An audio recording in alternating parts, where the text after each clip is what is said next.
It's time for Sleuthy Summer Smackdown! This is the Struggle Bus's 7th annual Nancy Drew Marathon. Instead of playing the games in order this year, NinaStruggles created a bracket to determine the Struggle Bus's favorite game in the series. Each week, they will put 2 games head-to-head to discuss the good, the bad, and the ugly of our favorite mysteries. Welcome to Smackdown number 1. Last Train to Blue Moon Canyon versus Secrets Can Kill Remastered. This is my favorite Nancy game. I think this one should go all the way to the end because it has everything you could possibly want. Returning characters, the Hardy Boys, an immense amount of puzzles because I'm a puzzle girly and I love puzzles, a treasure hunt, the best animation I think in the series, especially at this point where it was like the mechanical stuff. It's got cheeseburgers, absolutely. Okay, that's my pitch for why I think this is the best Nancy game. I'm glad I get to get my presentation out of the way first. I don't care about the rest of the bracket. This is the one I want to win. Because this is, in my opinion, the best Nancy Drew game. Okay. Creepy dolls, like, say less. Tino is fun to antagonize. I played Last Train with my most recent ex, and he didn't understand why we hate Tino. Okay, emphasis on X. To be fair, would you really understand how awful 3D Daryl is if you never saw 2D Daryl? Fair. When you have the comparison. Best hat in the game. Okay. My fave. Okay, I feel like I don't have to convince a lot of you about this one. So, amazing. I'm glad we're all on the same page. The cheeseburgers really sell it. Yes, yes, yes. Welcome to my latest case, Last Train to Blue Moon Canyon. To start, choose Junior or Senior Detective. If you're new to adventure games or need some help, click on Tutorial. Oh, we gotta flip again for Senior or Junior. You guys want to play the tutorial? I feel like no one ever wants to play the tutorial. Flip a coin. Heads, Senior, tails, Junior. Heads! I feel like we've been playing Senior this whole time. Jeez Louise. Dear Hannah, here I am at the railroad station along with a handful of other detectives about to board a train bound for who knows where. The only person who knows where we're going is Lori Gerard. That's the young woman who invited everyone. Actually, she didn't really invite me. She invited Frank and Joe Hardy, and they invited me. And I've always wanted to join forces with the Hardy Boys. I just hope this doesn't turn out to be another one of Lori's silly attempts to grab publicity. Some people can be a little too rich and a little too famous for their own good. Wish me luck. Love, Nancy. Well, people, best opening now scene that our too. little Add that to the orientation list. tour is over, let's get started. Okay, I, again, am Lori Gerard, and the first thing I want to do is thank you all for coming. John Gray, I am so thrilled that you're taking time out from that Absolute TV show of yours to twinsies. do some ghost hunting here with us. I mean, Ghost Chasers is like the best cable show ever. And Charlena Purcell, I cannot tell you how much I adore those romance novels you write. Your characters just seem so real. And all that stuff you know about the Old West, you are just awesome. And Tino Balducci, only the most famous police detective in the country. And then there's Frank and Joe Hardy. They're amateur detectives. My dad and their dad are old friends. And you must be the other amateur detective, their friend? Natalie? Nancy Drew? Whatever. All right, I'll bet you're wondering where we're going. Nancy just sitting on the we're floor. going to Copper Gorge, Colorado. Why? To solve the mystery of what happened to Jake Hurley, the man who originally owned this train. Because see, one day in 1903, this train was found in a place called Blue Moon Canyon. Put that eyebrow away. Which was out in the middle of the Nevada desert. Only the engineer was on board, and he was dead. As for Jake Hurley, he had disappeared from the face of the earth. Oh, and 2 more things. Before he disappeared, Jake was rumored to have found the richest gold mine in the world. And the train he owned, This train? his wife Camille died on it while they were going to the gold fields. It was rumored to be haunted. She's gone. Oh my gosh. What in the world? Hey, What in the what's world? going on? People should never go tampering with things they don't understand. Oh, brother. It's okay. Everybody just stay calm. No need to panic. I'll get to the bottom of this. Well, Nancy, you're up on all that social etiquette stuff. What are you supposed to do when your hostess vanishes into thin air? I don't know. If I don't seem concerned, it's because I'm not. Laurie Gerard is a young woman whose only goal in life is to be famous. She craves attention and habitually uses her father's considerable wealth to get it. If I don't look like I give a flying flapjack, it's 'cause I don't. Anyway, greatest opening scene, I feel. I really do need to do a full Lori cosplay. I'm obsessed with everything about her. This train? You know this train? The train Jake owned? The one we're on? This train? So you think her disappearing like that is just some Tortilla kind skirt. of publicity stunt? I just think she couldn't resist showing off in front of all of us minor celebrities. What was your name again? Nancy Drew, you and I have actually met. Sort of. I called you not too long ago when I was at Shadow Ranch. You gave me some information about Dirk Valentine. Ah, Nancy Drew. Yeah. You remember me? No. Oh, she's so savage. Break my heart, why don't you? What else do you know about Jake Hurley? Psst, Nancy! Come here. Excuse me for a second. Alright, hold on. The boys need us. Hey, Nance. Where have you two been? I followed Tino Balducci. And I went after John Gray. He went straight to the room in the car that used to be Camille's and didn't come out again. I could hear all these weird noises coming from inside. Did you talk to him? I was just about to go in, but the next thing I know, Joe's got my arm in a vice grip and is dragging me back here, babbling about how Balducci's our guy. He found something on the floor right where Laurie was standing when the train went dark. I saw him pick it up and put it in his pocket. Then he left. Did you see what it was? When I tried to talk to him, he just kind of brushed me aside and said something snotty like, "I'm on the job here, Junior, so just go back to the playground and stay out of the way." In case you two hadn't noticed, we're not getting a lot of respect around here. Can't we at least tell Balducci that we do stuff for ATAC? You know the rules. ATAC? American Teens Against Crime. We do a lot of undercover work for them. Wonder Cop's probably never even been undercover. Joe, let it go. What'd Charlena have to say? She thinks Laurie is faking this whole disappearance thing. She's not the only one. How can you say that? You heard Laurie scream. Anybody can scream, Joe. Especially girls whose fathers have given them acting lessons along with everything else they've ever wanted. What about you, Nancy? What do you think? I mean, I kind of agree with Frank. did you You've hear gotta that be scream? kidding. Do you think maybe one of Laurie's other guests is in on her disappearance? It's certainly possible. From the way she talked, it didn't sound like she knew any of them. Maybe that's what she wanted us to think. Or maybe that's what one of them wanted her to think. Well, whether Laurie disappeared by force or by choice, what we've got to do now is find her. Absolutely. Has anyone talked to the engineer? Not that I know of. Then I'm going to head up front and tell him what's happened. Maybe he knows something we don't. Good idea. In the meantime, we'll take another look around in here. Great. Catch you later. Not Joe just peering around the corner like a creeper. And then had the audacity to be like, so what did Charlena say? I'm like, you interrupted me. I would have had more to tell you, but you were like in the corner. I just noticed there's no hot take redemption this year. There is not. Let the hot takes fly though. I'm ready for some hot takes. Don't waste your channel points on saying a hot take. You know? Engineer, what do you want? Hello, I'm one of the passengers, and I just thought you should know that Laurie Gerard has disappeared. So? I just thought you might want to call the police or something. Hey, all I know is I take orders from Miss Gerard, okay? Right now my orders are to get this train to Copper Gorge non-stop. And until Miss Gerard tells me otherwise, that's what I'm gonna do. Shouldn't you at least call the authorities? It'll be my pleasure, just as soon as Miss Gerard orders me to. But- Now if you'll excuse me, I got me a train to run. Huh.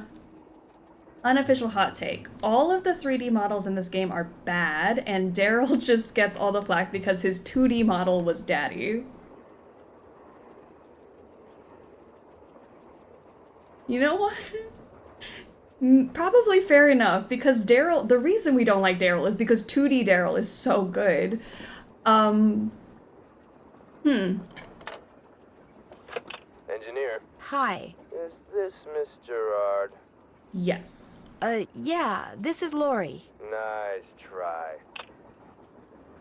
Please call the police. I'm busy up here, now quit bothering me.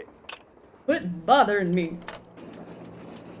A square and a duck. Okay. We jump off the train. This door goes outside. Opening it now would not be a good idea. Looks like some sort of steam valve. Uh-oh, that doesn't look good. What do you mean it doesn't look good? Do not open unless all pipes are connected.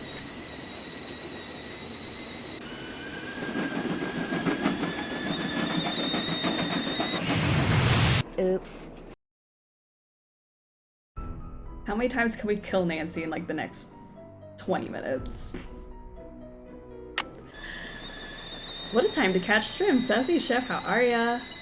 Welcome. John Gray is a cutie though. I do love John Gray. I think everyone's a cutie. I don't care if their 3D models are bad. Look at them.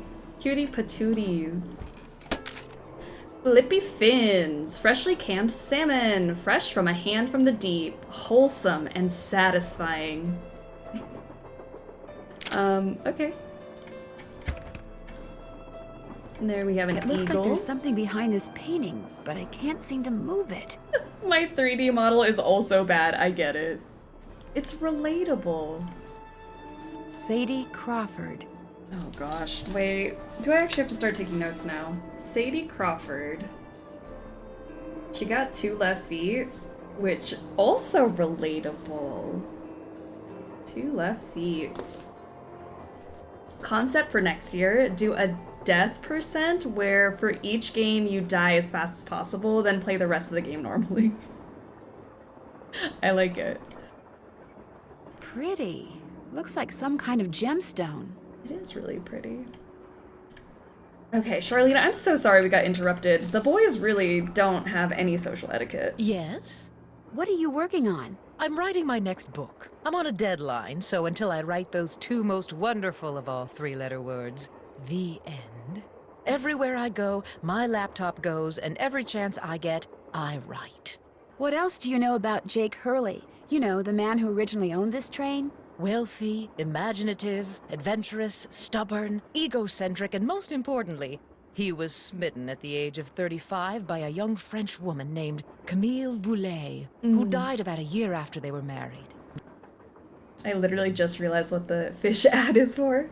I love this era of the games. They put little clues for future puzzles. It's so well done. Where was he from? East Coast, Philadelphia, I think. His parents were British aristocrats. Sometime in the 1870s, he decided to seek his fortune out west, so he had this train custom built so that he, and some years later his wife, could traverse the mountains and plains in relative comfort.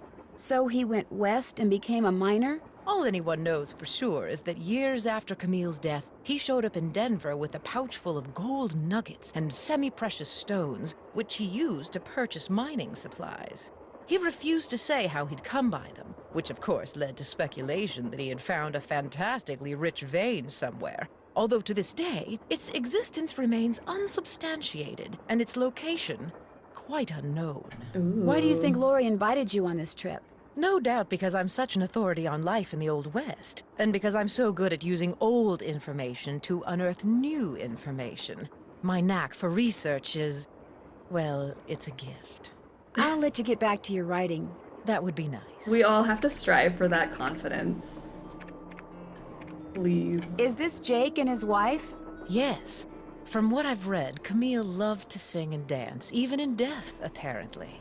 Jake reportedly told people that after she died, he would sometimes see strange glowing lights outside the windows at night, bobbing gracefully alongside the train as if dancing with it.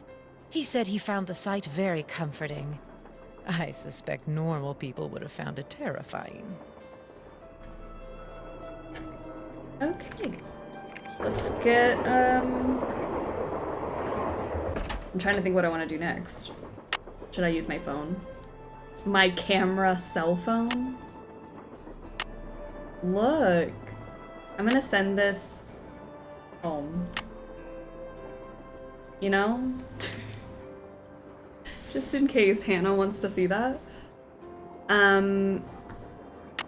Let's... Oh, sorry.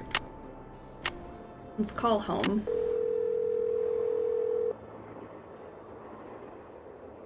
This is the Drew residence. Please leave a message at the beep.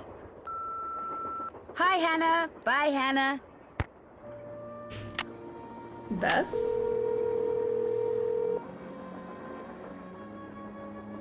Hello? Hi, Bess. George, get over here. It's Nancy. It's about time you called. What's up? What's up? You're the one who's on the train with a bunch of famous people. You tell us. This is torture, Nancy. I'm dying of curiosity here. Bess, just calm down. Oh, like you're not just as curious as I am. She's been begging me to call you ever since she got here. Only because you've been driving me crazy. I'm supposed to be helping her paint her room, but every other brushstroke, she's like, where do you think she is now? How do you think the Hardy Boys are doing? Why do you think she hasn't called? What do you think Laurie Gerard is wearing? Oh, George, that is so not true. I could care less what Laurie Gerard is wearing. So come But the on, hat. Nancy. You're on a train full of famous people bound for who knows where. So dish already, would ya? Bess, calm down. Look what you did. You got paint in my hair. I'm sorry. You know, actually, that looks kind of cool. Nice try, Bess. No, really. You're just saying that because you're afraid I'll bail and you'll wind up having to paint this dump all by yourself. George, I kid you not. You should seriously think about doing some major highlights in that color. What color is it? Adobe beige. Nice try, Bess. What's going on, Nan? Is that the most iconic Bess and George conversation? I feel like they always have something fun to say, but the Adobe beige line is the one that stands out in my head. Our hostess has disappeared. What do you mean, disappeared? I mean, the train went into a tunnel, everything went dark, and when the train came out of the tunnel, no Laurie. She just disappeared. Publicity stunt. My thoughts exactly. Remember the time she was allegedly kidnapped from her Vegas hotel room? Yeah, the guy across the hall just happened to have a camera and got it all on tape. It made the evening news in practically every city in the country. And then there was her daring escape the next morning. Only it turns out she faked the whole thing.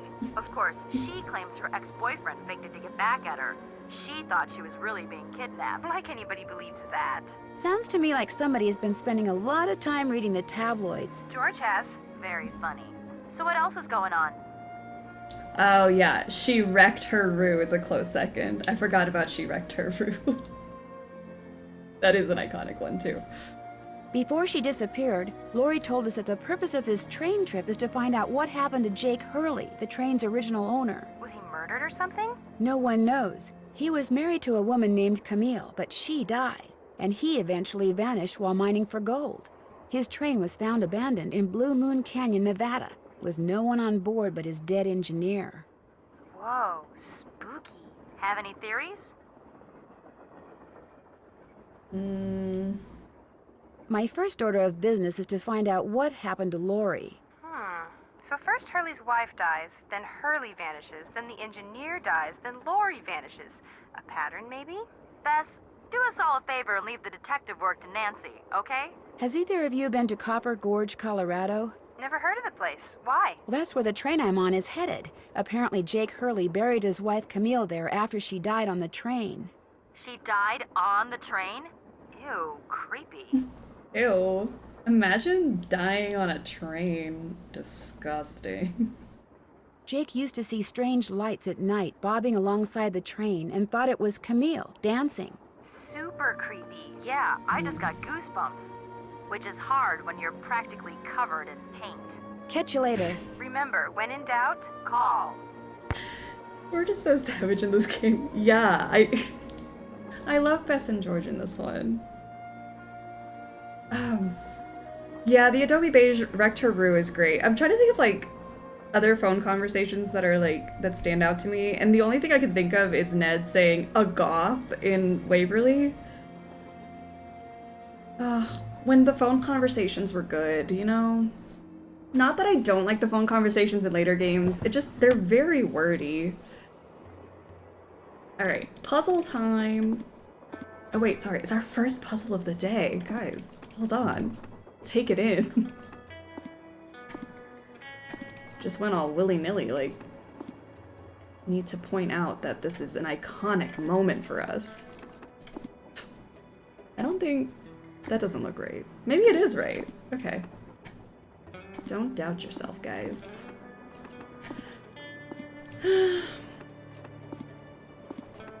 That one goes at the bottom. Maybe these two flip.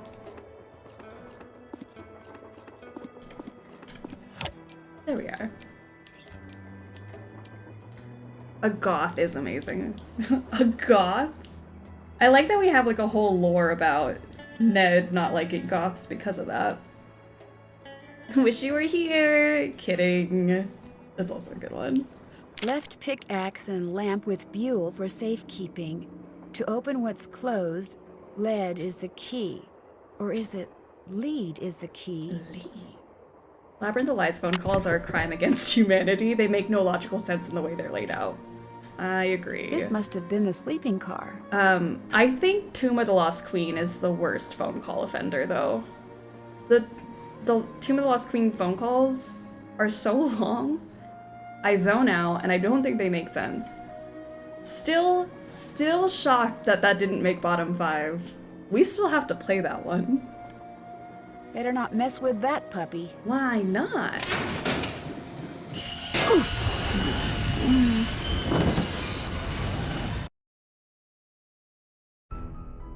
Alright, that's 2 deaths down.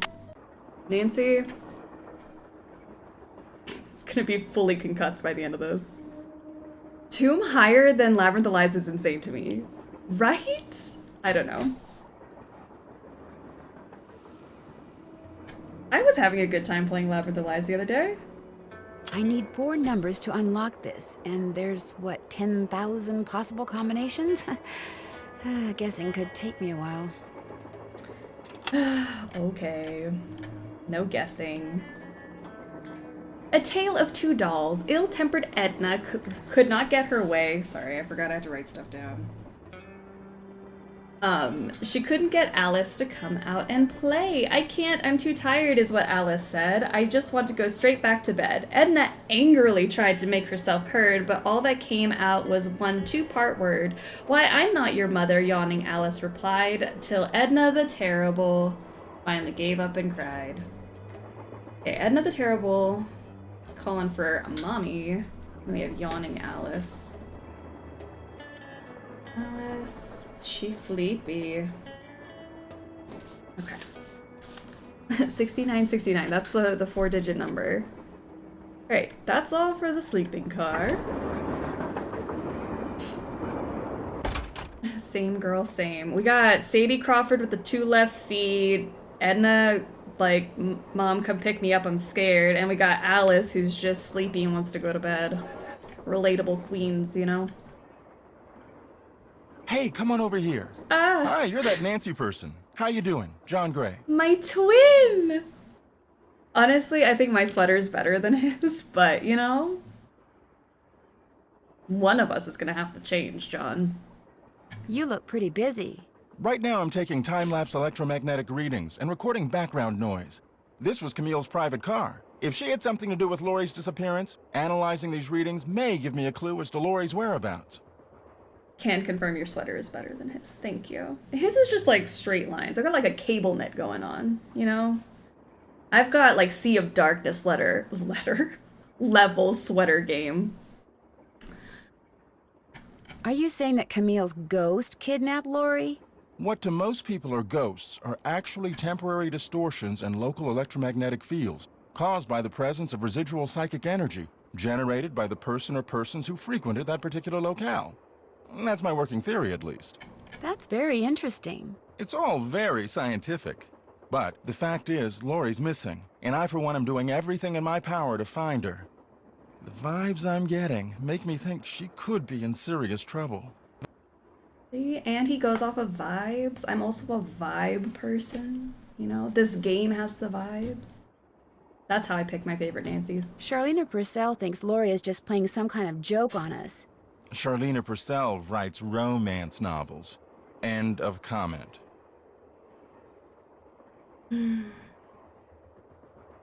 My goal in this game today is to find somebody on this train who likes romance novels. What do you think of Tino Balducci? I kind of feel sorry for the guy. After catching those bank robbers, he can't just be a good cop anymore. He's got to be a great cop. Tough to perform under that kind of pressure. Is Lori a friend of yours? First time I met her was when I boarded this train with all the rest of you. I knew her by reputation, of course, like everyone else who reads the tabloids. It doesn't appear that anyone aboard this train is her friend. A vibe reader. Yeah, I'm just vibe reading today. Sometimes I'm like, maybe I'm not autistic, and then I do something like trying to meal plan in a slightly different way than normal, which causes me to stress out and spiral and slowly eat less and less food until I realize it's been several days since I've eaten a real meal. My fiance's getting me canes, don't worry. I was about to worry. I'm glad you're getting canes. That's a great meal. I hope you figure out the, the meal planning thing. I get it. Maybe she planned it that way. But a Cane's lunch on a weekend? Concentrate all our efforts on Hell finding yeah. Jake Hurley? Possible, although she really doesn't strike me as being the planning type. Well, I'll catch you later. Come back anytime. Idaho, thank you for putting your bits out into the world. A mind riddle for you? Now why? A mind riddle. You have fingertips, but not tiptoes, but you can tiptoe, but not tip finger. That made me uncomfortable.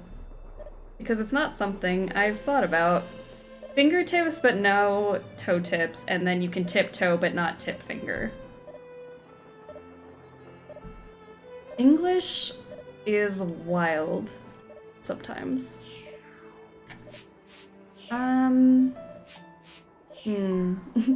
Tips cap. You can tip cap, but not finger. Sickly Sarah caught a Sickly germ Sarah. so new, it made one of her pretty green eyes turn blue.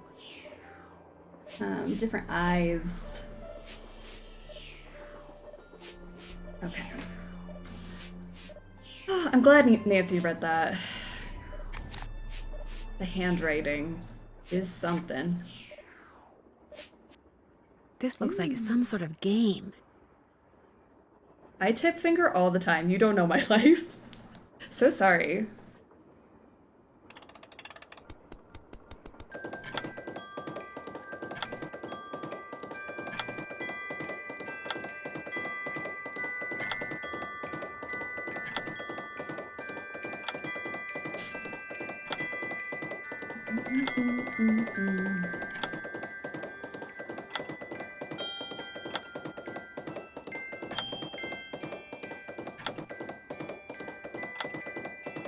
I did it! Wonder what's in here. Ugh. I fully believe we have toe tips. But you don't call them that, right? Right? I don't know. You guys teach me new words every day. Ooh. I will be putting that in my pocket. Thank you very much. The Little Book of Samplers. Surely there is no greater joy for the 19th century woman, young or old, than to bring a piece of linen to life with needlepoint, requiring only needle, thread, care, and imagination. The word sampler comes from the Latin word exemplum, which means example, that which serves as a model.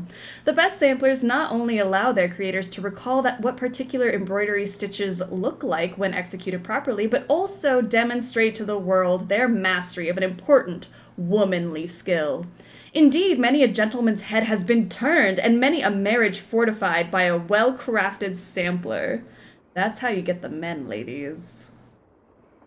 It is acceptable in these modern times for samplers to take many forms. One classic is the long and narrow band sampler, which features bands of flowery border designs, as well as rows of numbers and the alphabet. Another classic is the spot sampler, a delightful display of randomly placed images or motifs. Here's an example of a spot sampler. Most motifs are naturalistic objects that have specific meanings in the language of samplers. Here's a list of common motifs and their meanings. Nowadays, most samplers are colorful variations on the two classic styles and are largely decorative in nature. Houses, schools, and churches take center stage in some. In others, mottos, verses, and important dates are featured. There is an alarming trend among some sampler makers to use only one stitch, the simple and rather plain cross stitch. It behooves these women to remember that nothing catches the eye like variety, nor holds the heart like a multi-talented seamstress. Oh, to be a 19th century woman. How I feel about crochet. Alright, we're gonna need this for later, but it's there. Alarming. I'm actively making a modern day sampler now. Cross-stitching. Love. I love cross-stitching. It's very relaxing. Teddy Eberhardt. I feel like this was written by a man who doesn't know how to crochet. The men their minds are blown by the thought of crocheting. It really turns the heads. Teddy Eberhardt. It's got a plaid box that Teddy came in.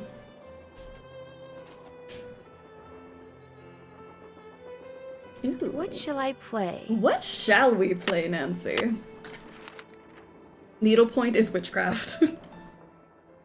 Alright. Don't do that, please! Those microphones I set up over there are very sensitive. You just about took out my eardrums. You can play that thing when I'm done. I'll let you know when that is, all right? Okay. Okay. Don't do that! Like, John, did we have to be so dramatic about it?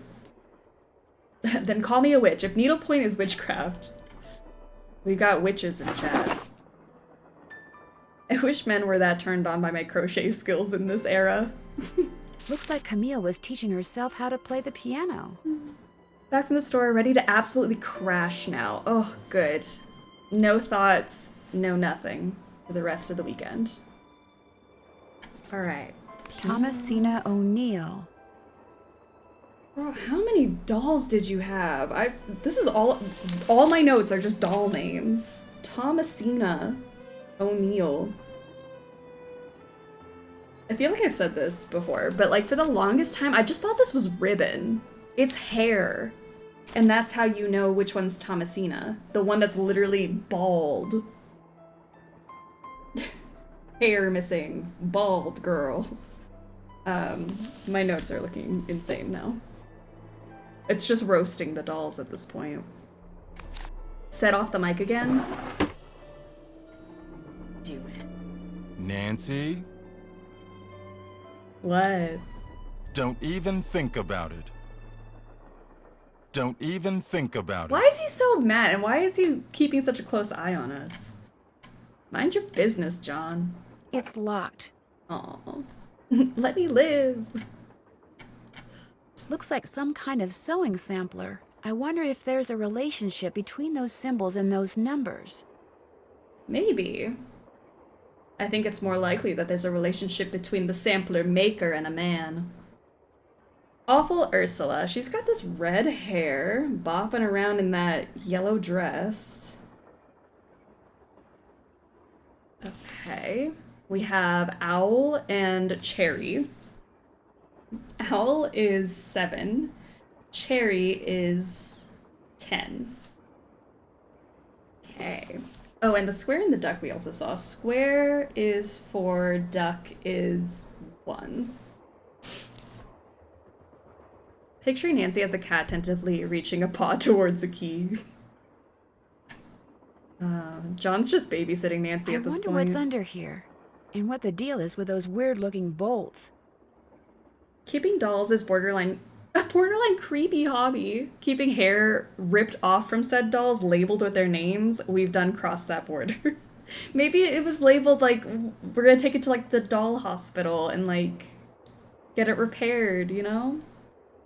Although, you guys, I'm still talking about this because you guys were talking about the Conjuring movies and I've been watching them and I'm like, the whole Annabelle situation would have like not been a thing had she not been collecting dolls. Like, I don't know. Did we need to like bring creepy dolls into our homes? Doll Hospital is just as weird, is it? There's a... If anyone's like in Spring, Texas, like Old Town Spring, there's like a little town that has like little shops and stuff, and there's a doll hospital there, and I always thought it was really cute that you could go and get your doll repaired there. And it was called the Doll Hospital. Very like niche specific place I'm talking about, but I don't know. What if you want your doll repaired? Eliza Sandberger. Sounds like a premise for a horror movie. Everyone who keeps dolls shuffles into the corner. I didn't know that the doll collectors were gonna get roasted today. Also, there's only one doll missing hair. I don't know if we need a label to remind us which one it goes with. The bald one. Isn't there a Cabbage Patch Kids doll hospital somewhere? There probably is. I feel like American Girl doll also has like a doll hospital. Yeah? Camille called this one Eliza Sandberger. What is game 2 today? Game 2 is Secrets Can Kill Remastered. So, Teeny Baldini versus 3D Daryl, the showdown today. Sandberger. Received of Jake Hurley for the price of $3.73. One Krollmeister doll with decorative red ribbon. Red ribbon on the 16th day of June, 1880. Dave after work, how are you doing? Welcome to the Struggle Bus. We are struggling to grasp the concept of doll collecting right now. Hey, welcome aboard. I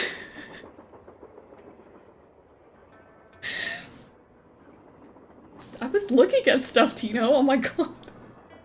That's right. Nancy Jump Drew. scare. Amateur detective, huh? Ever thought about becoming a real detective? You know, like me? I feel like Doll Hospital in rural Texas is definitely a front for something. I've never thought about it that way. I was just like, this is just a cute little doll hospital. Off the highway. Okay, maybe it's creepy. Tino jump scare. You mean become a police detective? No, I never have. It's a great job, you know. I love it. You, heard about those bank robberies I solved, right?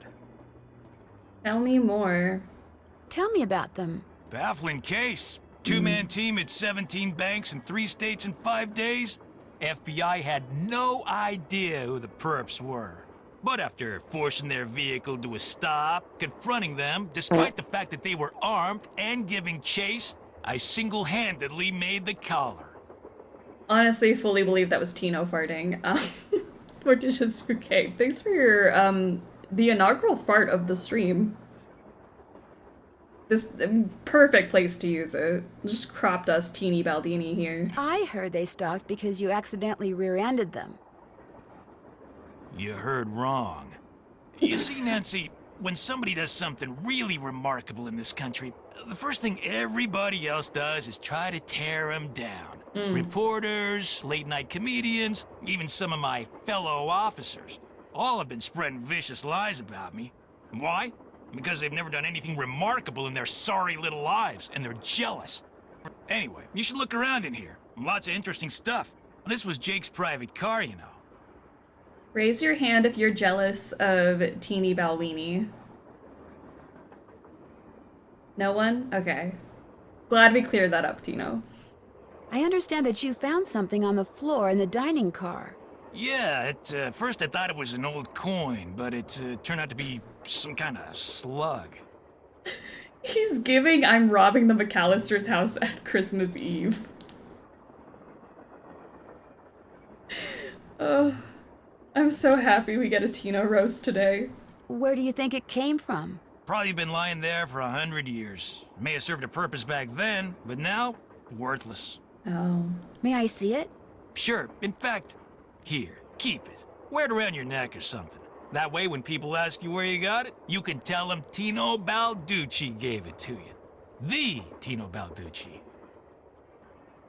Suddenly I don't have a neck. But thank you. Oh, thank you. What else can I do for you? Yeah, not gonna do that. Maybe not. So, what do you think happened to Lori? Well, she could have been kidnapped. She could have been tossed off the train. She could be hiding from us. But I obviously won't know which until I've gathered all the facts.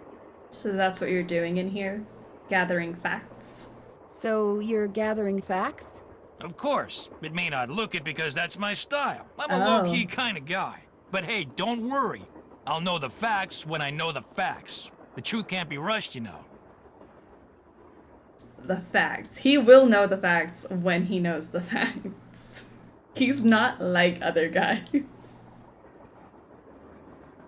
Have you had a chance to talk to Charlena Purcell? Now, why would I want to do a thing like that?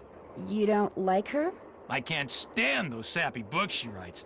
And seeing as I said as much during an interview on national TV once, it's a pretty safe bet she doesn't like me. That's 2 for 2. Does not like romance novels. Maybe if we start cross-stitching. Have you talked to John Gray? The ghost guy? Total quack. Only reason I talked to him would be to arrest him for fraud. You've been a big help. Don't mention it. Rest assured, Tino, Natalie, Nadine, Nancy is on the case. One of those. Wonder what Jake used this for. We have a missing pickaxe. Another gemstone. Okay, science. Shout out to the STEM girlies. Camille with Hager Anderson and Chantilly Hildegard. My future children. Hagar Anderson and Chantilly Hildegard. Honestly, though, if I get more pets, this is gonna be them. My next 2 dogs. Hildegard. Okay, so Chantilly's got this cute dress with a necklace, and then Hagar is sporting these suspenders. Iconic. I should have dressed as Hagar today. Damn it. I picked John Gray. Fumbled. Looks like an old-fashioned cigar box. I've ordered my burger. Yay! Happy Cheeseburger Day, by the way, everyone. An old periodic table before the later elements had official names. Ah, the good old days. Ag. Okay. Ag, if you look up here, is silver. I wonder if that'll be important later. Happy Hamburger Day. Cheeseburger. Gemstones and how to identify them. By Rexford Millhouse. Gemstones include any number of crystalline rocks which, when cut and polished, can be used as jewelry. Their commercial value usually depends on how rare they are, although beauty is certainly a factor as well. Because gemstones are, more often than not, found by accident, it behooves miners, prospectors, and even farmers to be able to recognize them. For the earth holds many natural treasures, but only for those who know what to look for. We have quartz, amethyst, citrine, tiger's eye, diamond, tourmaline, beryl, aquamarine, emerald, garnet, pyro? There's a lot of gemstones in here. I want to take this with me, but I will leave it there. Maybe Tina will find out all the facts if he spots that book over there. I wouldn't want him to not find all the facts. J.H. For Jake Hurley, obviously. Must be Jake's insignia. Well spotted, Nancy. Another gemstone. Okay. Pipes. I like that Nancy says nothing and then just starts immediately playing with the steam equipment. Like, this is fine. Let me just mess around with stuff.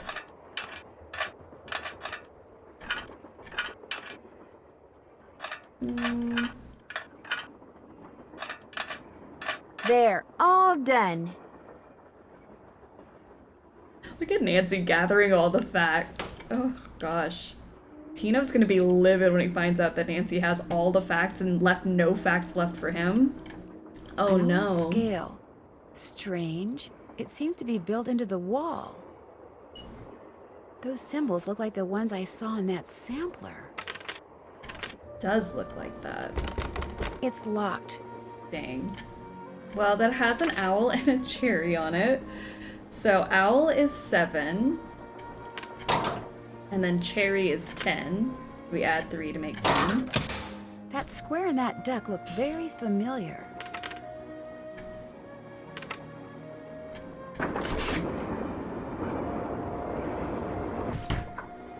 Wow. The best room on the train.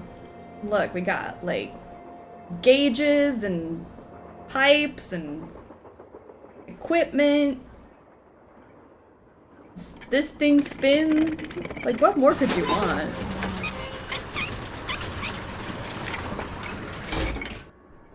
Look. Square and a duck. But do you have any grapes? Oh, Nancy doesn't know what to do yet. Hold on. Let me educate her real quick. Ooh, an 8. Okay, nothing in there. Silver.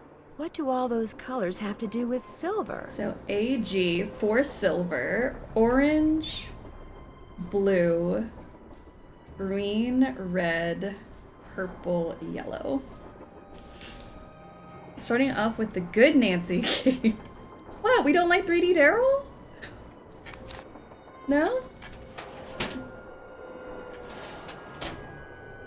He's gonna ask for his hug later. Looks like to make this thing, whatever it is, I'm going to need a spyglass, a pickaxe, and a lamp.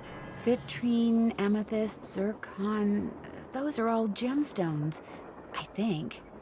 I think. Maybe. I don't know. We don't have all the facts yet. I like my Daryl 2D, actually. Don't we all? 3D Daryl is my sleep paralysis demon. Awful. Could be so upset about something that befell a doll. I accidentally knocked the one Camille calls a naughty Tina. Spicy. Off the shelf and literally, I'm afraid, fractured its tiny skull. She got a broken head. Okay, naughty Tina, also add to the list of relatable dolls. Head be broken. Despite my heartfelt apologies, Camille burst into tears at the sight of the crack, which now traverses naughty Tina's face. Tears were where something continued unabated for hours. I told her I'd order her another as soon as we reach Copper Gorge. Oh. 3D, where my hug at, Daryl? Awful. Okay, I think that was all the drawers. Yep. Either gemstones or the name of Pokemon. Something. I need a pickaxe. Yes, we do, Nancy.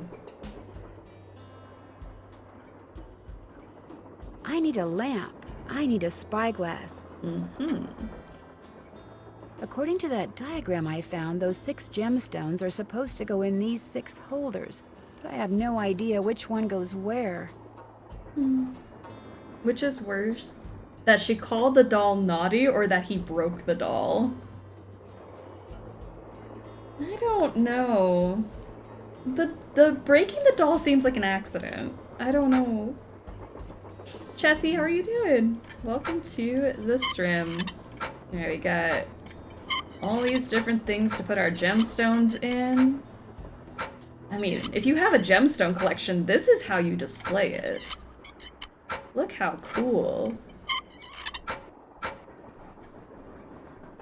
And I wonder what's supposed to go here. I don't know. It's like a doctor's examination table. You should hop up there, Nancy.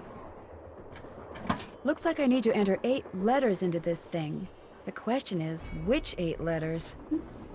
I'm surprised how low this game ranked. I love this one. Actually, this one, today's the first of the bracket. So this one was actually ranked number 1 on the ranking poll. We're onto the bracket now. So we have, so how the bracket works is I took like the first and the last and kind of like moved down the list. So we have the bottom 5 we've already played, and then we have Last Train and Secrets Can Kill Remastered today. Secrets Can Kill Remastered being the bottom one. Just barely missed the bottom 5. Okay, we don't know what letters to put in here. Sorry, Nancy. I got distracted. Okay, I love this room because there's just so much to fiddle with. And you can push buttons and play with valves.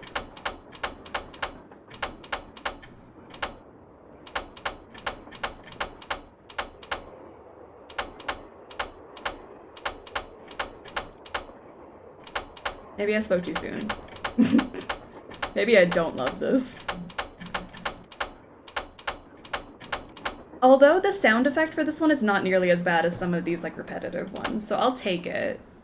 I'm looking at you, final scene gate code thingy. Ooh, I hate it.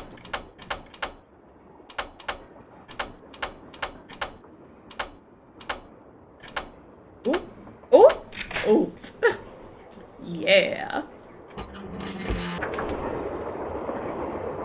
That makes more sense now. I was like, damn, this is such a good game. Oh my gosh! I never thought you'd be the one to find me. No offense. Nadine? Do I look like a Nadine? Nancy Drew. Well, as you can see, I wasn't really spirited away by ghosts or anything. That bookshelf in the dining car, you step on this thing in the floor in there, and it slides open. I practiced disappearing for weeks. Let's be real. Do we need to vote on the games? Train is gonna win by a landslide. I don't know. Maybe Uncle Steve is a real winner, you know? I never got to finish watching on Twitch. Did you say you're putting them on YouTube? Yes. All the Sleuthy Summers will be on YouTube. So it was just all Can for we show? unfind her? Well, not entirely. See, here's the deal. My dad wound up with this train when he bought out Noram Shipping. They'd been storing it in this old warehouse outside St. Louis for so long that everybody had just forgotten about it. Anyway, after like mass begging on my part, Dad had the train restored to working condition and got me an engineer and track permits and all that other stuff until finally, here we are, on our way to find out what happened to Jake Hurley. I think you were going to explain why you kidnapped yourself. Oh, right. Well, see, I was one of the first people in like 100 years to set foot on this train, okay? Everything was just the way it was when Jake disappeared. Except I also found this. It's a letter that Jake wrote in 1901 to his niece shove it right in my back face east. so I don't you. He was real paranoid about claim jumpers, which is why he never told anyone where his mine was. But he was also afraid something would happen to him and no one would ever know where it was. So he wrote this letter to his only living relative, Ruth Kensington. Here, take it. You want me to have it? Why? Because you found me. See, in that letter, Jake tells Ruth that everything she needs to figure out where his mine is on this train. He also warns her that his wife's spirit is on the train too, which kind of creeps me out. But the thing is, to find Jake's lost mine, we need the train. How do you know this Ruth person didn't find the mine decades ago? Mostly because I found that letter in the wastebasket. It was like she'd gotten so ticked off, trying to follow her nutty uncle's clues, that she finally said to heck with the whole thing. I don't know. Lori's convincing me to cut my hair. She's kind of pulling off this, like, short bob look. No, I shouldn't. I shouldn't. But maybe. I don't know. If I get a little beret and a bob, could I be this iconic? So you want me to try to figure out where the mine is? Uh-huh. As for the other people on board, if you want to show them that letter, go ahead. It's totally up to you. We're going to Copper Gorge because that's where Jake buried Camille, so I figured his mine might be somewhere around there too. But if you think we need to go somewhere else, you just let me know and I'll have the engineer take us there. Not the shob. Short bob. If you cut it, we need the bob sound. I don't know. It's looking cute. How come you didn't try to find the mine yourself? Maybe I did. Or maybe I just thought letting other people try to find it would be a good excuse to throw a party. I like parties. How well do you know your guests? Well, I don't know you or those Harvey guys at all. Hardy. Frank and Joe Hardy. Whatever. The disrespect. I didn't know John Gray before this either, but I love his show. And I figured he'd jump at the chance to investigate an honest-to-goodness haunted train. And now that someone has finally found me, I can finally go meet him for real. Come on, Bob. Jay and Short Bob. Yep. What about Tino Balducci? I met Tino right after he got famous for solving those robberies. Inviting him here for this was a no-brainer. I mean, what an awesome detective. And those piercing eyes of his, you just know his mind's in there going 90 miles an hour. How well do you know Are we Charlene talking about the Purcell? same Teeny Baldini? I just know her from her books, which are so good. In fact, I just started reading her latest one, The Moon Tells No Lies. See, what I'd really like to do is write romance novels. Everybody who knows me says I'd be really good at it. In fact, a while back, I sent Charlena some ideas, you know, just to see what she thought. And? She hated them. I'll come back later. You go, girl. Tino is a 3 tops? That's generous. A 3? 4 miles an hour, coughing and spluttering the whole time. That's it. 4 miles an hour. I don't think Tino has ever had a thought. He's too busy gathering all the facts. Looks like a dance floor, maybe? Oh, fun. Take a wide stance here. And then, like, go slower into, like, a split. And then if we bring this leg up that way, this leg back that way. And then look at that. Talent. Nancy, killing it. Locked, naturally. Wonder how you open it. Wonder how you're supposed to get this open. Just break it open, Nancy. Pull harder.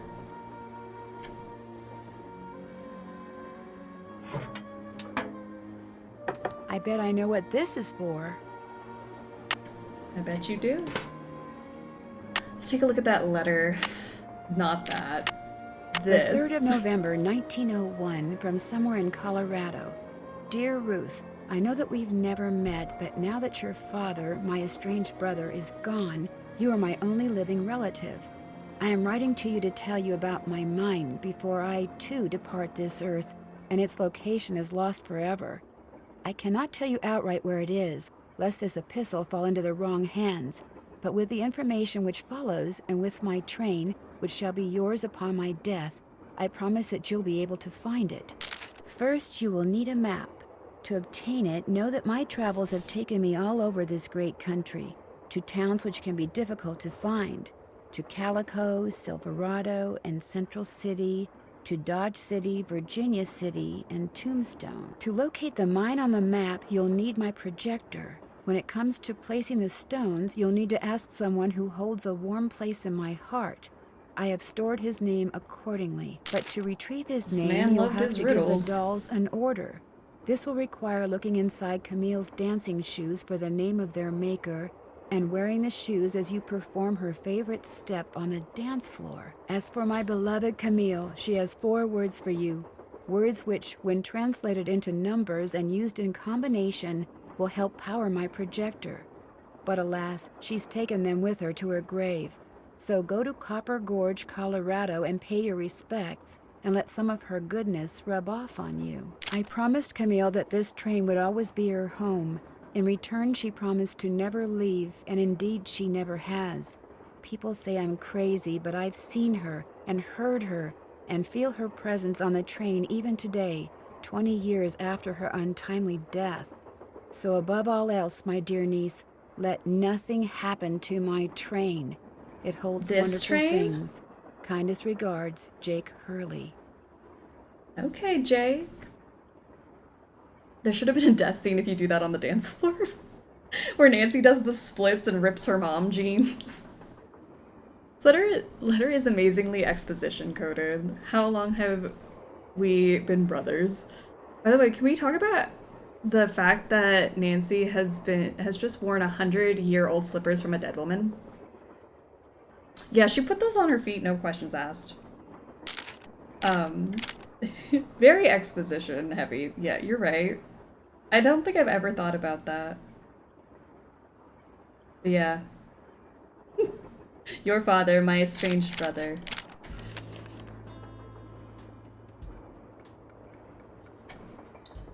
And those 4 words, like, comment, follow, subscribe.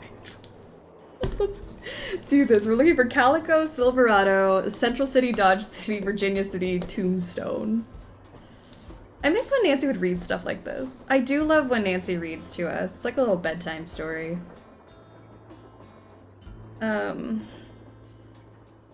Make Nancy read again. 2025. Calico.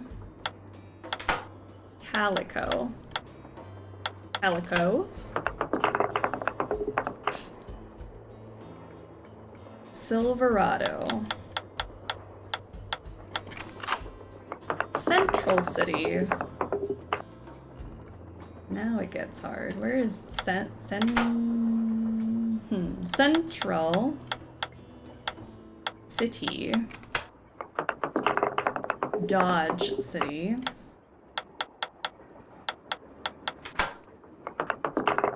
Virginia.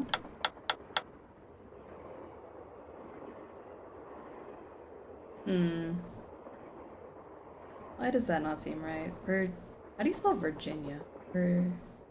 Virginia City. And Tombstone.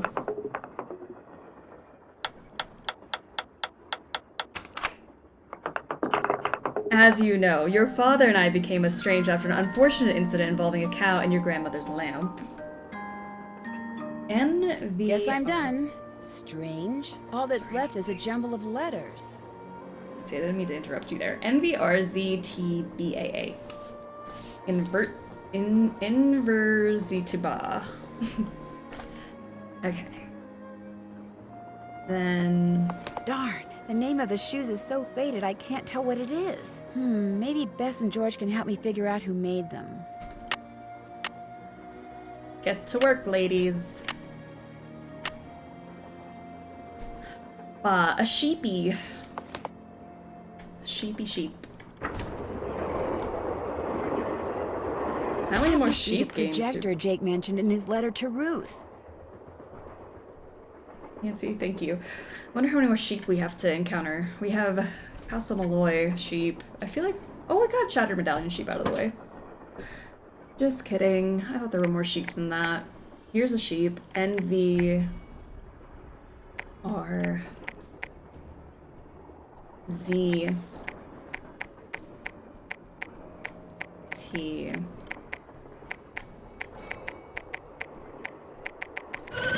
Omega.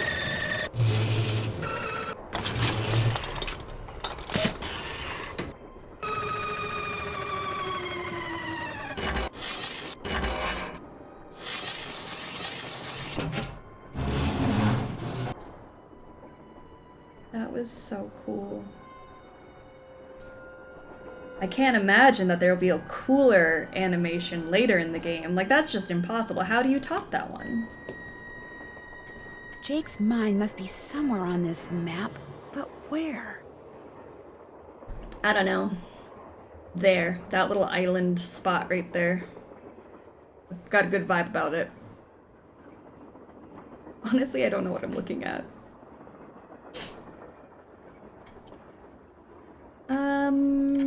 What now? Oh, I guess I can call. I can call. Hello?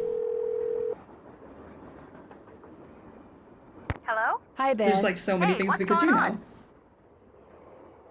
Just close your eyes and point. Just engineer, go that way. We'll eventually hit it wherever we're supposed to go.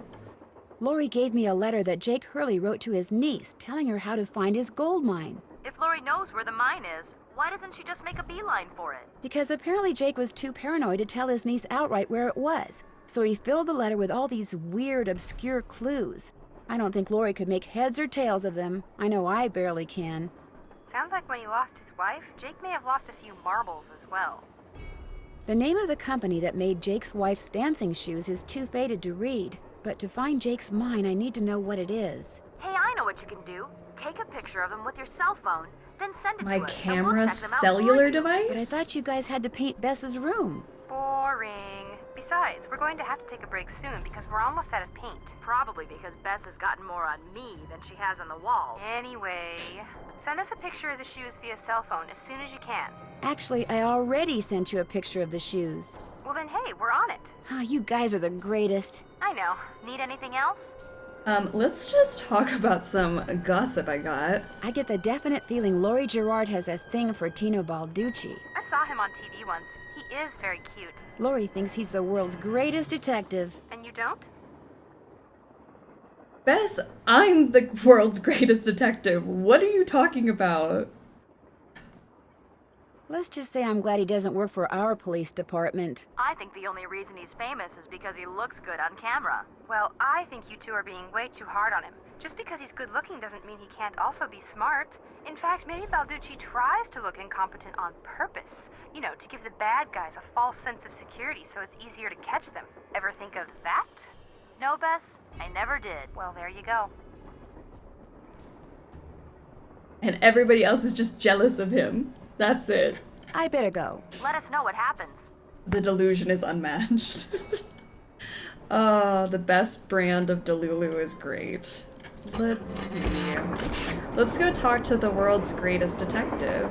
See if he has anything to say about the fact that I found Lori first, because I found all of the facts and left none for him.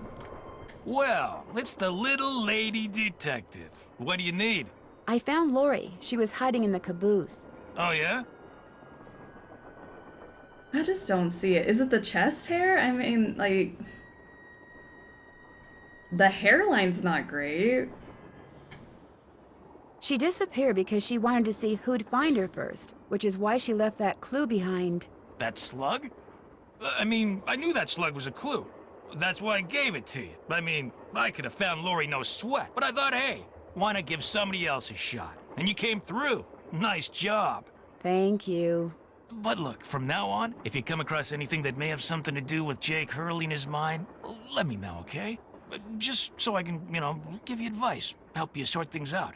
After all, the opportunity to work side by side with a world-famous police detective doesn't come along every day, you know.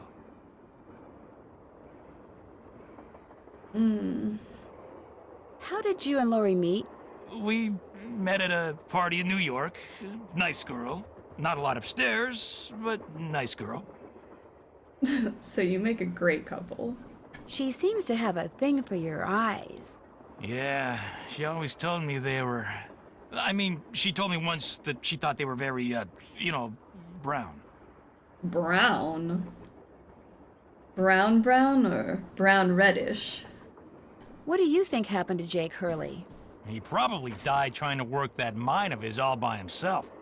But I'll let you in on a secret. I'm onto something that could crack this case wide open. Imagine your boyfriend describing you like this. I mean, not a lot going on upstairs, but, she's nice, I guess. What did you find? Sorry, can't go into detail. Let's just say that thanks to yours truly, what happened to Jake Hurley won't be a mystery much longer. Do you think I could take a closer look at that cougar statue? What, that cigar clipper? Go ahead, take a look.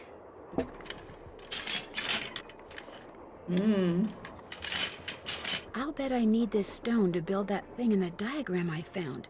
But if I remove it now, Tino will know I'm onto something. Will he? Interesting. I just wanted to get a good look at it, that's all. What else can I do for you? Nancy's giving him a lot of credit. That he would piece together that Nancy removing that gemstone would mean something. It's been great talking to you. Helping people is what I'm all about. Okay. Well, we also have this box we can open up. We have silver, is orange, blue, green, red, purple, yellow. Orange, blue, green, red, purple, yellow. All right, Nancy, you broke it. Wilson carbide and acetylene works. Okay. Dear Jake, I have sent you 2 lamps which you should receive by the end of the month. When you get them, simply place carbide in the lower chamber, water in the upper chamber, then use the built-in flint lighter to ignite the jet of gas which results. Very safe. As you'll see, the carbide lamp is an exceedingly practical device, especially for people in your dark and dangerous line of work. Would that you or I had invented it. In your last letter, you sounded quite despondent, old chum.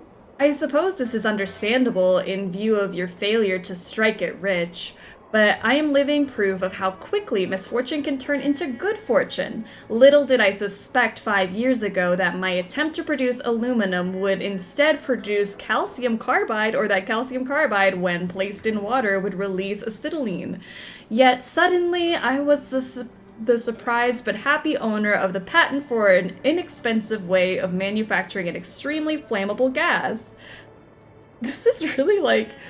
Sucks that you didn't, like, strike it lucky, but, like, that's so crazy that life is going so well for me.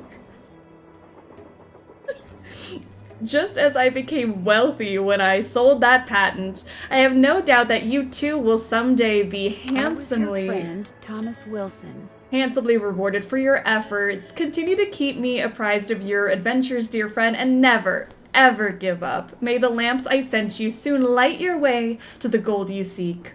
Always your friend, Thomas Wilson. Thomas! Who writes like this in that font, no less. Wow. Looks like a pattern for some kind of dance step. Okay. Maybe I'd better keep this. Maybe you should, Nancy. Maybe, I don't know. So we're gonna go step forward and then step forward again with that foot, and then this foot's gonna go over, the left foot's gonna go over here. This is crazy. Has anyone ever, like, has a dancer done this before? I'm not a dancer. I'm very much Sadie Crawford, 2 left feet, but this seems crazy. And we got 4 going that way, and then 5 this way. 6 is gonna go here. 6. Then 7. And then 8. Down here. 8. 9, 10.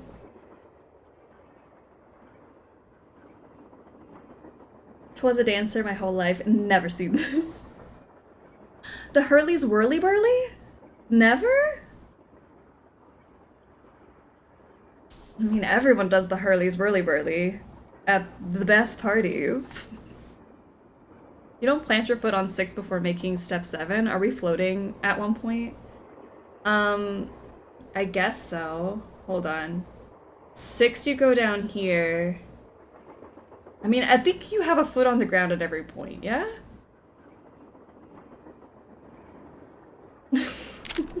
Or maybe we're just levitating, I don't know. Nancy will figure it out. Oh. That was spooky. Hey John, I found Lori before you. Not that anyone was actively looking for her, but... What's up? I did it.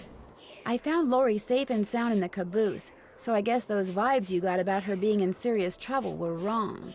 Strange. My vibes are never wrong. What's even stranger is I'm still getting them. So maybe they're not about Lori. Maybe they're about you. You have vibes about me? I'm confused. Are you a scientist or a psychic? I happen to be both. What's commonly referred to as psychic phenomena is all a matter of energy. Just because we don't know where that energy is generated or how to measure it yet, doesn't mean that it doesn't exist. Trust me, either you or Lori is, or soon will be, in big trouble. I don't believe you. No offense, but I don't believe you. Don't say I didn't warn you. Twirls there. You think about me? Oh my gosh, I'll let John. you get back to work. Come back Jonathan. anytime. Jonathan Gracestopher.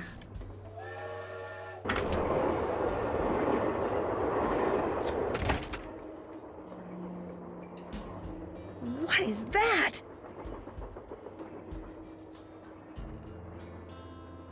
She's gorgeous.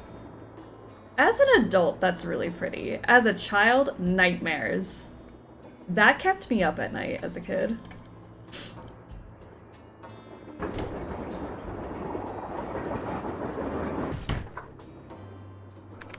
Charlene, guess what I did? Yes? I found Lori. She's in the caboose. You were right. She disappeared because she wanted to see which of us would find her first. And you won. Congratulations.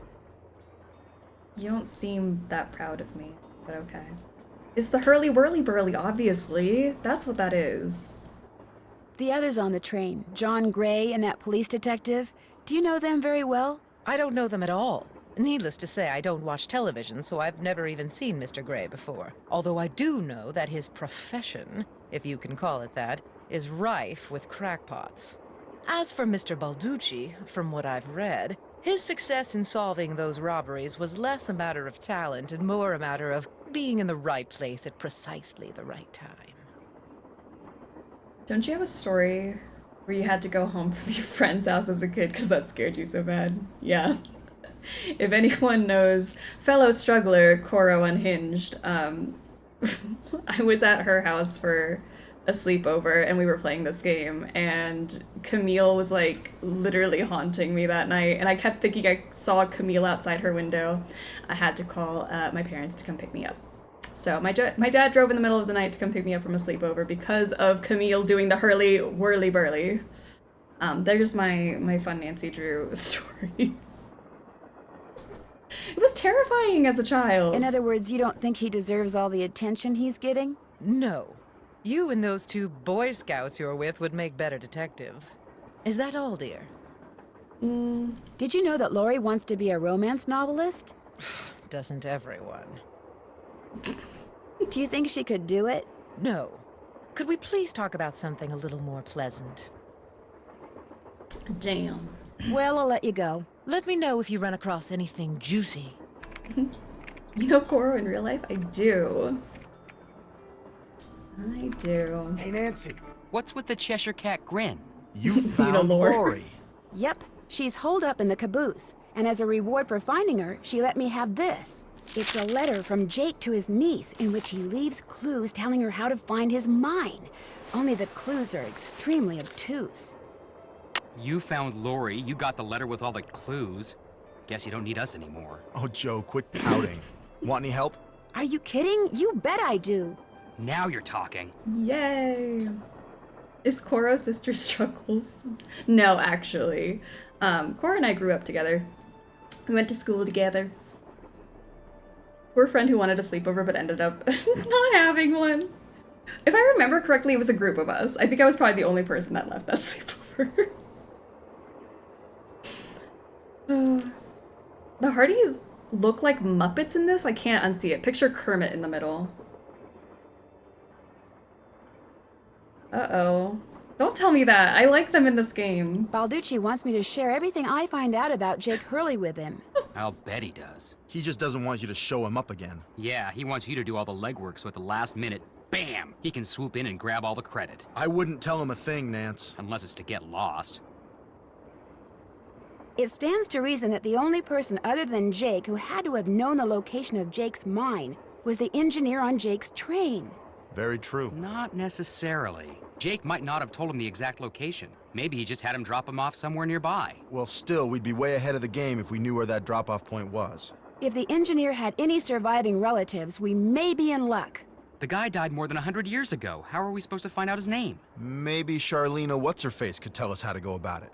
Good idea, Frank. I'll ask what's her. her face? Best Hardys. Bert and Ernie Hardy. Is it the way they move that's Muppet-like? Is that what it is? Or is it the way they're staring at us like... I don't know.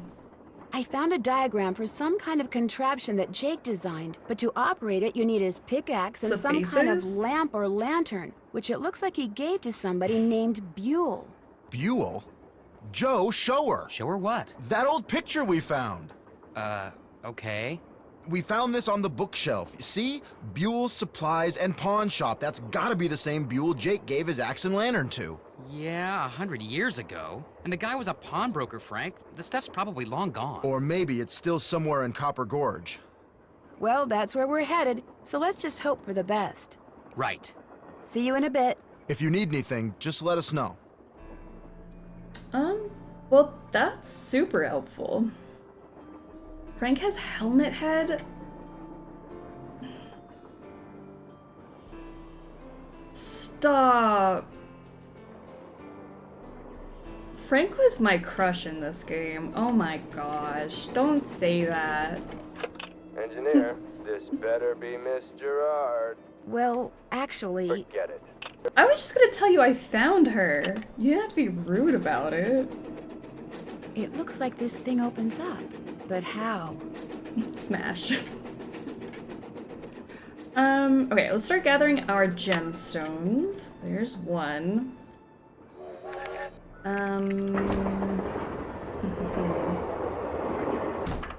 Frank has invested in good hair gel. And Tino has invested in bad hair gel. Where are my other gems? Also, do I have all of the... Oh no, I need to call Bess and George about the shoes. Helmet head or not, he's my fave. He's great. Nothing wrong with little helmet hair. I have headphone hair after stream every time, you know? Who am I to judge?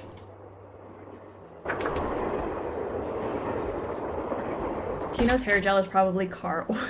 Car oil or something. Let's go look. Let's compare the hair gel. Glad you dropped in. Lori told me Yeah. she'd given you a letter from Jake Hurley that says how to find his mine. Like, that's way more stiff than Frank. I didn't mention it before because it's very bizarre. Lori should have given that to me. I mean, I'm the trade Me. professional around here. Let me take a look.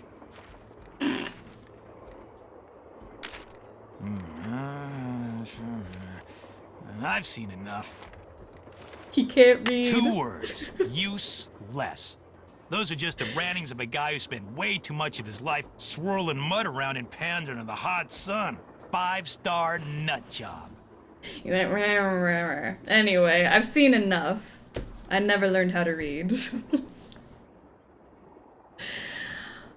Lori says she found this letter in a wastebasket. Exactly where it belongs. Exactly where you belong. You've been Oh a my big gosh. help. Not a problem. Yeah, but you're wearing headphones. Where's his helmet?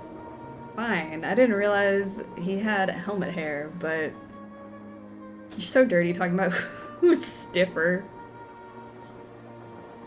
I walked right into that one. Tino is hair gel, Frank is hair wax. Can we not say stiff around Tino? Guys, I want to throw tomatoes at Tino. Please, I'm down for that. Alright, I grabbed that one already. Let's call the girls. What up? I'm Tino. I'm old and I never learned how to read. Hello? Me again. Just checking to see whether you were able to find out the name of those dancing shoes yet. Your wish is our command. But hang Yay. on to your hat. Oof. The name is a real Oof. mouthful. Oof. The shoes were made by Chaussette Chateaubriand,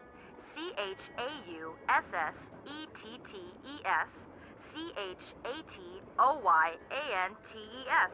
That's French for shimmering socks. Apparently, if you were into dancing in the 1870s, that was the company to get your shoes from. Chaussette Chateauyantes. Got it. Thanks, guys. Thanks for letting us help. This is a wholesome stream. I know. To be clear, I didn't derail the bus. That was you guys. Tino Balducci definitely has a thing for Laurie Gerard. So there's some kind of mutual attraction thing going on between them? Something's going on between them. I'm not really sure what. Well, find out. I mean, that's a mystery worth pursuing. To heck with this Jake Hurley stuff. You'd give up the possibility of finding gold for gossip, Bess? For gossip this good? Oh, yeah. I'll talk to you guys later. I mean, it is good gossip. Well, George, back to work. Okay. Let's go play around with some dolls. Whoa!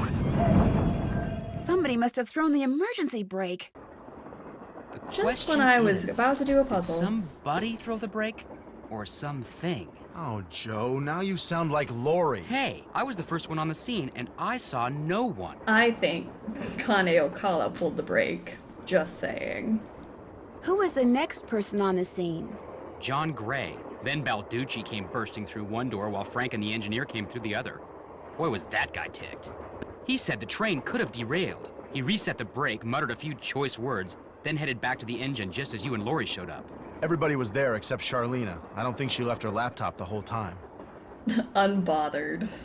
Do you think she could have thrown the brake and snuck back to her laptop without your seeing her? Not likely, but possible, I guess. The question is, why? What did she or anybody else stand to gain by stopping the train? Answer? Nothing. Which is why I think we should at least consider the possibility that something less human in nature may be at work here. Ah, Joe. I'm going to see if Balducci's done dusting for fingerprints. Catch you later. Alright. Shaking up your leftover Chipotle bowl and eating it with chips like it's salsa. Ugh, the best. It's the best.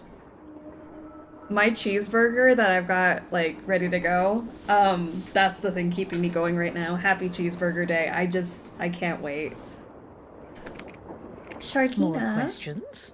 Would you like to see the letter that Laurie gave me as a reward for finding her? The one in which Jake Hurley supposedly tells his niece how to find his lost mine? No, thank you. I happily leave it to you to try to solve the mystery of his disappearance. You can afford to look foolish, dear. I can't. Why is she so mean? Shadow Ranch Charlena would never. Offended. Do you have a theory as to who pulled the emergency brake? Well, I know it wasn't me. I assume it wasn't you, and I highly doubt it was Laurie. So that leaves those two friends of yours, Mr. Gray and Mr. Balducci. What do you think their motive was? I don't know about your friends, but perhaps those other two simply thought it would be fun.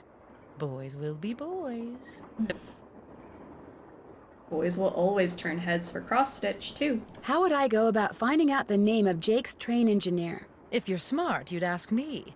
And because my work is going surprisingly well, during my next break, I'll log onto my archives at home and see what I can turn up. That'd be great, thank you. Whoever invented the cellular modem, that's whom you should thank, dear.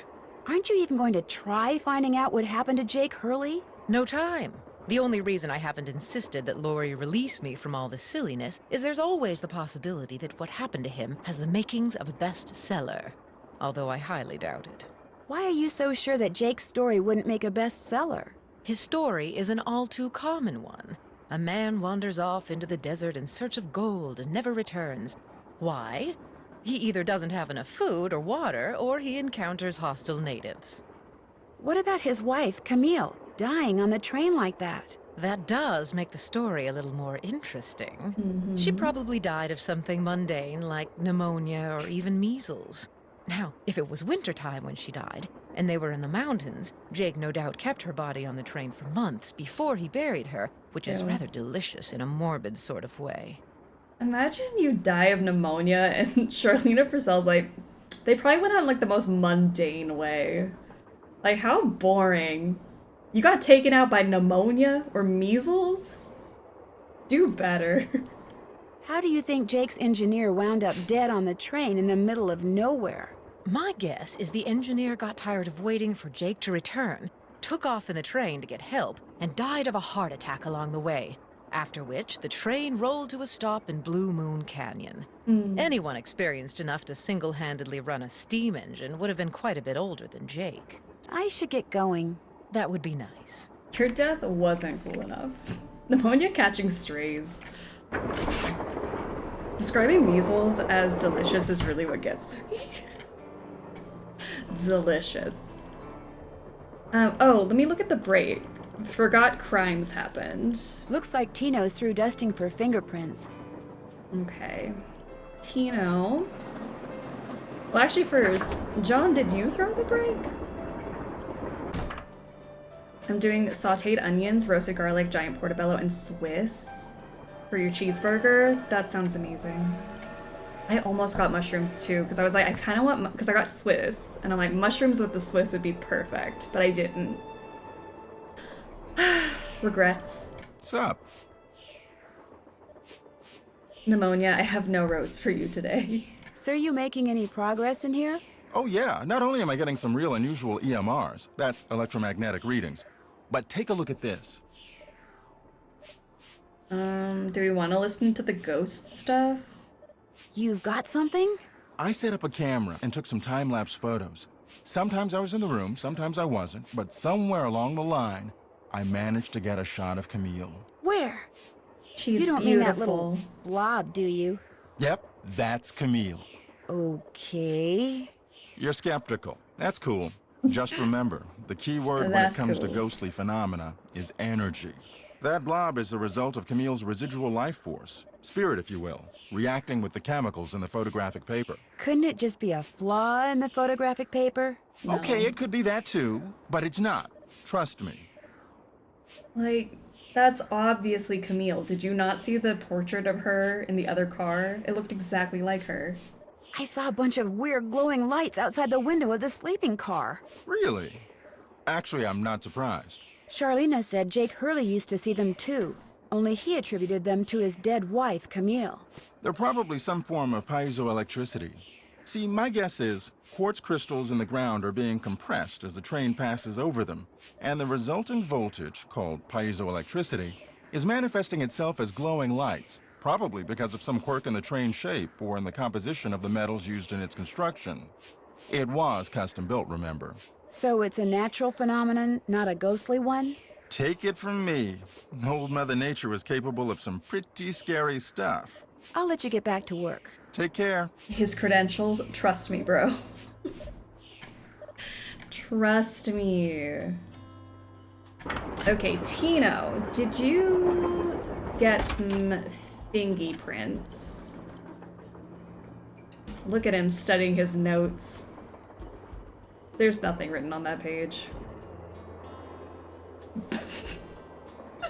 Why does he look so angry? What's going on? Did you find any fingerprints on the emergency brake handle? None that were any help, thanks to Casey Jones up there. I told the old geezer not to touch anything, but he went and got his big, fat, oily paw prints all over the place. If we didn't need him to drive the train, I'd charge him with obstruction of justice. So you have no idea who threw the brake? Whoa, I didn't say that.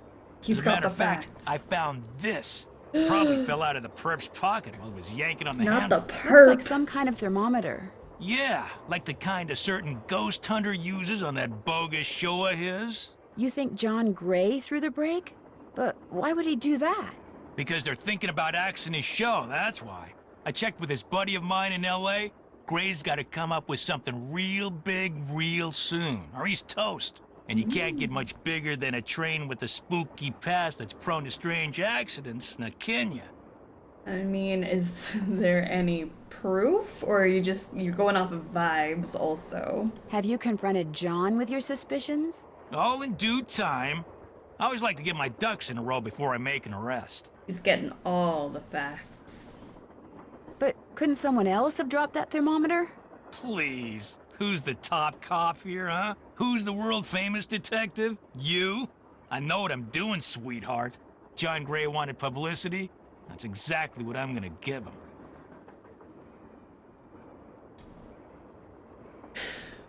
Tino just called us sweetheart. I think that ruined my day. Hope I didn't take up too much of your time. Anything for a fellow detective. I don't think I'm gonna recover. It gives me such a headache. Tino is icky. Yeah, I don't know. I hate it. Hey, Mr. Gray? Did you do something you shouldn't have? Hey, glad you stopped in. You gotta listen to this. Is it a new bop? What have you got?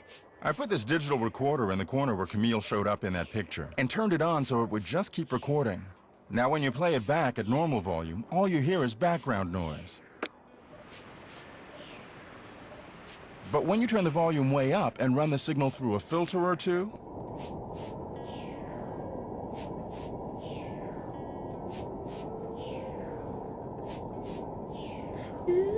hear that? I hear something. It kind of sounds like a woman singing.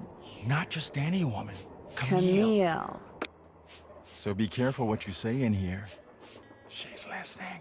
Camille, you're gorgeous. I love you. Please teach me the hurly-whirly-burly when you have some free time. I hope she's listening. Are you by any chance missing a small digital thermometer? Yeah, as a matter of fact, I am. When I went through the box I'd packed them in, that one over there, I came up one short. I was hoping to set up at least 6 in here so I could check for cold spots. How did you know I was missing one? Because Tino Balducci found it by the emergency brake handle when he was dusting it for fingerprints, and now he thinks you're the one who pulled it. That's ridiculous. I didn't have any reason to pull the emergency brake. Are you sure? Have you been in this room the whole time you've been on the train? Of course not. I made a couple of trips to my compartment in the sleeping car to get more equipment. But did I get an overpowering urge to pull the emergency brake while I was there? No. Any truth to the rumor that your show's about to be canceled? Newsflash, my show was canceled. Happened last night. But what nobody knows yet is that it's been picked up by a major TV network. Not only am I still on the air, but I'm sitting prettier than ever. All right. Any other questions? Well, I'll catch you later. Come back anytime. Still convinced she's a sea siren. Camille, the beautiful sea siren. Okay, he said it was taken from this box. Okay, if you said you didn't do it. Loose Goose, how are you doing? How goes the Nancy? Nancy's great. Tino, on the other hand, messy. That looks just like the stuff John Gray has his thermometers packed in. Tino? What is this? Would you care to explain how these packing peanuts got in here? What's going on? You're the one who pulled that emergency brake, aren't you? Me? What, are you joking? Care to explain how packing material from the box those thermometers were in wound up on the floor over there? You're just some teenage nobody. I don't have to listen to this. You're right, you don't. Neither do the other passengers. But unless you give me a good reason not to, I think I'll tell them anyway. Look, maybe I was a little hasty, pointing a finger at the ghost guy like that. Maybe all those lies people have been spreading are starting to get to me. Maybe I thought it would help if I got a little positive press by I solving thought they were just jealous of you, Tino. Maybe I apologize. And, maybe you can see fit not to let any of this go beyond this room? Well, no harm done, I guess. Great. Well, what else can I do for you? No, I'm gonna go tell everyone what you did. Please and thank you. Started Kathy Rain 2 this morning, and you're right, it's incredible. And it just keeps getting better, too. I hope you love it. Hope I didn't take up too much of your time. Don't mention it. All right. Well, cleared that up real fast. I have coins, but I don't have purse. Tino's such a crooked guy. Maybe if you give me $100, I'll forget what I saw. Maybe. I think Tino is Joker coded. What a clown. What was I doing? Oh, show set. That's what I was dancing. Oh my gosh. Tino really threw off my groove. We were about to get our boogie on, and he had to throw that break. let's put our shoes on. Let me see if I can decipher what I wrote here. All right, so first we take our left foot, put it forward. Then we take our right foot and put it over here. And then this foot goes there, and we're like kind of straddling for a little bit before we drag this foot over. This doesn't seem right. To there? I really can't read my handwriting. And then we take the left foot that way, drop this one down, bring this down to here, and then 8, 9, 10. That seems wrong. Did I bring that piece of paper with me? Oh, I stepped out way too far, that's why. That would explain it. Let's try that again, Nancy. I'm so sorry, I made you, like, spread your legs. Bring this one up. I just drew it out too far. So we, in fact, are not straddling. We are just stepping. And then we're bringing this guy over down here, this one over here. 7, 8, 9, 10. That's much better. Then you turn yourself around. That's what it's all about. Yeah. Okay, well, there's nothing else to say, right? We're just gonna, yeah, cool. All right. Guess Camille liked to collect dolls.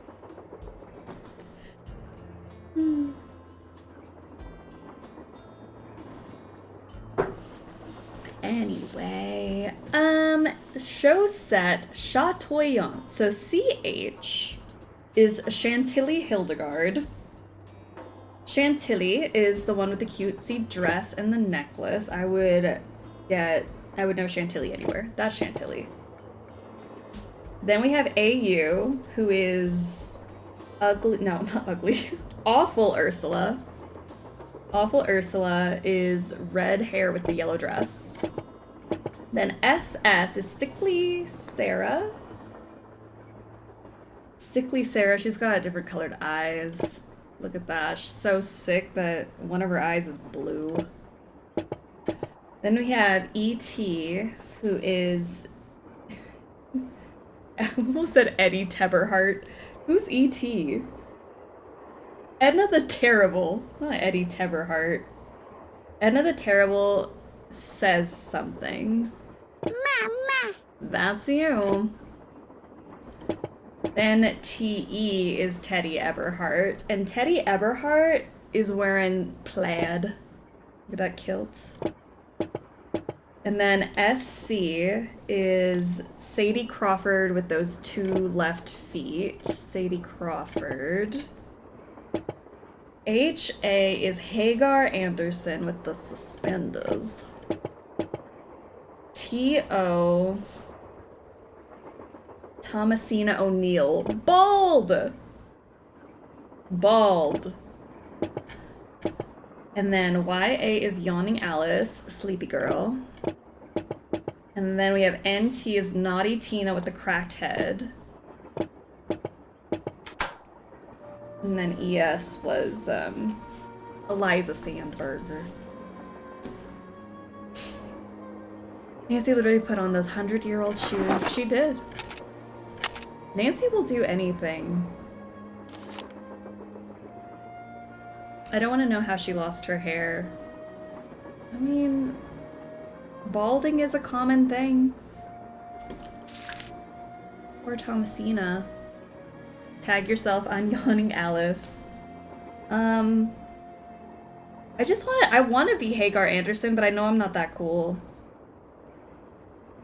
I feel like I gotta be Sadie Crawford.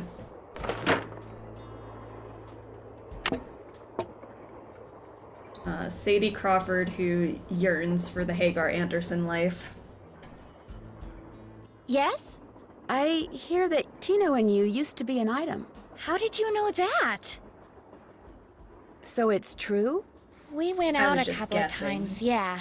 As for why we stopped going out, you'd have to ask him.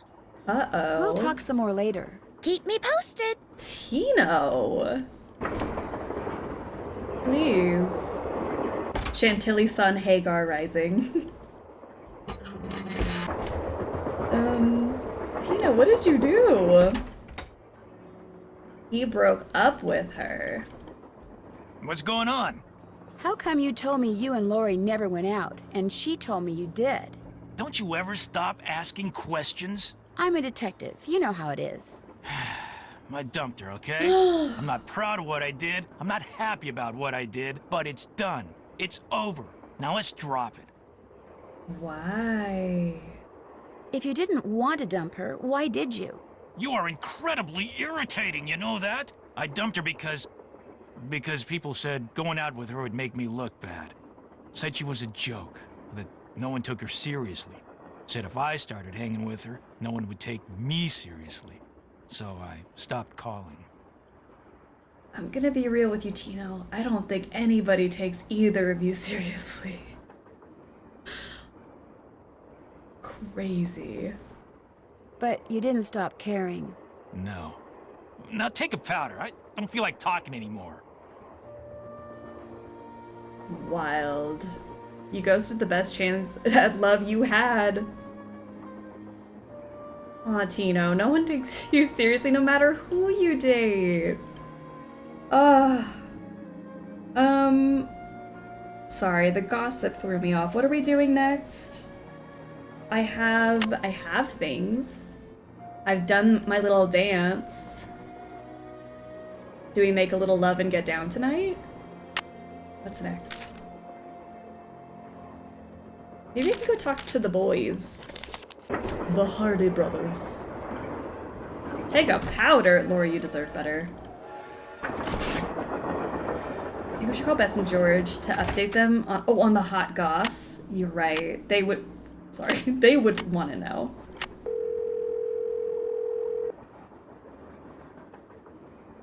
Hello? Hi, Bess. Hey, what's going on? Apparently, Tino and Lori went out a couple of times, but he broke it off. Why'd he break it off? Because everybody told him dating her would hurt his credibility. Oh my gosh, that is so cool. It's cool that Balducci lets other people tell him who to date? No, that the three of us know something that like maybe 4 other people in the whole country knows. You scooped the tabloids, Nancy. Bess, calm down. You're slopping paint all over the phone. Oh no, it still works, doesn't it? Hello? Nancy? You still there? Hello? Yes, Bess, I'm still here. Oh, thank goodness. So what other yummy things have you found out? Yummy? I don't have anything yummy, but... Get this. It turns out that Tino Balducci pulled the emergency brake. Balducci did it? He framed John Gray so he could arrest him and get some positive press for himself. I think it finally dawned on him that he's not the great detective everyone thinks he is, and probably never will be. How pathetic can you get? Cute and pathetic. Just my type. John Gray claims to have Camille's voice on tape. Really? Did you hear it? I heard a woman singing, but it was very faint. You heard an actual ghost? Bess, whatever I heard was barely audible. For all I know, it could have been a voice off the radio or something. Did the real Camille like to sing? According to Charlena, she did. Well, there you go. You heard a ghost. Oh, Bess, you are so gullible. Open-minded. Gullible. Catch you later. We'll be right I here. think it Yeah, was washing the Camille. paint out of our hair. Well, I'm glad we updated them because we got the scoop. More questions? Were you able to find the name of Jake's train engineer? I came across 3 references to the fact that Jake had an engineer, but I'm afraid none of them included his name. I failed. Sorry. Well, I'll let you go. All right then. I'm sorry, but who else thinks he's the world's greatest detective and who is blowing smoke up his butt? I just... Maybe it's like a... Oh, bless your heart. Yes, you are the world's greatest detective. Maybe it's that, and he's taking it seriously. Nancy, you missed it. Missed what? The argument of the century. Joe, he's exaggerating. Aw, come on, you heard them. They were ready to tear each other to shreds. Who? Charlena and Lori. All we heard was the tail end of it, and unfortunately we really couldn't make out what they were saying. So you don't know what they were arguing about? No. But whatever it was, both of them were absolutely out of their minds, livid. And it would probably be a good More idea to find out tea. why. Let me look into it. I'll talk to you later, okay? You know where to find us. More questions? What were you and Lori arguing about earlier today? Lori and I? We weren't arguing. We were simply discussing a topic about which both of us are passionate, that's all. You weren't angry? No. And even if we were, that's really none of your business.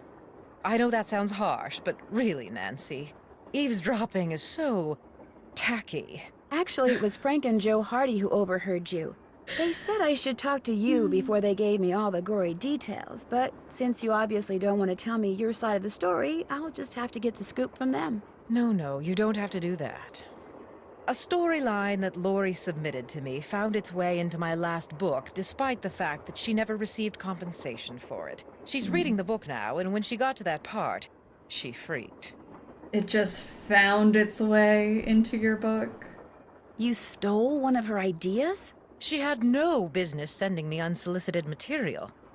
But technically, yes.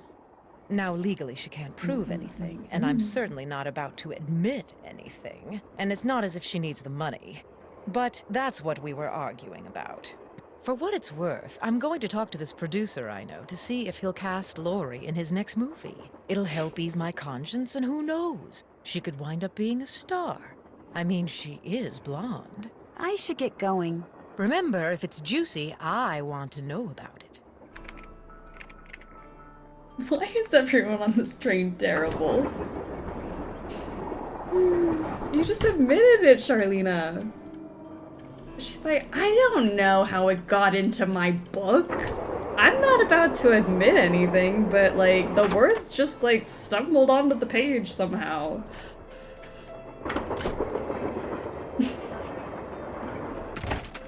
This makes me wonder how many ideas Charlena stole from other people.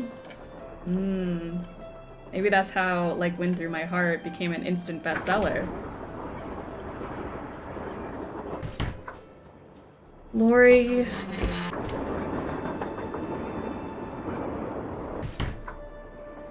Before you say anything, I just want to say thank you.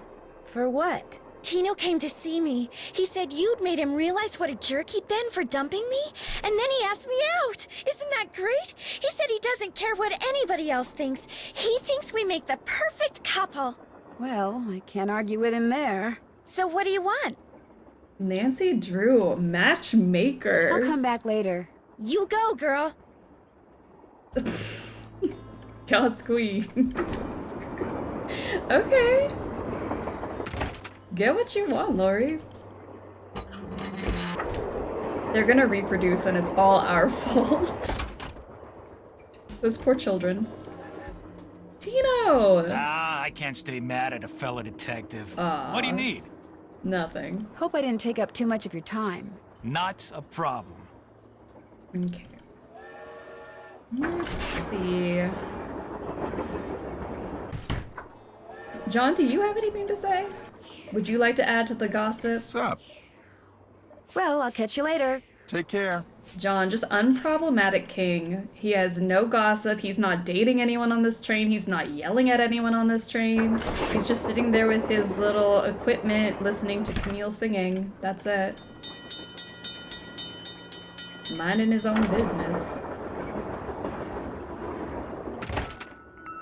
More questions? Well, I'll let you go. All right, then.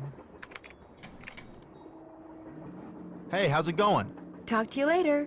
If you need anything, just let us know. Alright, what do I do now? I have to open that at some point. Engineer, this better be Miss Gerard. Well, actually... Forget it. Oh, I know what I forgot to do. I know what I forgot to do. How dare I, like, overlook a puzzle? Did I get this, this eye? Probably did. I did. Okay. We have pipes. Did you arrange the dolls? We did. We did do the dolls. That tool I saw in the caboose. I bet that's what you used to unscrew these bolts. I don't think this is stopping me from doing anything, but, you know, I have been running around trying to find something to do. So why not occupy our time?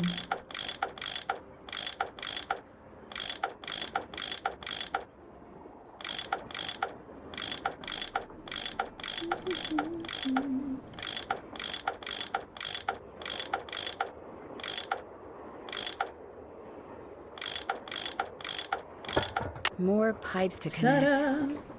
Ta-da! That tool I saw in the caboose. You mean Lori? Oop.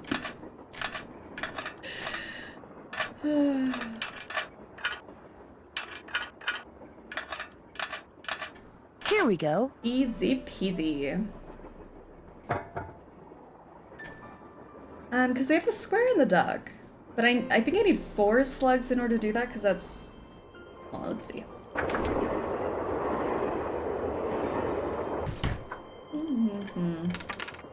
Oh, I have... Where did these come from? Okay, let's do the square and the duck. The square is equal to 4, the duck is equal to 1. I have to use 4 coins in order to make it happen. Correct. 3 coins to make 4, 4 coins to make 1. So if I do... an 8 minus 7 plus 3 gets us 4. Minus... well, minus 3 gets us 1, but that's not right. Let's try it again. 7 plus 1... No, 7 plus... How do I get 4? 8 minus 1... 7.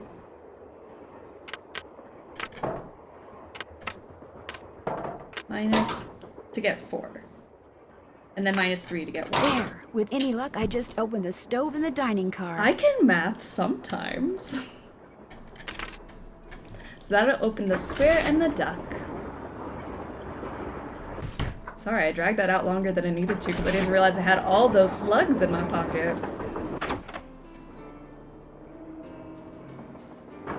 Doke, square and the duck.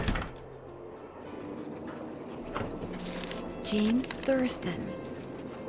I hereby agree to pay James Thurston the sum of $9 a week plus room and board in return for his services as the engineer of my train.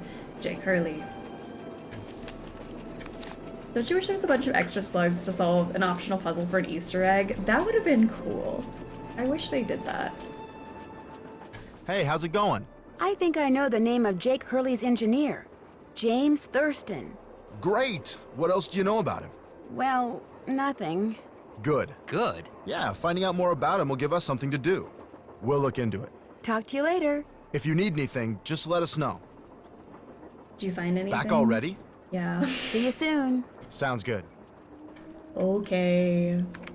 More questions? I should get going. My publisher thanks you. I don't know why you'd hide a piece of paper that burns in a stove. Maybe they never used the stove. They moved on to cold cuts after his wife died and stopped using the stove. There you go.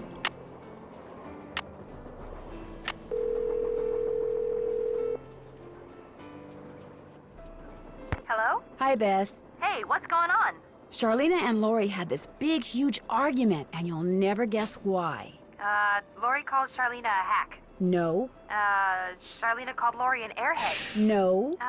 Bess, she doesn't really want you to guess, okay? Tell us, Nan.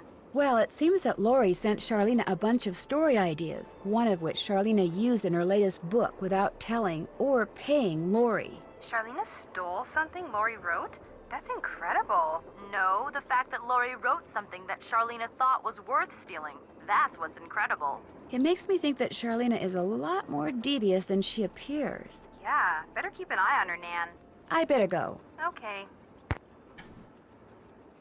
Okay. Did the boys know something now? Hey, how's it going? Were you able to find anything out about Jake's engineer, that James Thurston guy? Good news and bad news. The good news is he had a wife in Copper Gorge, so he may have had children. The bad news is our internet service provider stopped providing before we could use our cell phones to find out anything else. That's okay. We can do more checking when we get to Copper Gorge. Right. Yay!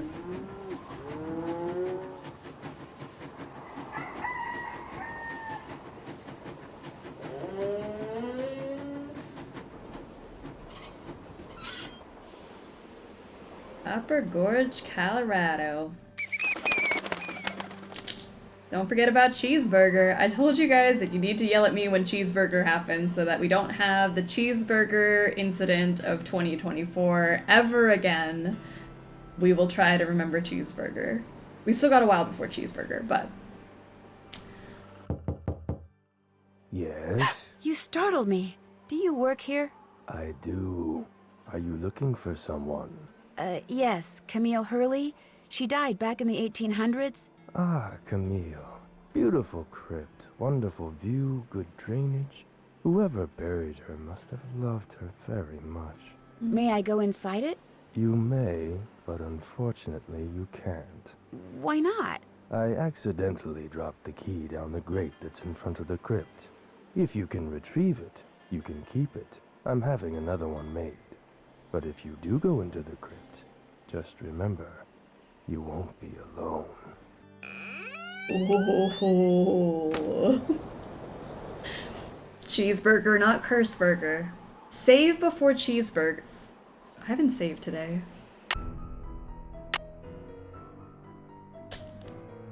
This is like a pre-cheeseburger save.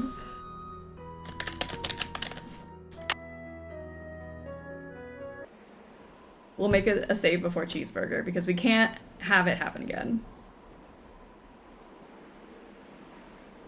Shouldn't we redo the trauma? No, because okay, that whole thing, Cheeseburger Gate happened and the rest of the year was cursed because we had the Danger by Design multiverse of madness. Whatever happened, I am not risking it this year.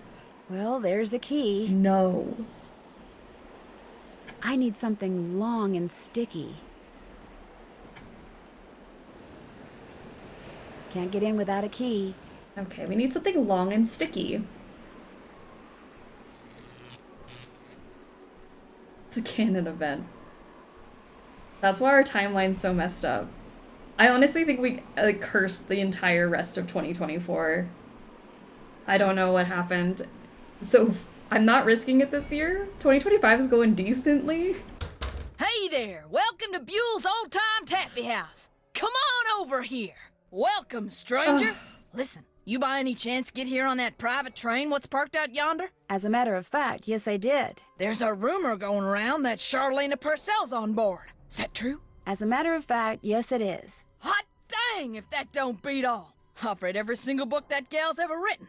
Best writer whatever lived. Did she get off the train too?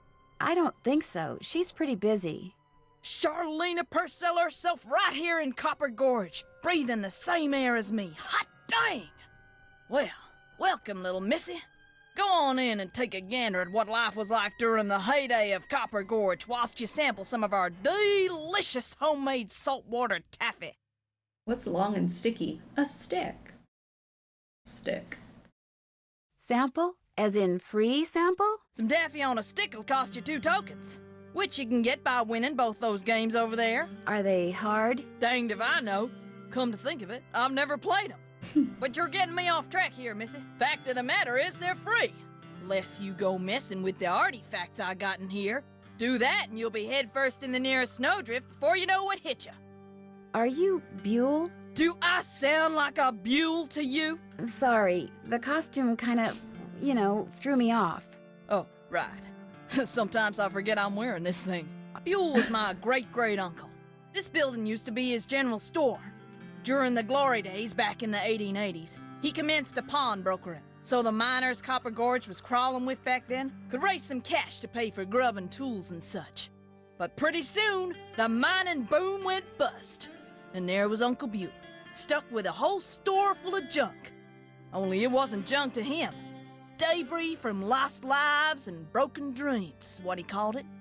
couldn't bring himself to get rid of it. So, he passed it on to his kin. My great-granddaddy's the one who come up with the idea of turning the place into a tourist attraction.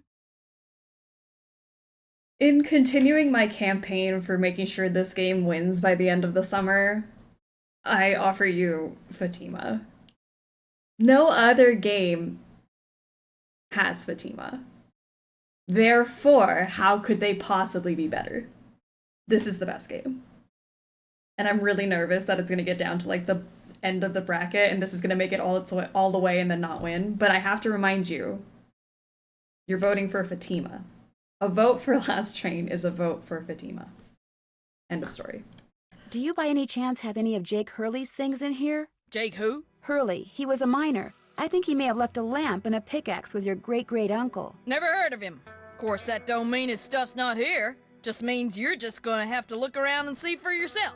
But remember, Susie Q, don't touch. It was fun talking to you. Be right here if you got any questions.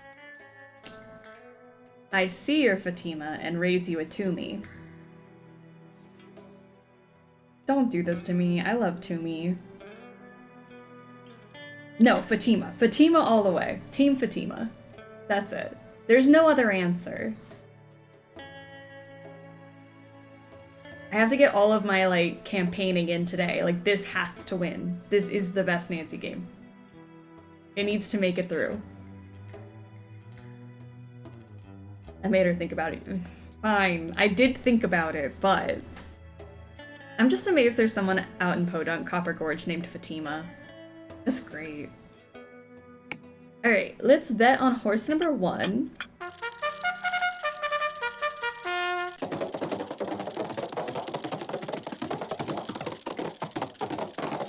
Oh, so close, though. I really thought we were gonna win that. And I lose. Do we just keep picking one until they win?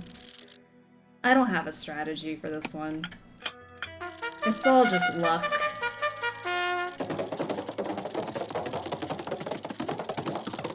Go, one, go! Go, one, go! Oh! That was fast. That might be the fastest we've gotten that. I'm not questioning it. Let's get out of here. Okay, let's do Gold Rush.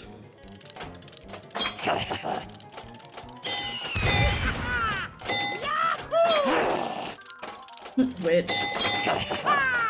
Maybe we did so good on that one, we're gonna struggle with the other ones. Who knows? Let's not jinx it. Oh no!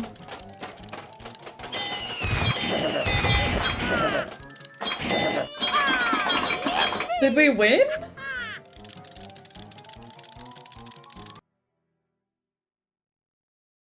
These are rigged. Because what do you mean we won that on the first try? Looks like to get some taffy on a stick, I'm going to need 2 different tokens. Guys, no one say anything. Don't breathe in the wrong direction.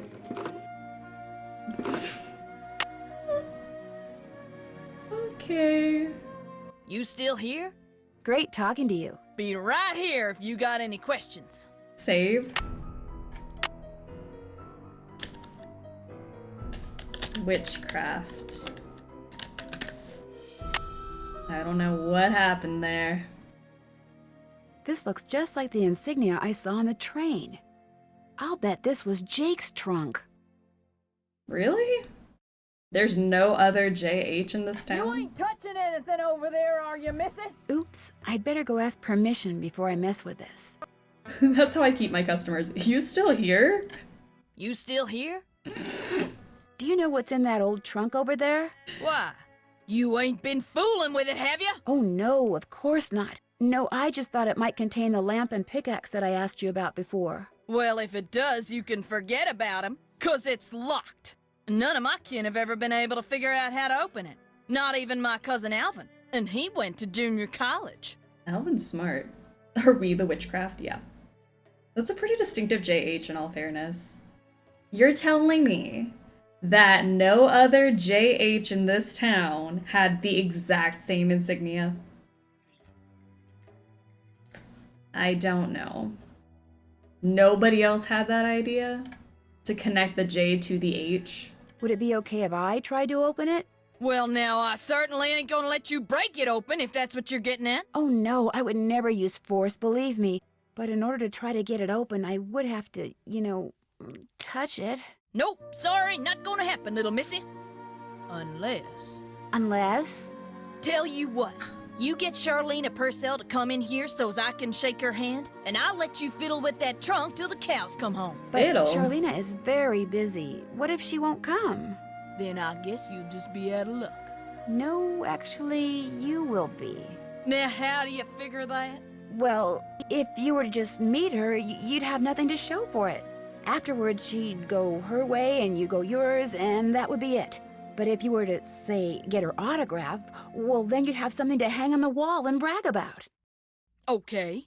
Make it so's I can meet her and get her autograph. Oh, but the thing is, she's on a deadline, and if you take her away from her writing, she may fall behind. And if she falls behind, her publisher may pull the plug. And if her publisher pulls the plug, it could ruin her career. Do you really want to risk ruining Charlena Purcell's career? Good heavens, of course not. All right, you just get me Charlena's autograph, and you got a deal. Just make sure she uses my name. I want it real personal-like. You bet. And your name is? Fatima, with an F.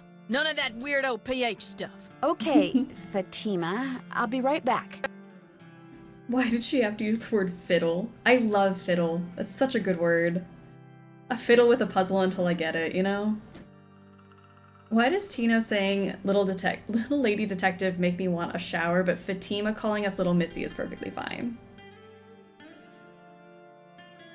Tino just has that aura, you know? I don't know. Let's go get an autograph.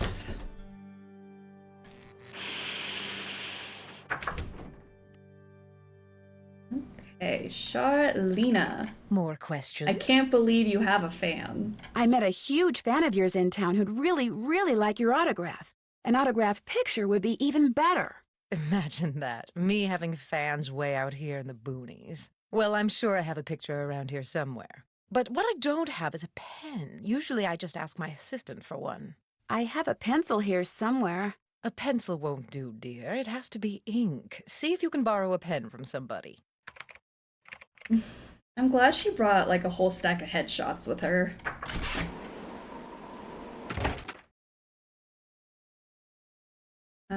Okay, maybe John Gray has a pen. Because he's always prepared.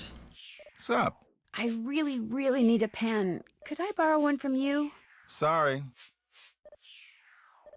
Sorry as in you have a pen and won't let me borrow it, or sorry as in you don't have a pen?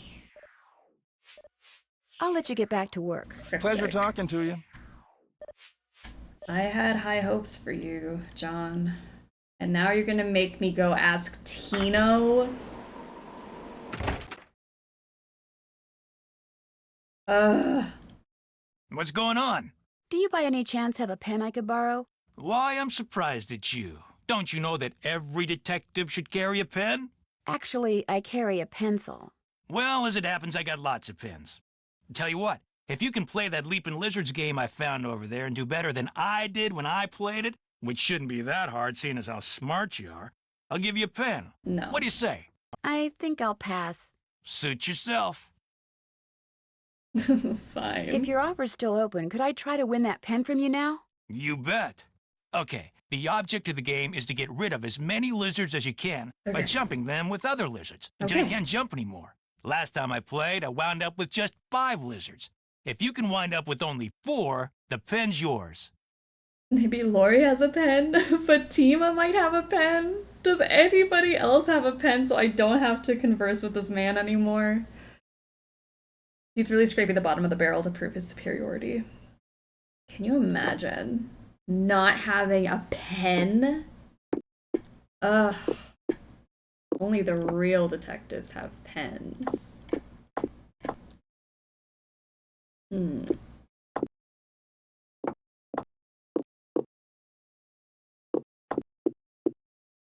I don't know if this is making sense.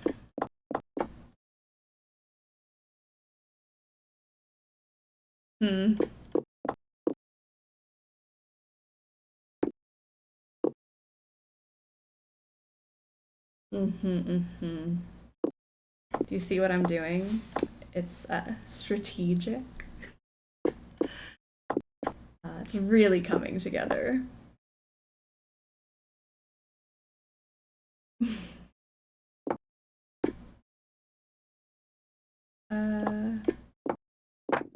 You Dang. lost. Guess you're not so smart after all. Try again. What's worse, this or Fox and Geese? Fox and Geese. Was that a question? Well, sure.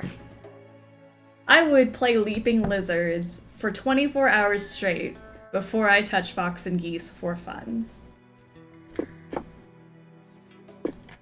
A crime.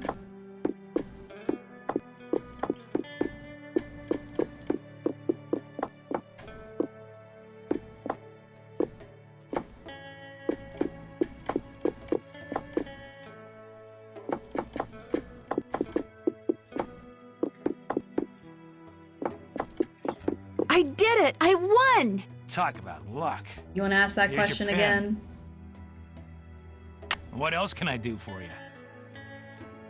Hope I didn't take up too much of your time. Helping people is what I'm all about.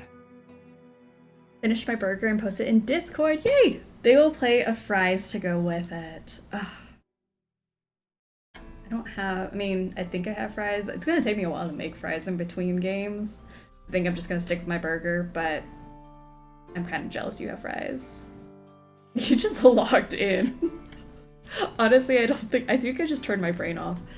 But we have the pen.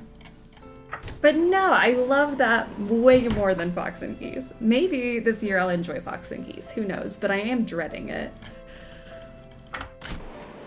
I have a theory. He's not reading any notes. That pad is actually a mirror and he's just admiring himself.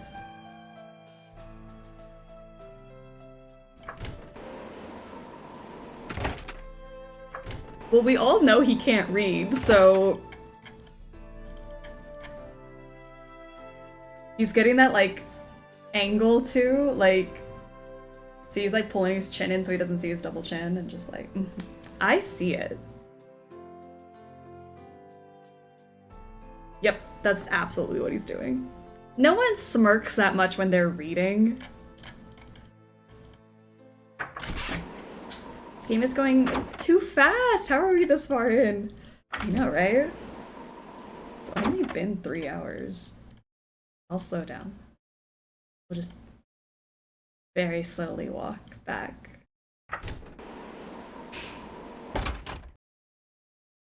Alright, I have this pen. Have you found a pen so I can autograph that picture? I got it from Tino. You can keep it. If you could have it say, to Fatima, that'd be great. There you go. We're going so fast I can, like, smell the Axe body spray of 3D Daryl. It's incoming. Anything else? I should get going. My publisher thanks you. That's the pen he used to dye his hair. Tino's just sitting there, like, with his pen, making sure it's all filled in. No grays. Oh, the boys are gone. I wonder where the boys are. Oh, my long and sticky taffy. Let's use that. And then go get that to Fatima. And then we're all gonna yell at me to make sure I do the right dialogue option. Gotcha.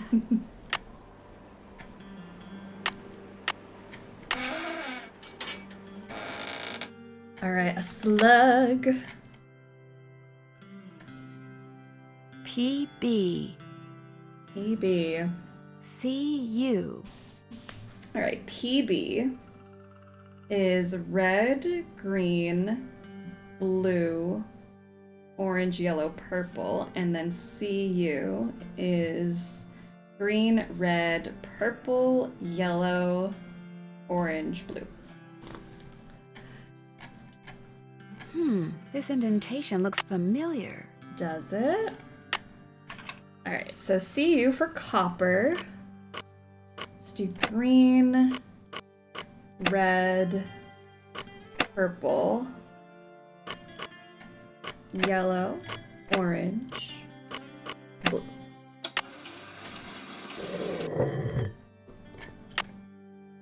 Thank you, Camille. In the letter he wrote to his niece, Jake said she should go to Camille's grave and let Camille's goodness rub off on her. Rub as in rubbing, maybe? I'm amazed that I went to the store and came back and made a cheeseburger in time for Joe's cheeseburger. I'm ready. Perfect timing. Okay. Here we go. Hey, Nancy. My hands are off the mouse. There you are. We've been looking for you. Yeah, you won't believe the lucky break we caught. Lucky break? Hey, that was the result of good old-fashioned detective work. It was the result of your insisting we stop for a cheeseburger. Guys, what's going on? Well, it turns out that a grandchild of Jake's engineer still lives around here. What's more, he hangs out at the local diner, comes in every day. Apparently, he's pretty ancient.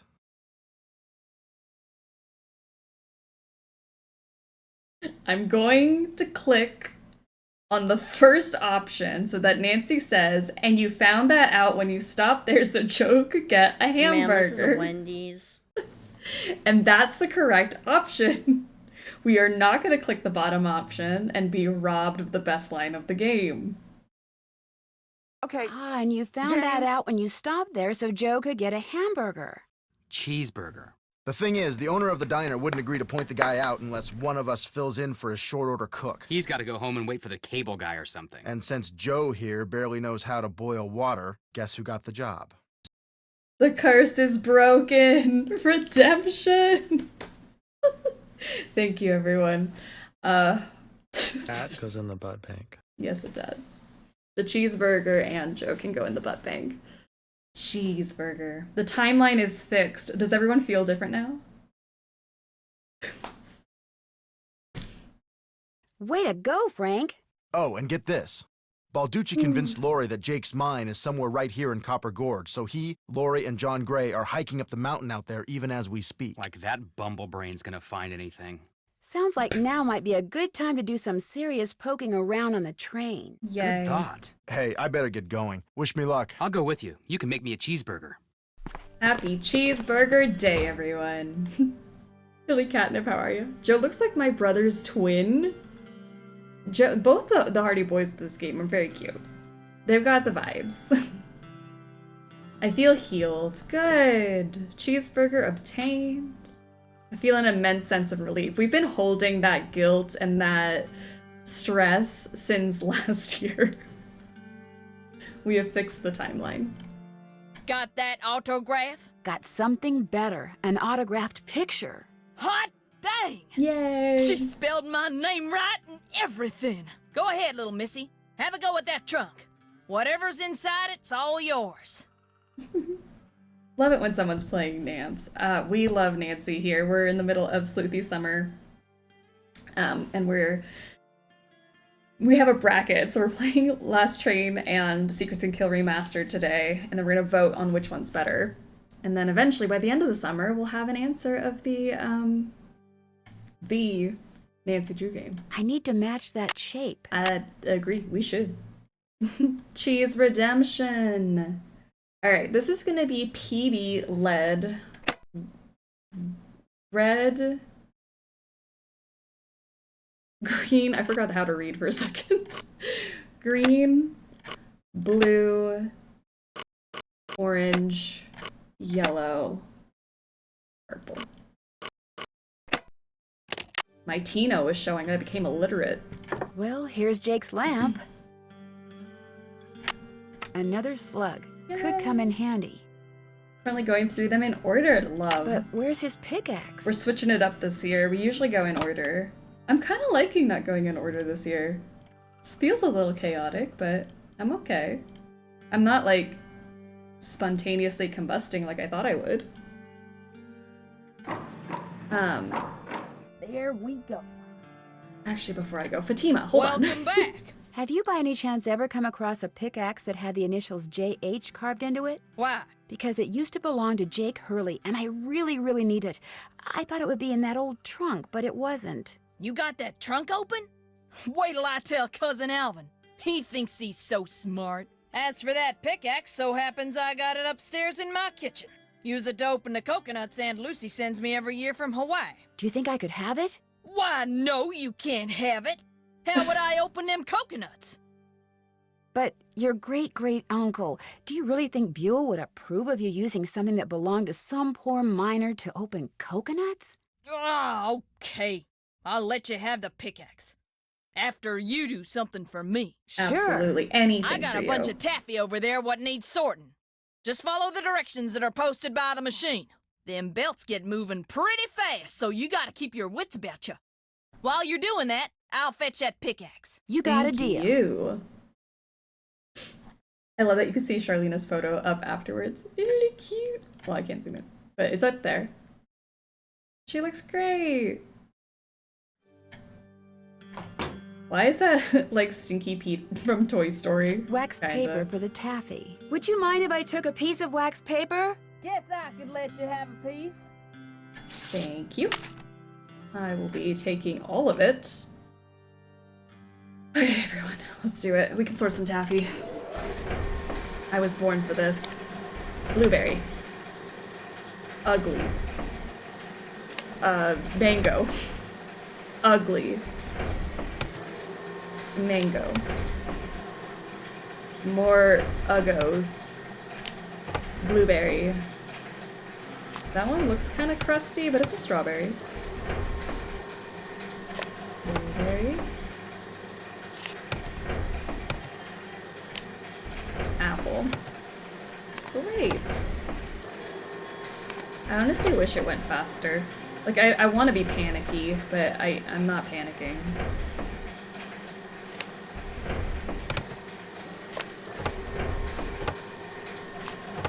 I guess as a child, I thought this was really fast.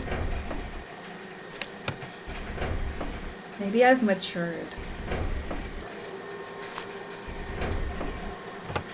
As we mature, the games don't mature with us. Oh, yeah. Okay. That was easy. Got that taffy sorted? No problem. That was easy. You sneak any freebies while you were at it? Oh, no, I would never do that. Well, ain't you the goody two-shoes? Truth is, wouldn't have minded too much if you had, long as you fessed up to it. Here's the pickaxe. Cracked the handle pretty bad on the last batch of coconuts. You sure you want it? Positive. That thing is crusty. There you go. Don't hurt yourself. I won't. Thank you. How many years have you been playing it? Oh gosh. Well, the first game came out in '98, and I haven't really stopped playing since. And this is my favorite Nancy. I think this is the one I've played the most, and maybe Crystal Skull. So yeah, I feel like maybe that one's just like second nature at this point. Welcome to Copper Gorge, elevation 5,619, population seasonal, taffy count endless. Cherry taffy is delicious. I always like the mint, like the peppermint saltwater taffy. I think that's my favorite flavor. Or banana. Hello? Hey, it's Frank. Hey, Frank. I'm in the kitchen of the diner playing short order cook. Has that grandchild of Jake's engineer showed up yet? Just came in with this lady who's even older than he is. And get this, he's a retired miner, so every time I finish an order and ring the pickup bell, he thinks it's the mine shaft elevator bell. And for some reason it makes him start telling his lady friend about his grandfather. You mean you ring the bell and he starts talking about James Thurston? Exactly. Of course, 5 seconds later, he's rambling on about something totally unrelated, but I just fill an order, ring the bell, and ding, he picks up right where he left off. That is, unless I fill the order wrong and the waitress chews me out. She's got a voice like a chainsaw. Very distracting. Sounds like you better keep your ears open and your nose to the grindstone. I am. Just wanted to keep you posted. Well, good luck. Thanks. Talk to you soon. All right, let's get cooking. Aren't all adults retired miners? Get it? Miners. Man, this is a Wendy's. This is better than a Wendy's. All right, we're gonna do a volcano burger with onions, jalapenos, hot mustard, bacon, and cheese. Onions, I already forgot it. Jalapenos. Hot mustard, bacon and cheese. There's some bacon. Slap some crusty cheese on it. So do you know what you want to order yet, Edna? I'm still looking. Did I tell you that my granddaddy was the engineer on a private train owned by one of the richest men that ever passed through Copper Gorge? Jake Hurley was his name. Yes, sir, my granddaddy was Jake's private engineer for more than 25 years. Told my daddy that men don't come any crazier than Jake Hurley, or any nicer. Treated my granddaddy real well, and told him stuff. Real important stuff. Stuff he made my granddaddy swear to never ever forget. Stuff that my granddaddy told my daddy, and that my daddy told me. All the daddies. Why don't you get the egg salad, Edna? Eggs are back to being good for you know. Seems like just last year all those scientific types were saying your arteries would clog up if you so much as looked at an egg. But nowadays, well, all of a sudden eggs are chock full of vitamins and proteins, and eating them's not only okay, it's what they recommend. I guess I've They should either make up their minds or keep their mouths shut. Make eating more pleasant, that's for sure. Eggs. I'd totally try that. That looked like a great burger. Please do some orders wrong. I find the waitress and let's do a wrong order to find the waitress amusing. To get the waitress to talk. Classic burger, lettuce, tomato, pickles, mayo, ketchup. I'm gonna just go ahead and throw some pickled herring on it and call it a day. Hey, this isn't right. What's the matter with you back there? Can't you read? Do the order over and do it right, okay, Einstein? Hey, take it easy on the poor fella, Sally. If he quits, you'll have to cook. Then what'll we do? She thinks we're Tino and can't read. Lettuce, tomato, pickles, mayo, and ketchup. Just a plain Jane, ordinary burger, no pizzazz. Yes, sir, Jake Hurley told my granddaddy things he never told another living soul. Not even his wife. I tell you about her, Edna? I don't think so. Camille was her name. Camille Boulet. That's French, you know. Of course, she died so young that poor Jake didn't have time to tell her anything. According to my granddaddy, one summer day she had a dizzy spell and fell and hit her head. She didn't take well to the heat, see? And sometimes in the summer, when they were going through the desert, why, that train'd be just like an oven.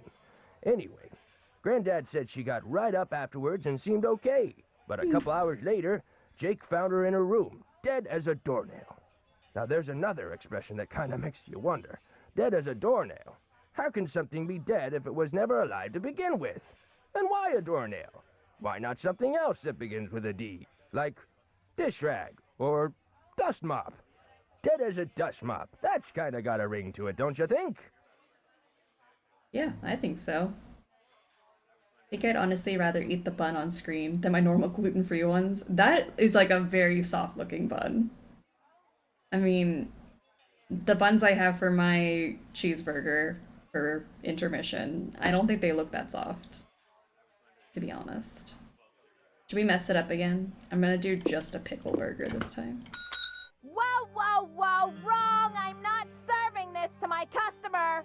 Come on, new guy, make me another and make it right, or else! Hard to think, let alone talk, when Sally goes off like that. I went to Walmart and found a cute philodendron on sale in the plant department. Yay! It's a little crusty dusty, but it's growing a new leaf, so I think I can save it. Amazing. Okay, we got avocado, tomato, fruit jelly.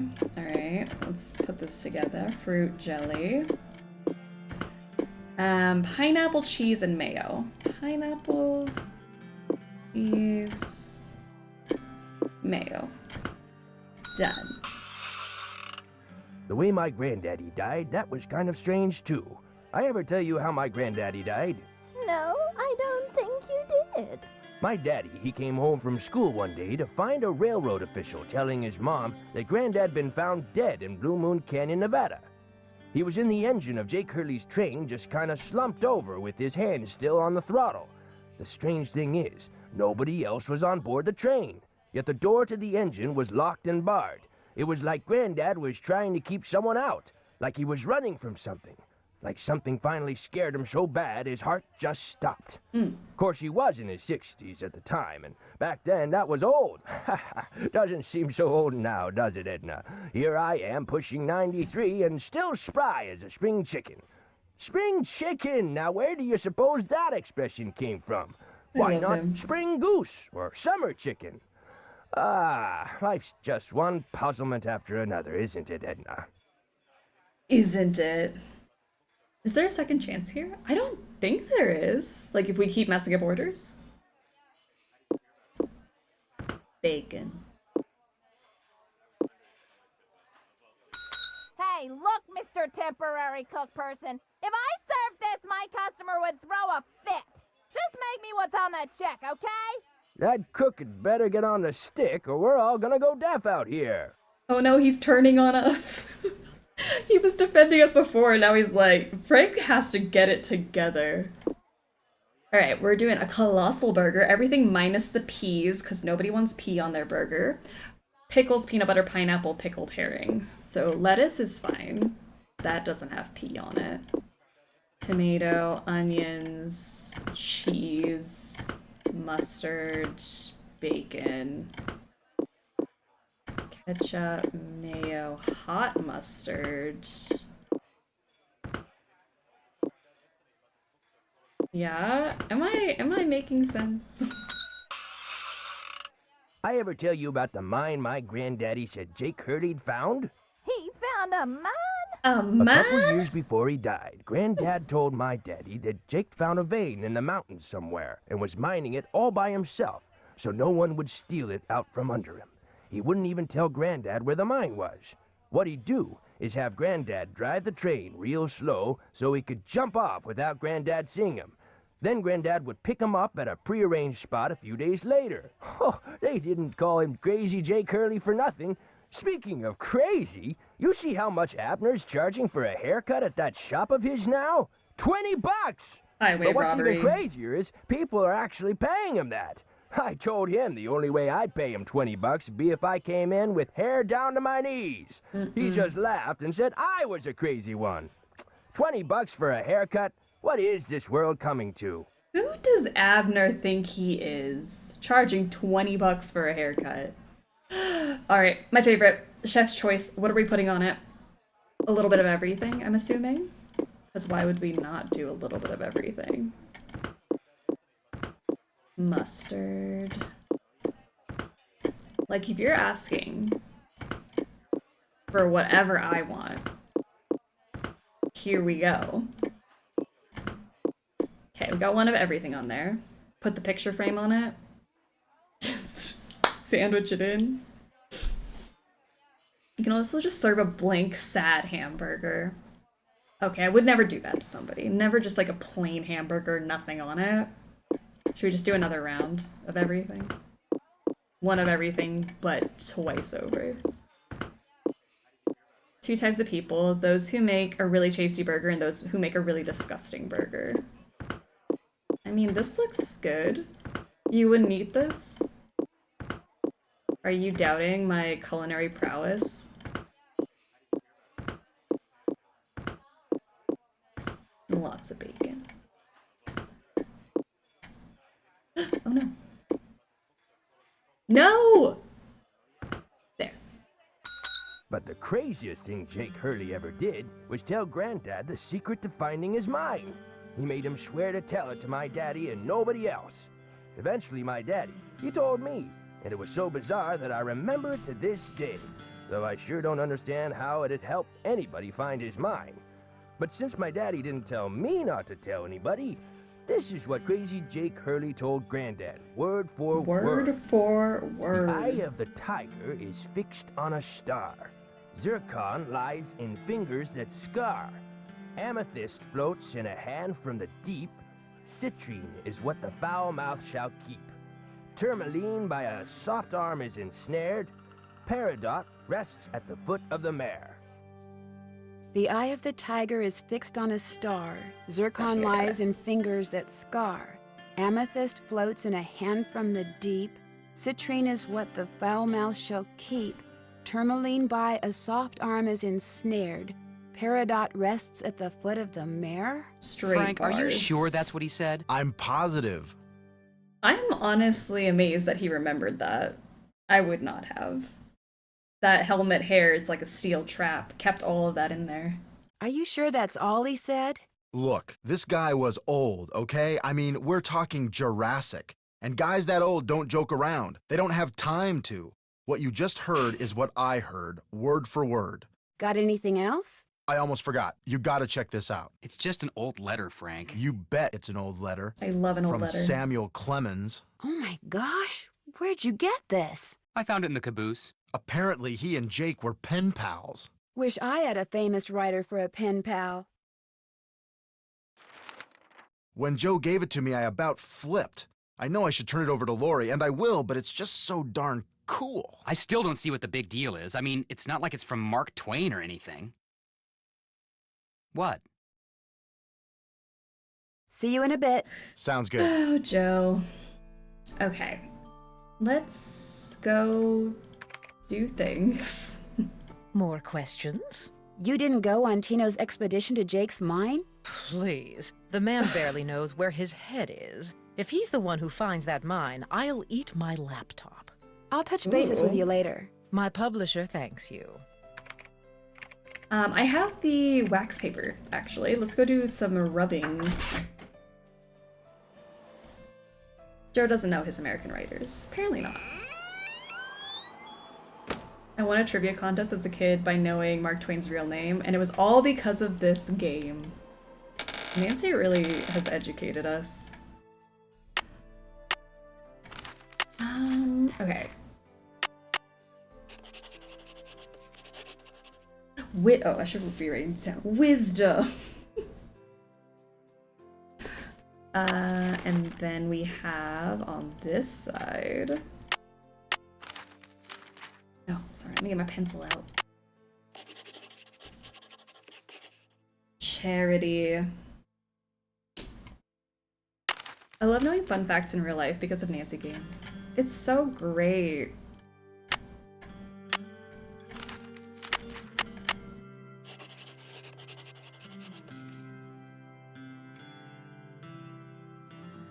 Purity.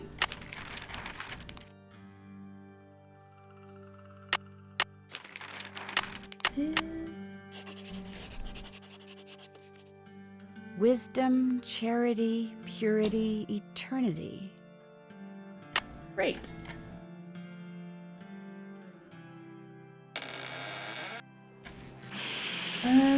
And then we have to do... I don't know. We'll feel the vibes. I'm like, I don't know what I'm doing, but I'll walk around and it'll hit me. Because that's for this, but I need to know what numbers correspond with the words. Wisdom feels like the number 8 to me, which also feels like a Thursday. And like the color brown. So maybe we just go off of vibes. Sorry, this is a multi-step process. Channel your inner John Gray and get a vibe. Yeah, that's it. There's a book about embroidery. There is a book about embroidery. So, you know, the womanly task of embroidery. Owl for wisdom. Charity is the dove. Purity. Nothing's more pure than a harp. And then eternity. A crown. Good stuff. And then we can go over here, and the wisdom is a 7. Although I still feel like wisdom is giving 8. Dove is a 9. Harp is a 3. And crown is a 6. But also while I'm here, let me play my piano because Jonathan is gone. Hopefully Camille snatched him up. All right.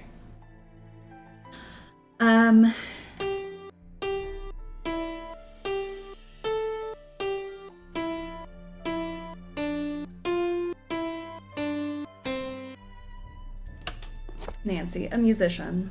A spyglass. I'll bet it's the one I need for Jake's projector. Harps aren't pure. All they do is get I need to read the whole thing before I start reading out loud. You'd think I'd learn by now.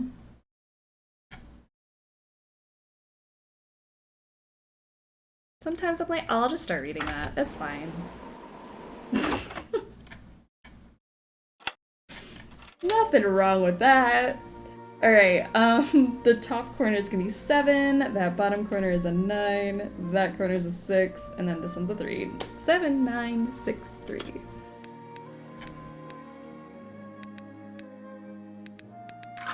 There we go. More pipes. Why am I not surprised?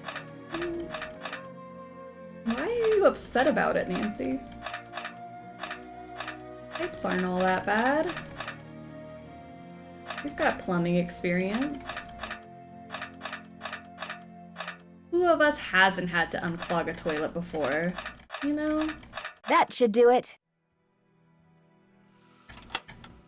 Okay, and then we also have the eagle. I'm just now remembering the eagle's where the other pipes will be. Sorry, spoiler alert, but eagle 2. The eagle has landed. Eagle is 2. I wonder if that eagle has something to do with the eagle in that painting in the dining car. That'd be so funny if it did, Nancy. That's so crazy. We should try it. So 1, 2, 3, 4, 5, 6. 6 coins, slugs, to equal 2. Can we grab the gemstone out of Tony's room? Tony Baloney? Tony's not here. You guys just feel like a lighter air? Oh my gosh. We can also steal his car back. Oh yeah, we can. Let's do this. Snatched. Like, that was a nice room to be in. The atmosphere was totally shifted. A weight off my shoulders. This room isn't smothering anymore. Feels so much nicer in here. Good vibes. Yeah, John Gray would say the vibes were good in there, for sure. Okay, 1, 2, 3, 4, 5, 6. Sorry, 6 of them to equal 2. 10 minus 8 is 2, but I need to use 4 more of these. Plus 3 minus 3. No. Let's add 7. What if I did that? And then 6 minus 6 plus 2.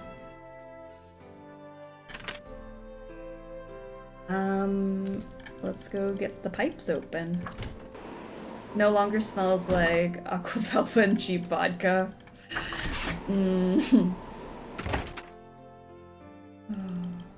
Can we, like, Febreze the room down? No black hole. Truly is a light, airy feel. That is not where the eagle is. The eagle is over here. And naturally, we have still more pipes. Sorry. Trigger happy, excuse me.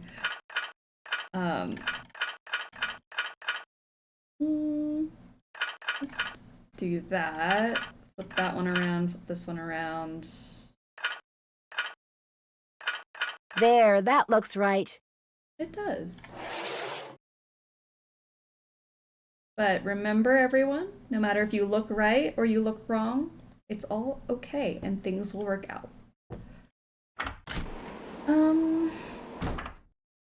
What am I doing? I'm acting as if I've never run a train before. Like, obviously I gotta get steam. Sounds like steam from the engine is moving through those pipes now. Like, rookie mistake. I'm so sorry, guys. Let's get the steam going. Rule number 1 of train maintenance. And then... It's okay, I forgive you, thank you. I'm so... I can't apologize enough. That was almost as bad as Cheeseburger Gate. Okay, pickaxe. Oh no. What I need is some duct tape. I honestly think we could probably just still push this down, but if Nancy says we need duct tape she shall get. I need a lamp. Lamp. Okay, looks like that goes there. There's still water in it, which means it must be out of carbide. Carbide. Spyglass. There, it should work now. Come on, Nancy, use those big muscles. Come on. Okay, so Eye of the Tiger rests on the star. I think it's this one. Something about fingers that scar. That's not right, is it? What's zircon look like? Is that one zircon? Or is that citrine? That one looks like citrine. And how do I know? I'm just going off of vibes. That one just looks like its name is citrine. So maybe that one's zircon. Unless that one is citrine. I don't know. She could be a citrine. Then the hand from the deep fin thingy, amethyst. Foul mouth, citrine. Are you citrine? I don't know. It looks wrong to me. Soft arm is tourmaline. And then the mare. Nothing happened. The jewels must not be in the right place. Yeah, because I named the girlies wrong. Nothing happened. The jewels must not be in the right place. I know, Nancy. It's because citrine was not giving the vibes of citrine. And is that my fault? I don't think so. Whoa, looks like I did something right. Citrine is yellow. I thought zircon was kind of grayish. We need to go look at that book. I don't know. I feel like I always mix those two up though. I always get citron or citrine and zircon mixed up every time. I mean, they look similar. Again, just going off of vibes. We'll see the gem book again in Secrets Can Kill. That is true. Let's check it over. Oh no, he's back! That was such a jump scare. I really wasn't expecting him there. Citrine. A form of quartz that is rich golden color is closely related to amethyst. In fact, if amethyst is heated to 550 degrees centigrade, it becomes citrine. For the heat eliminates the impurity that causes its purple coloration. Amethyst really is impure.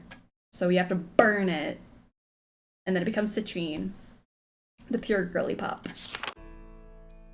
And then there's zircon. Is that the one we were? Yeah, citrine and zircon. Oh. It's there. What's going on? So, how did your expedition to Jake's mine turn out? Well, as you may or may not have heard, I didn't find the mine. But at least now I know where it isn't, which is just as good as knowing where it is. Sorta. Do you by any chance have any duct tape? Duct tape? Sure don't. But there was this one case I worked where duct tape came in real handy. See, I had just collared this. I'm kind of in a hurry, Mr. Balducci. Oh. Balducci. Maybe some other time. Nancy really hit the bald of the Balducci. That's right, Nancy. Cut him off. I'm sorry, sir. I have heard enough. What's up? I hear Tino took you and Lori for a little hike today. Don't remind me. Turns out Tino had no idea where he was going. Good thing for him, my fingers were frozen stiff. Otherwise, I would have strangled him. Ask Lori for duct tape? Hold that thought, I'll let John. you get back to work. Let's go ask Lori for duct tape. Honestly, I'm gonna be real. I forgot Lori was here. I don't think I ever talked to Lori after we get to Copper Gorge. Hey, do you have some duct tape? Yes? Do you know if there's any duct tape around here? Duct tape? Duct tape. Nope, afraid not. Sorry. See, that's what someone who does have duct tape and doesn't want to share would say. I hear Tino took you and John on a trek to Jake's mine. Jake's mine, my eye. We went tramping through the snow, lugging all this equipment John insisted on bringing, and where do we end up? At this teeny tiny, half-rotten, tumble-down outhouse. He led you to an outhouse? Well, he said it was the opening to a mine shaft, but then John said if it was, shouldn't the hole be going into the mountain instead of just down? So they stood there arguing until Tino finally grabbed a shovel, went inside, and started digging. What he found was definitely not gold. Tino.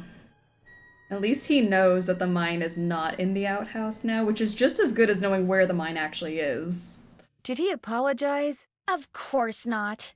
If he didn't have such nice eyes, the man would be a total zero. We'll talk some more later. Are we looking at the girl. same eyes? Those beady eyes? Tino is canonically covered in poop water. And you know he didn't wash his hands. Lori is down bad. Poor girl. Hey, I heard about the poop water incident. What's going on? I don't know, but I need to look at your hands. Thanks for your help. Helping people's what I'm all about. Can we just, all kill Tino? I don't think anyone on the train will spill. I feel like Lori would. I don't know. Lori cares way too much about that man.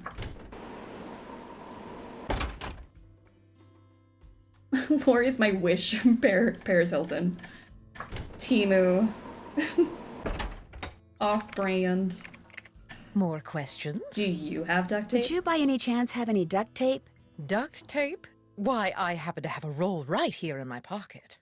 Great! Don't be a ninny. Of course I don't have any duct tape. What do I look like, a hardware store? Uncalled for? Like, what did I do? I'll touch bases with you later. My publisher thanks you. I mean, I get she's on a deadline and, she's working and Nancy keeps interrupting, but to be called a ninny? I don't know. Hey, how's it going? See you soon. You better. She mad. That's not how you react to such a question. I was just asking if she happened to have duct tape on her. But why would she? She didn't even have a pen. Okay. John, you're the only sane person here. Do you have duct tape? Would you by any chance have any duct tape? Got some right there in my gearbox. That's the good news. The bad news is, I can't open the box. It's an antique lockbox that I found in this abandoned monastery I scoped out on my show last year. You can open it with either the key, which I just discovered I forgot to bring with me, or the combination, which you're supposed to be able to figure out just by looking at the box. Fortunately, I didn't put anything critical in there. I've never tried to open it without the key, but if you want that duct tape, go ahead and give it a shot. I mean, yeah, good thing you didn't put something critical in there, but why did you put duct tape in there? Who's trying to steal your duct tape? I mean, clearly everyone, because nobody has duct tape. Thanks, I think I will. If you get it open, the duct tape's all yours. I bet the animals should start from the left shore. Okay. If they start on the left shore, and then we put the cougar, whatever this thing is, in the boat, drop it off on the other side, and then we come back and pick up the peacock? No. We pick up the wolf. Drop the wolf off, pick the cougar back up, drop the cougar off, grab the peacock, take the peacock over, go run back, and then, yeah? Duct tape. Thanks, John. Pro tip, wrap some duct tape around a pen, that way it doesn't take up much space, and if someone says, I wish I had duct tape, you can pull it out. And a pen. A lockbox with a combination you can figure out just by looking at it doesn't sound very secure. I mean, he couldn't get into it. There, good as new. He secured it from Sorta. himself. Okay, good stuff, good stuff. It's looking good, looking good. We're good. We're good. And we have liftoff. This is the coolest thing ever. Again, adding to the reason why this game should win the entire bracket. This scene alone.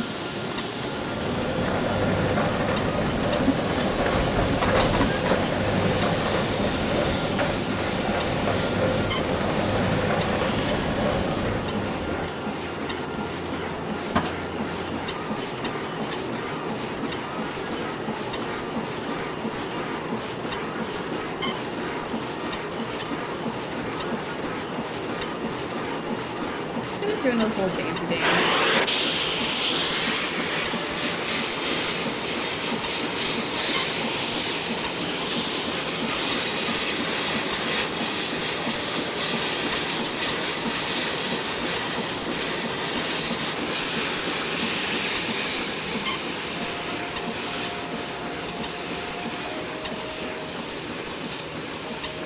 That's where Jake's mine is.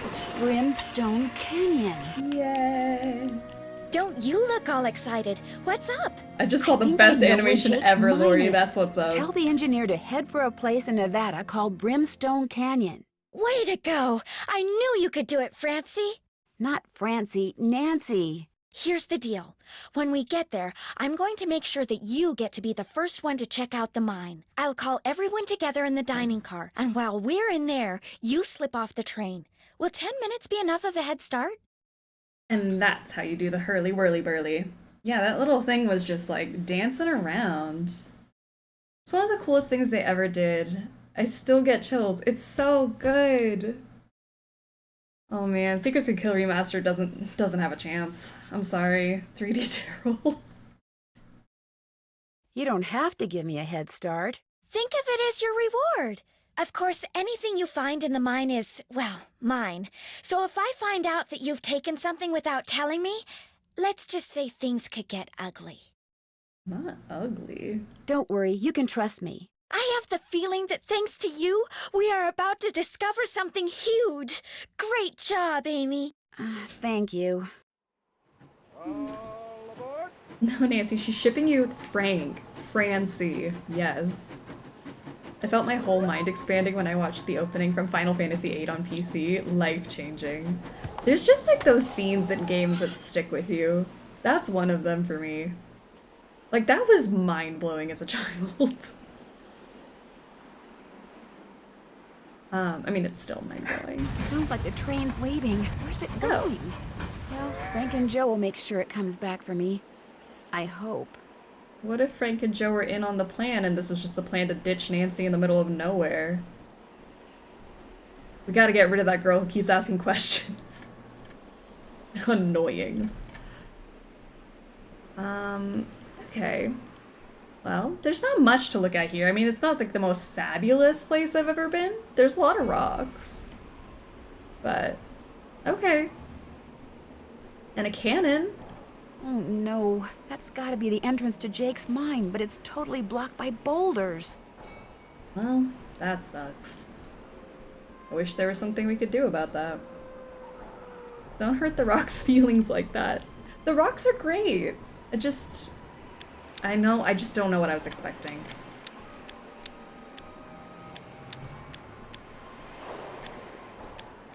Ooh, we got close there. No. Much better.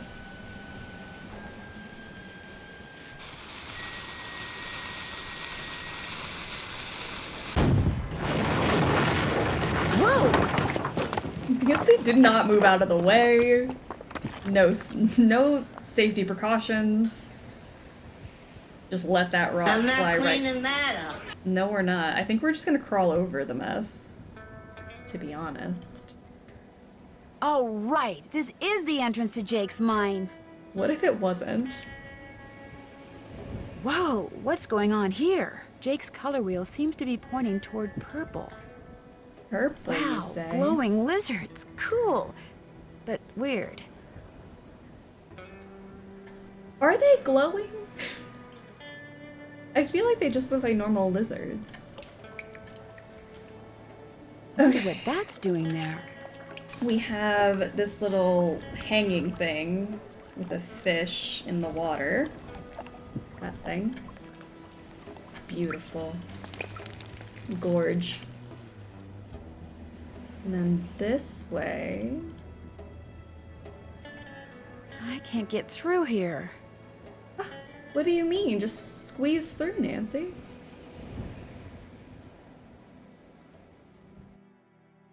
Let's see what's down this way. I'm just gonna wander around. Maybe we'll find some fun things. Whoa!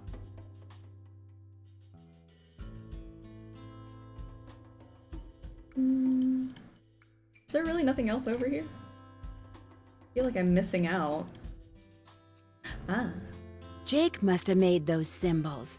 The question is, why? Why did Jake do anything? Jake was doing too damn much. Last Train really grew on me over the years. I hated it growing up, but Sleuthy Summer brought me around to enjoyment of it. I'm glad. I know it's not everyone's favorite, but maybe it's just a special game to me, but I'm hoping it gets far in the bracket. Even if it doesn't win, I just need it to get into like the top 5. Okay, so we have Cactus 1, Fire. I don't know why I thought drawing them would be better instead of writing the words. Then the Snake is 3. That boulder thing I just saw, I think? No, that's something different. The Fish is 5. The Fish is... Yeah, I really committed to drawing the pictures instead of just writing the words out. And then the Bats. Doot, doot, doot, doot, doot, doot, doot. There, like that. 6.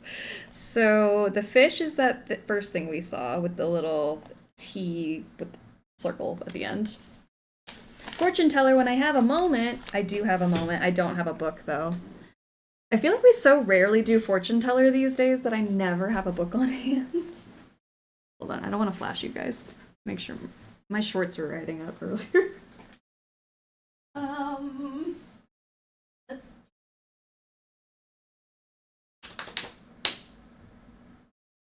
Oh yeah, let's do Strangers on a Train. Because we're on a train. I always think about redeeming it, but I never do. We haven't had fortune teller in a long time. Let's do it. It's one of my fave redeems. Let's see. Okay. Sablon has redeemed fortune teller. We have... Hold on, where are the page numbers? That's just like a preview. 180 pages to pick from. Nancy Drew Diaries, Strangers on a Train.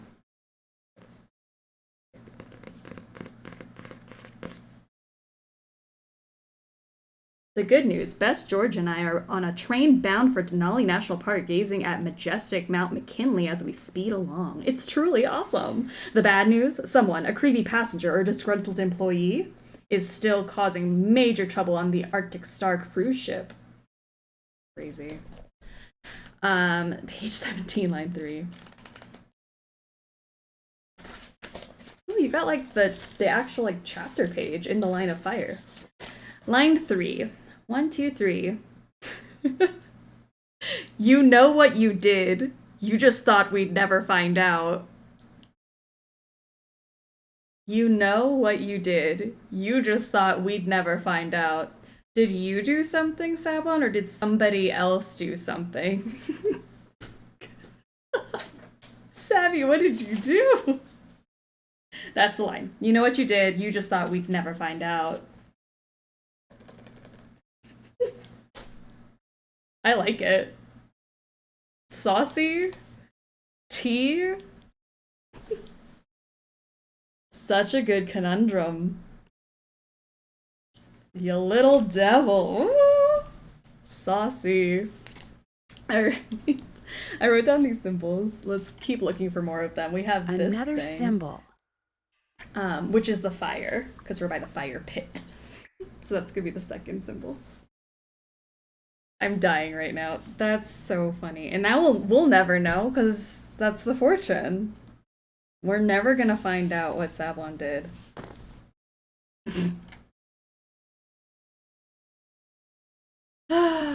Okay, we went this way already. Have I gone all the ways? I think I've done all the ways.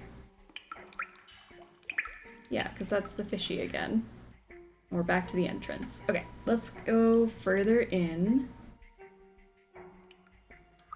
We have this guy, a little boulder. That's number 4.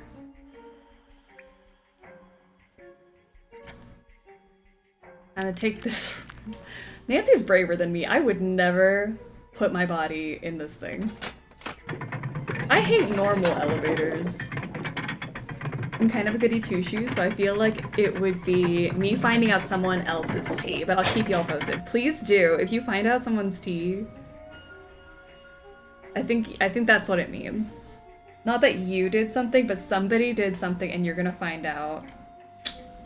They're gonna get caught. We had this little rocking chair looking thing for the snake, so that's number 3. Number 3. Okay, we're missing the cactus and the bat for our last 2 symbols. Well, that's just a dead end, is it? No, it's not. There's a whole pathway. I can roll down this way. Oh, man. Sorry, Nancy. This is the cactus.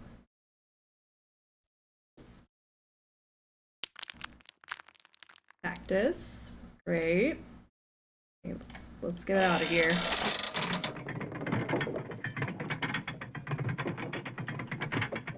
And the bat. The bat is the last one. Our last symbol.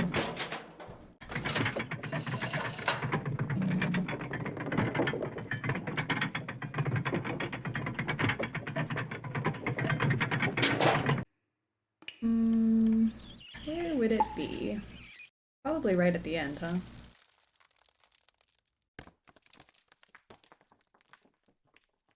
This. That's gotta be the last one.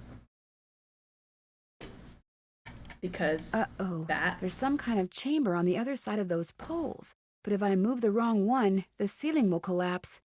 Jake was too meticulous not to have left a clue somewhere as to how you're supposed to move them. I mean, it's been a minute since Nancy's died, right? I've seen that symbol before. I think I made a boo-boo. Gotta keep her humble. Have there only been 3 deaths in this game? I feel like I haven't killed her enough today.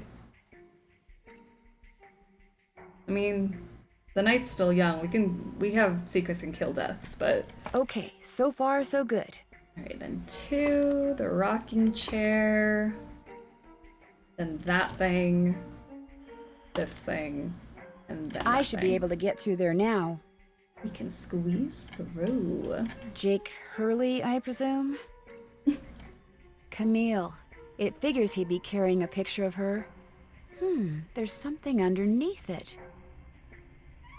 His ribs? Jake Hurley. Looks like a letter. April 14th, 1865.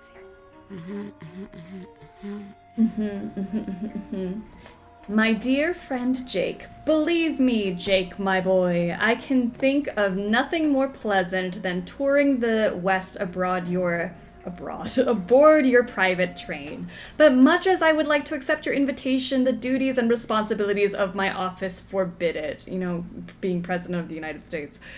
I cannot leave Washington until this terrible war is over and the states are united once more. I would scarcely leave my office at all these days were it... Abe. Nancy's reading ahead. Spoilers.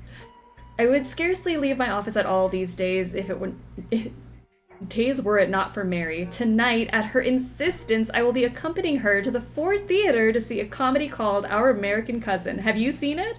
Mary assures me that I'll enjoy it despite the fact that for some strange reason, I've never felt at ease when at the theater. Perhaps tonight will be different. Write to me soon. Your missives never fail to boost my spirits. Your humble friend, Abe. About to go out to the theater tonight. I wonder what could go wrong. Oh my gosh, this is from Abraham Lincoln. And April 14th is the day he was assassinated. This letter must be worth a fortune. That's just what I thought, too. See, what I didn't tell you when I gave you that letter Jake wrote to Ruth is that I also found his diary, which is how I found out he'd gotten to be friends with President Lincoln, and that he'd gotten a letter from Abe that he knew would be so valuable someday that he always kept it on his person. Can I have it? Sure.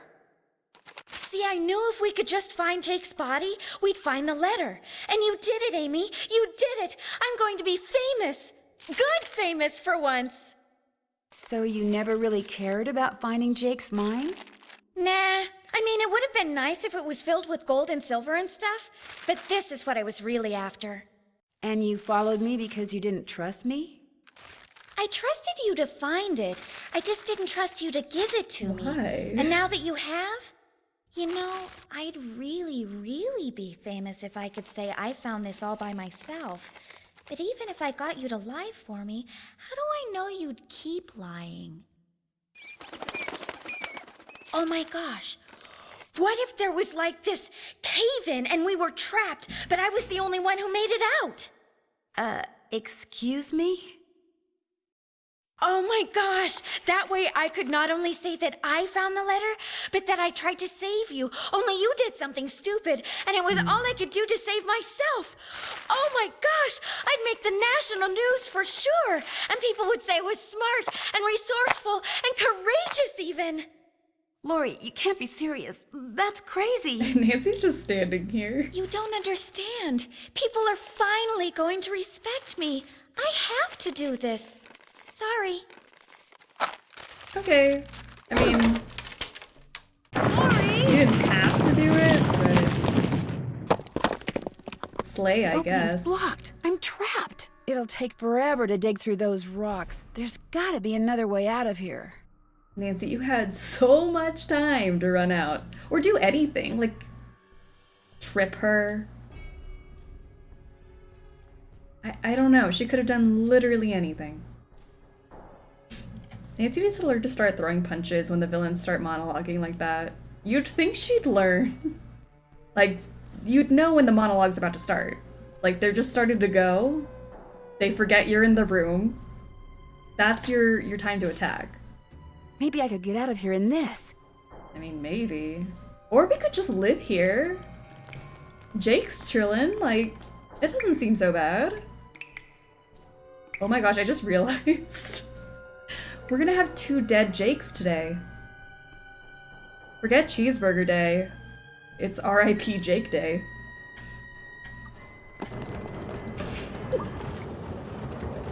What did the Jakes do?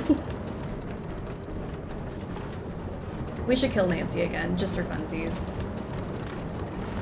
Anti-Jake Day. Uh-oh. The mine would be prime real estate now with the housing shortage. I mean, it's nice. Forget Cheeseburger Day? Blasphemy. You know what? You're right. It can't be not Cheeseburger Day.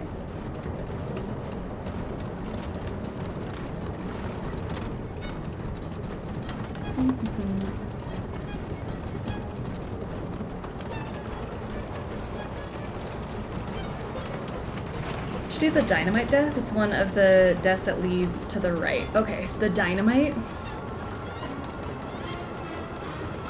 On the right.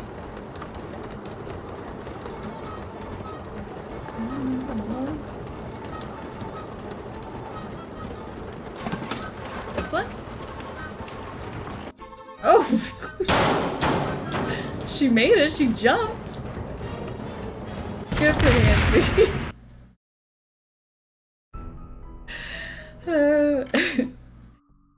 Let's try that again. Unlimited lives. Of course, Book Nancy did get locked in lots of car trunks, closets, basements, yeah. Very much in character. Third time's a charm. Nancy will get out of here eventually. But only when we say so.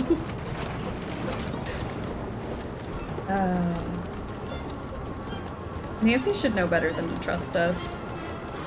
Any time we have like, oh, second chance, you bet we're gonna kill her.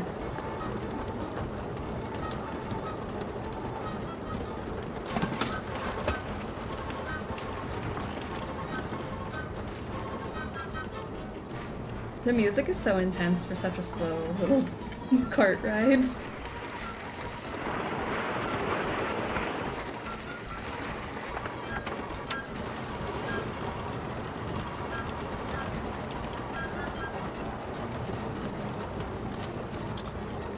Are we good? Do I have to do anything else?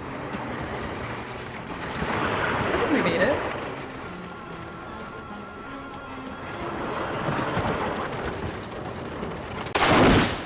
Concussion. Concussion number 2.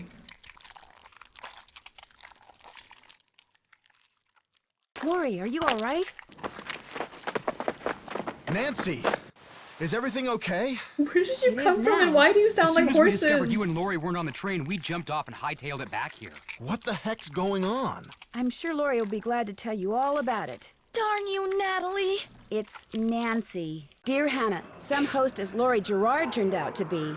When her father heard that she'd tried to seal me up in that mine, he canceled all her credit cards and said that from now on, Lori'll have to support herself. She has yet to stop crying. Tino Balducci told reporters that he knew what Lori was up to all along, and said he let Frank, Joe, and me solve the case so we amateurs could enjoy his limelight. Joe was just about to belt him when a big argument broke out between John Gray and Charlena over whether John had really recorded Camille's ghost. She started calling him a crackpot, and then he started calling her a hack. Then, well, let's just say that soon the press was no longer interested in what Tino had to say. As for Jake Hurley, it turns out that his letter from Abe Lincoln is worth a small fortune. Pretty ironic, huh? Jake spent his whole life searching for gold, when all along he possessed something far more valuable. His uncanny knack for making friends. Love, Nancy. The real treasure was the friends we made along the way! What do we think we got? I don't think we did anything special today. Hey, sassy detective. Congratulations on cracking the case. You've been awarded the title of... Iron Horse Chef Award for sandwich making creativity. Is a burger a sandwich? I guess so. Honestly, great. I think that we got the award for a cheeseburger is wonderful because we did set the timeline straight today. So, happy cheeseburger day, everyone. May we rejoice forevermore. I wonder if that's the award for screwing up a lot. Maybe that's it. We really took our creative liberties. Great play there by Last Train. Looks like a lot of positive comments all around. A little bit of hostility there for Tino Balducci. We'll see if that has any actual pull in the vote as we move on to our next contestant of the day. But before we do that, let's cut to our halftime show. It is the night before Sleuthy Summer Smackdown number 1. We have burgers going because we're playing Last Train to Blue Moon Canyon, and that means it is cheeseburger day. We got all the stuff kind of happening here, but I'm also like cleaning the kitchen at the same time, so you know, we multitask. We're gonna do a flip. Okay, we're looking all right. I'm gonna try to not burn myself. I got that twist. That's a bun. Fries are in the oven. There's a lot going on right now. I also have a movie on. Very overwhelmed. I also am just now realizing I left all of the Coca-Cola in the trunk of the car. So I need to get that, put that in the fridge. We have a nice ice cold Coke. Maybe it'll be like a diner, a 3D Daryl diner Coke and a Joe Hardy cheeseburger tomorrow. What is going on? Why am I struggling so hard to get this open? Ooh. Do you see the vision? This is just the test one. This isn't even the right one. It's kind of falling apart too. We could work on presentation. Burger vibes? I chopped it in half so that I don't like mess all over my desk. What kind of burger? Hamburger. It's a cheeseburger. Duh. Here's my like cross section. It's a vibe. I had this for dinner last night too, so I'm not shocked that it tastes good. Oh no, it tastes exactly like a cheeseburger. I'm so shocked. Thanks for joining our Sleuthy Snacktime halftime show. Next up in the contest is Secrets Can Kill Remastered. Take it away, Struggle Bus. Okay. Secrets Can Kill Remastered. Clearly 100 times better than Last Train to Bluewood Canyon. I know how the vote's gonna go.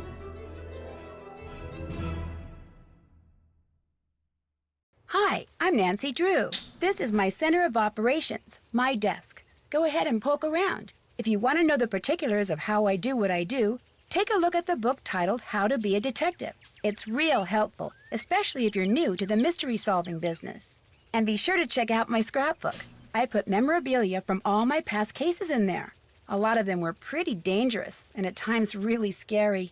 But don't say anything about that to my dad, okay? He worries about me enough as it is. And whatever you do, read what's in the file called Case File. That'll tell you all about the mystery I'm about to try to solve. If you think you're ready to dive into that mystery, just click on the plane ticket and you'll be on your way. Bless. That's done. Let's look at our scrapbook. Is this the first one? Yeah, because we haven't played any of them at the desk yet. But we got so many games coming up. Oh, the nostalgia is palpable. It's coming.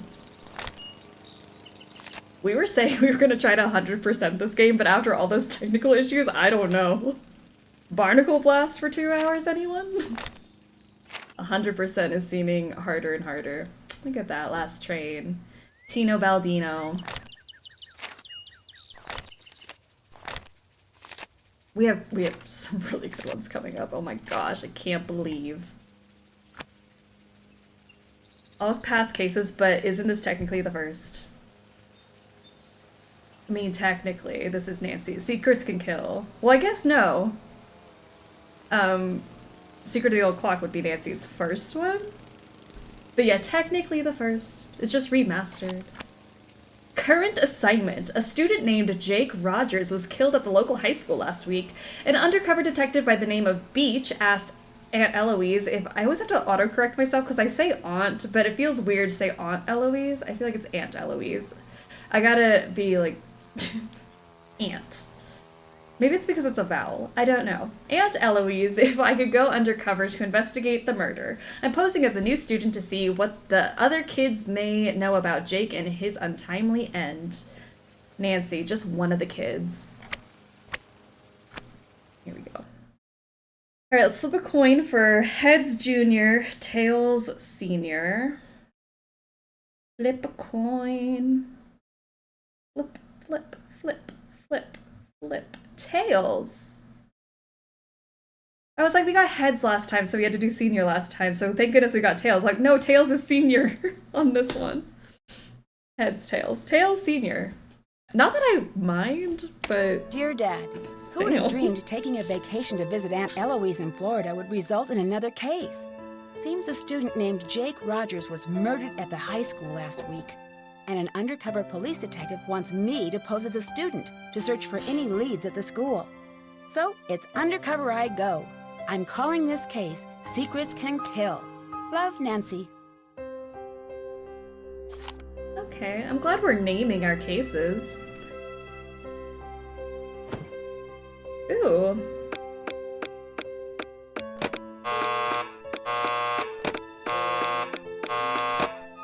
This is like my puzzle-solving skills coming out.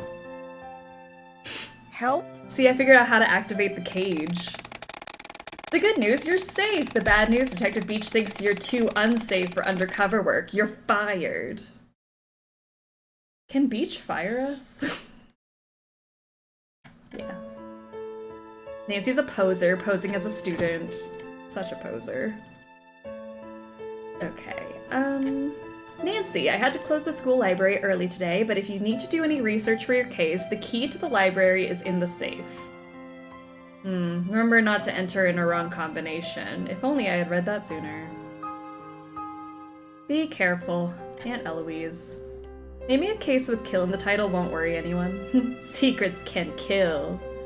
I do love a murder case, though, and Nancy doesn't have enough of them. Alright, so here's our safe password. Our safe word, if you will. No. Gox. Paseo Del Mar University and the Sigma Phi Kappa Delta sorority cordially invites you to attend the 25th annual Sigma Phi Kappa Delta sorority reunion, Saturday the 23rd, the Emerald Crest Ballroom, Paseo Del Mar Country Club, Paseo Del Mar, Florida. Feels very redundant. Round robin golf tournament starts at 3:30. Reception and dinner at 7 o'clock. Dessert and dancing immediately following. I'm just gonna show up for dessert and dancing. I don't think I need to be there any earlier than that, right? Austin and Salt, how are you doing? Did the raid thing not go off? That's odd. Hello, hello! Got a raid and run, but hope Secrets Can Kill goes well. Thank you. Appreciate it, Maggie. But, Austin, how was your stream? What did you guys do? Am I not hearing the alerts, or did they not go off? I don't know. We just got the game going. We did. That's odd that it's not playing anything. Spooky, spooky. Okay, what else can we look at? Solved Castle Malloy. It was super out of pocket, of course, but it's so fun. That game is so unhinged, and I'm glad you guys had an out-of-pocket time because that's the only way to play that game. But yay, Castle Malloy. We are in the middle of our... Well, actually, it's like day 1, technically, of our Nancy Drew Marathon. That one worked! So weird! I don't know why the raid thing didn't go off, but anyway, we played Last Train to Blue Moon Canyon this morning, and we finally got Secrets Can Kill to work, so we are, coasting along. I don't know, I'm trying to get my bearings again. But I'm glad you guys raided in. Welcome. We just started. Reminders, talk to Jake about library books out of order, call Nancy to get flight number, call Jackie about Spanish schools. Oh, a quarter. One of the achievements, because we were trying to read what the achievements were, because we were going to try to 100% this. I don't know if we can. One of them is to find all of the quarters, so if we see something sparkling and I miss it, let me know. I don't know where they all are. Crimes took a minute. I don't know why. No alarms went off. That's so weird. I don't know what the alerts are doing. We're just not gonna question it. The game's working and that's all that matters, I think. During her trip with Maxine, Maggie learned an old hiker's trick. Are Lena and Maggie coming to tea? Inquired Carl. No, they've gone to see the Bandit's Treasure at the Land O'Lakes Theater, replied Anya. Brady Armstrong is playing the lead. Ooh, I once visited Brady's restaurant in Napa, California, squealed Renata. It's called Mama Loney's. It was magnificent. I ate there, said Carl, and got sick on a jellyfish sandwich. Bob whinnied. Is that what a whinny sounds like? I don't know. Honestly, this is my first time rating, so fully may have been something on my end I didn't do quite right. I honestly think it might have been us. We've had some technical issues today, and at least it says that you guys rated in the chat, so that's why I'm confused. It should have gone off. Honestly, I'm disappointed that it didn't for you. Oh, offered Renata, you should have tried the dog's eye. It was Robin Hood. A barking dog should do well to hold his tongue in that neighborhood, joked Carl. Everyone laughed. Did they? Did they laugh? I find that hard to believe. I rarely dine out, complained Anya, only once in a blue moon. Stifling a yawn, Renata put down her Glam Glam magazine. When are we going to return to the Big Island? Mike stood up and glared at Renata. Pish, pish, you know I'll never go back there. Oh, don't be such a baby, scolded Renata. Mike is afraid to go back because he got bit by a spider there, she explained to the other guests. He went to the ER and the bill was huge because his copay is so much. My dad always wants to preach and complain about high insurance costs, muttered Lucas. You know, I always wanted to be an astronaut, Carl interrupted. Carl, what did that have to do with anything? Did you hear that Daryl is going to the Air Force Academy? Is he? Asked Renata, offering a plate of cudlets to her guests. Everyone always points out that this is so cool because it's got like all of these like Easter eggs in it. I'm like, this story makes no sense. It would be cool if it made sense, you know? So many references, I know. Everyone makes it such a big deal, and I love that there's references. I just wish it was a cohesive story. I drove to dinner during technical difficulties. So glad you got it to work. Amazing. I'm glad you're back just in time. Here's another quarter. This is a really natural conversation. That is how humans talk. Okay. Love all the references, but the second part just goes off the deep end. They're like, how many more can we squeeze in here? I need something to make this work. Huh. I don't have anything. I just have my case file. What if I put my case file in here? Do you think I could get it to work? Tea lounge. What does the T stand for?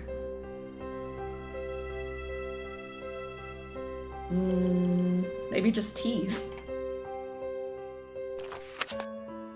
Sorry, hidden clues are everywhere. The haunted ghost bridge. Strange things have happened on this bridge. Some people have reported hearing screams and cries from below the span. Others have reported ghostly figures looming at the end, and even others have felt a cold tingling sensation throughout their body when crossing. No one is certain about the origin of these sightings, but the first documented case of spectral phenomenon occurred around the turn of the last century when a troop of Girl Scouts camped out there. All returned with their hair turned white. I mean, a free hair dye? None of the frightened campers spoke a word until a year later. A year! At first, the girls just babbled incoherently or screamed or laughed. A psychiatrist specializing in traumatic experiences was asked to examine the girls, but the girls would only say one phrase: follow the X to the spot below. Okay. I want to go to the tea lounge. Some London fog would be delightful on a rainy day. It would be so nice. Honestly, I need some tea to calm down. I've got some peppermint tea I'm gonna look forward to for after the stream. My computer really is just trying to kill me. Secrets can kill? No, computers can kill. Let's hop on in here. There we go. There's our key for the library.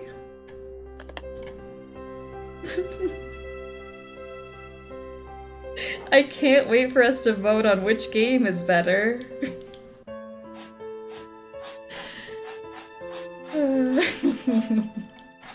It's okay, guys. I've become better at these over the years, I think. Or at least I like to think.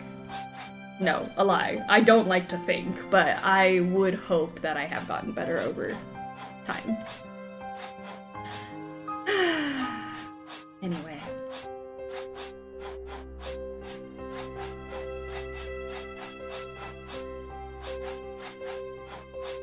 My adrenaline do be pumping though. So if I'm talking really fast, that's why. I'm sorry. Let's get the mirror all the way over to that side. I feel like that's where you go.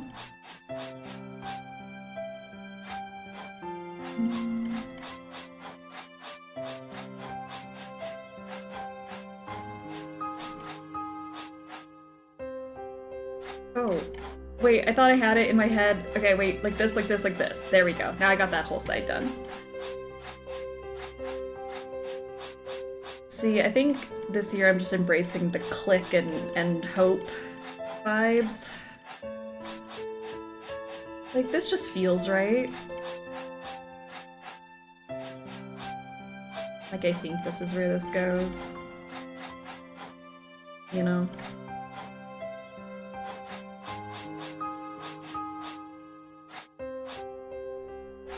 Oh.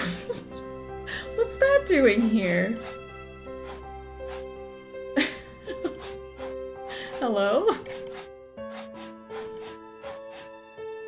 That was just hanging out. For no real good reason.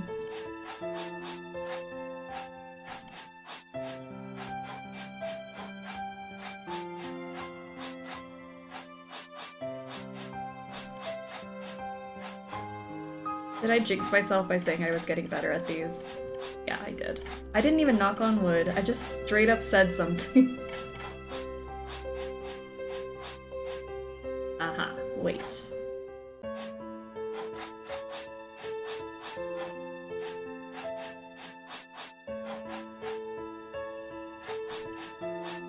That seems correct. And then if we do one of these little numbers, we're back to where we were. There we go. We fixed it. We just remained calm. We didn't panic. There was no blood rushing around my body. It's okay.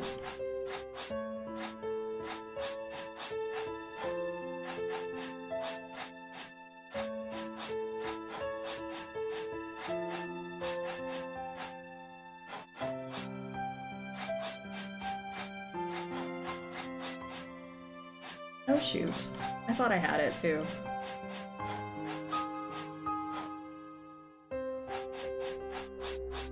What goes here? This piece goes there. That's why.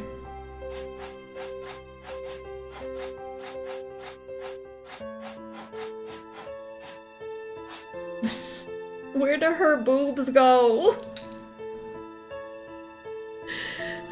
Gotta raid and run, but enjoy the mystery. Thanks, Austin. I appreciate you. Hope you have a great rest of your weekend. Vibe puzzling, yeah. This is what we're doing. Just click and hope.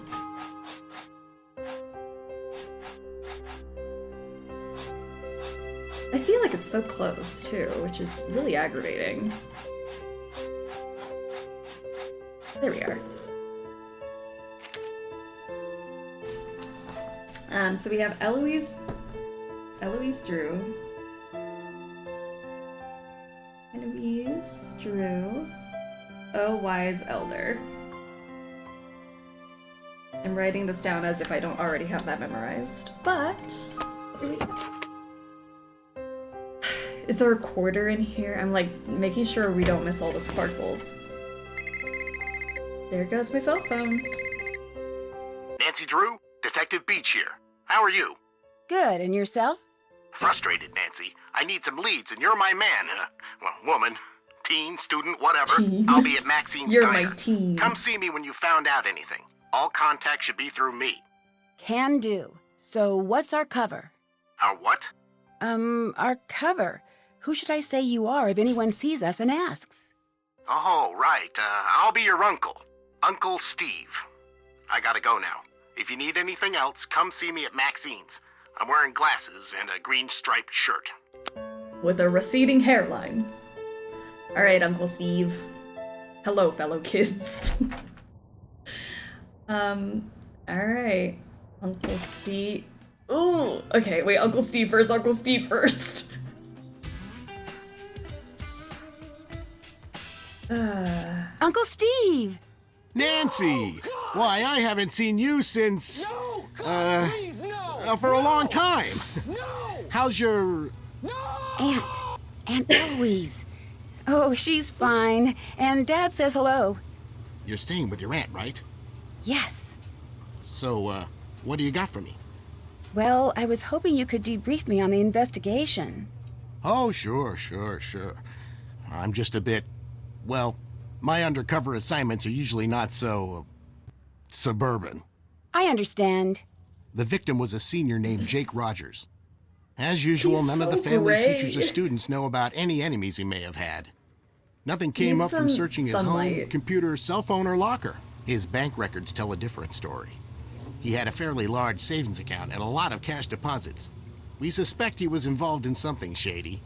Drugs, gambling, or blackmail. That's Not where you fit in. drugs. Talk to the students and see what you can find out. We think he might have kept information about his activities in a notebook or journal, so keep a lookout for anything like that. Anything else? Bye, Uncle Steve. Be careful.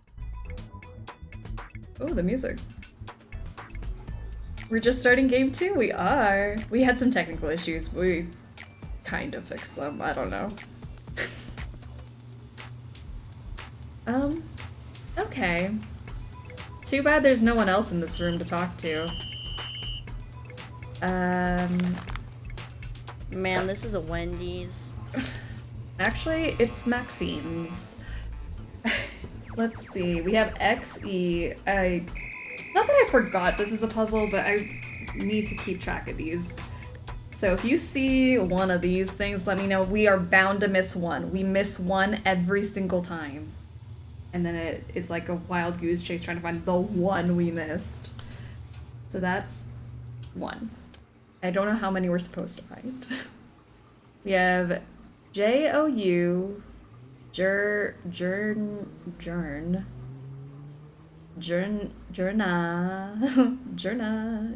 in the journal. Oh my gosh, the journal. Journal, his journal is my cash cow. They really hit that. His journal is my cash cow, or my cash cow is his journal, whichever way you want to read that. Oh my gosh, is Daryl not doing his job? Like, bust this table, boy.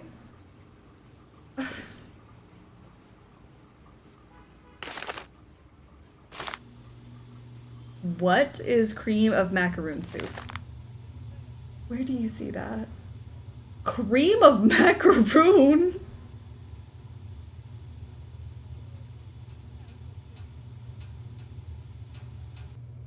Oh! I mean, I always thought the garbage disposal was pretty bad, but cream of macaroon. Now I need to read these. I do want some anchovy heaven on rye. Anyone want the Daryl? It's only $5.95. What comes on a Daryl? Don't eat here? Come on, it's an adventure. You don't want a Michigan Delight to wash down your crimsony special? Next cooking strim. Cream of macaroon. I now need to look this up. There's a reason this place is empty. What do you mean? Uncle Steve is having a great time. I mean, yeah, he just ordered coffee, but he doesn't look... I don't know, he does kind of look depressed. And then every table has a thing of Ned's mustard, supporting our favorite Nedward. Huh. So weird that there's nobody else in this building to talk to. Watch out! Oh. I'll take those. Oh, these are some fancy bolt cutters. They start playing music when you take them. The good news, you got the bolt cutters. The bad news, they're not terribly helpful when you're in a full body cast. Wait, Nancy survived that? She was just in a cast. She didn't just, like, fully explode.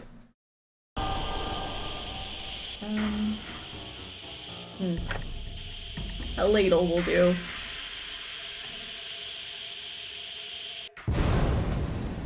I had it in my hand. The good news, you have a new hairdo. The bad news, the singed look isn't terribly in right now. Since when has Nancy cared about what's in? Oh, I already have it. Well, just call me an engineer. Look at that. It's pretty early in the game for arson. Yeah, a little bit. Employees must wash hands before leaving this room. But not before entering, so that's okay. Dear Daryl, I need to break off our date to the Sadie Hawkins dance. I'm very, very sorry, but something suddenly came up, Connie. I can't imagine somebody wanting to break off their date with Daryl. I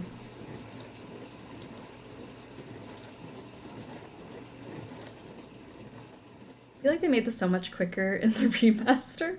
Yeah, that was really fast. To Maxine, Daryl, Carl, Yuli, and Mel from Jake Rogers regarding closing procedure. Maxine wanted me to write a memo describing the finer points of closing the diner. Some people think there are some secrets to the process, but it couldn't be easier. After totaling out the cash register, the cashier brings the cook the receipts to store in the potato bin. In the what now? The cook also needs to check the life expiration dates on all foods and throw expired ones out. The cashier and cook get all food crumbs off of the counter. The cook preps all condiments for the next day. All surfaces are washed so they're bright and shiny. And we have HGL3. L3. That's our second one we've seen.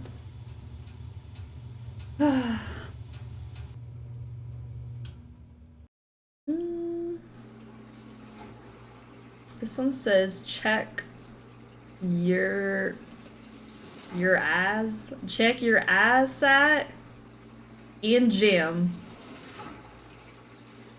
Best be checking your ass at. Alright, TEL3.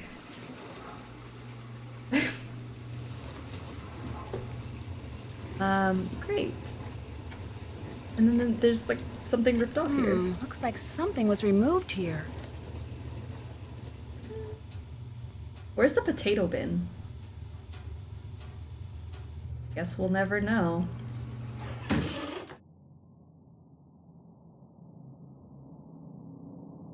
Okay, so you can get an achievement by listening to all of these. Should we try to do that?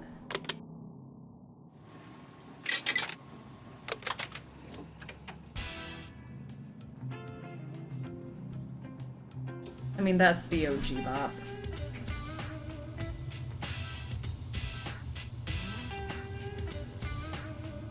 They're by the schedule, the potato bin? You usually denote where you get the codes so you can pinpoint where our missing one is. Oh. I don't. We should do that, huh? Okay, menu at Maxine's we got. I'm like, yeah, we're gonna end up with one we just don't have. The HGL3 was the memo on the fridge. And then the TEL3 was the schedule. At Maxine's, okay. Do I have to put in one for every single one of these?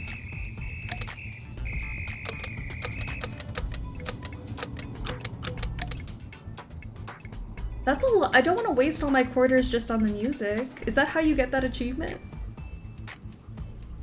Aggregation out of order, thank goodness.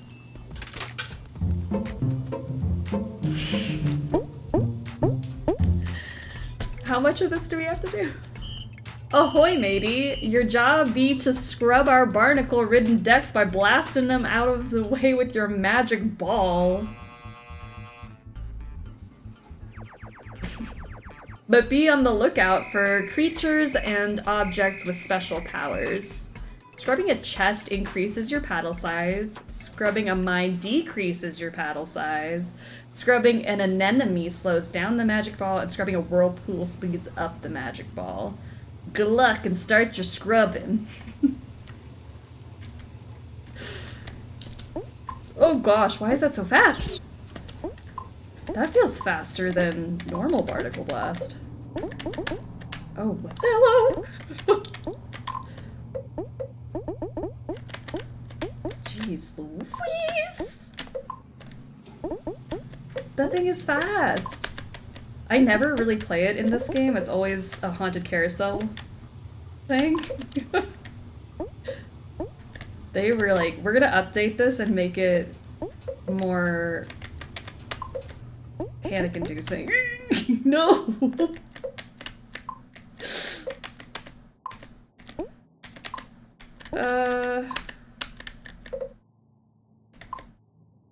Okay. Just start like bouncing on the top there. Get those top pieces. Do people actually try to get this award? Because this is crazy. How many levels are there? Because I think you have to clear all of them.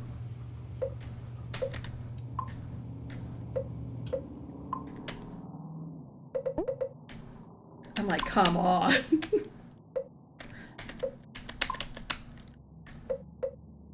You know what? Maybe we don't go for 100% today.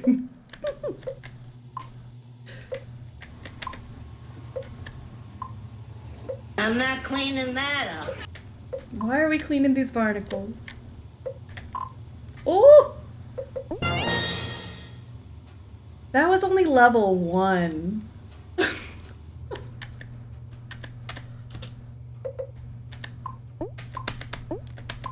It just feels so fast.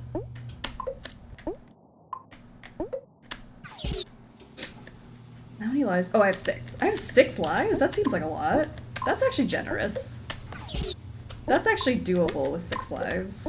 Maybe. I say as I jinx myself. There you go. Hop on up there.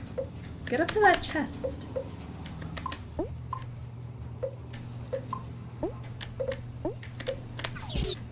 We're gonna be here all night. There we go. Oh, look at that! Much better. And it says the whirlpool makes the ball faster? That's insane! Why would I want it to be? I mean, you probably don't want it to be faster. You don't want it to hit the whirlpool. But how much faster can it go?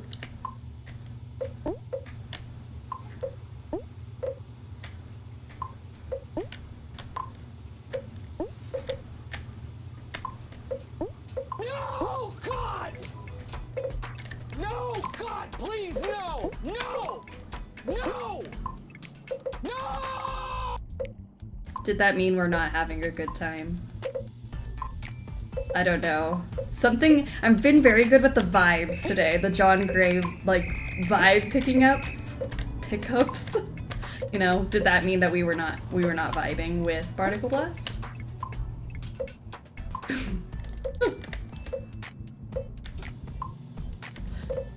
I don't know, maybe I'm reading into it.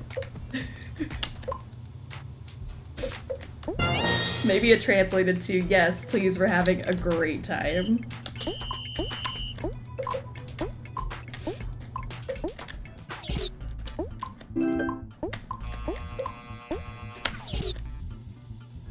I don't think save scumming works.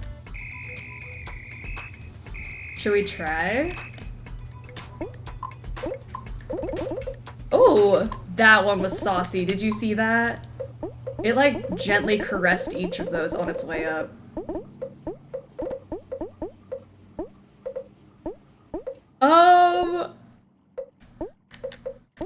What?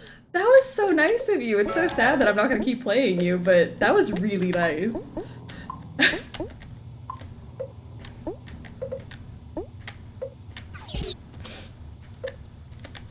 I was trying to get it to hop on top of that. Hop on pop. I only have 2 lives left. We're not making it through like, what? 50 levels? I don't know how many levels there are. I love when the ball hangs out at the top section. I mean, yeah, just like keep bouncing across. Keep doing you. Like, don't mind me. I'm just hanging out at the bottom. I'm none of your business.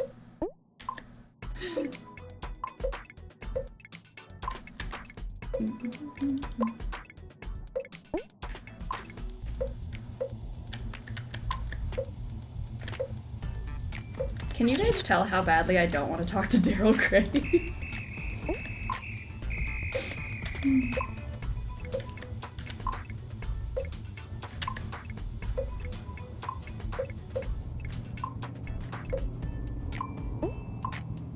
It's a shame Daryl Gray's not real.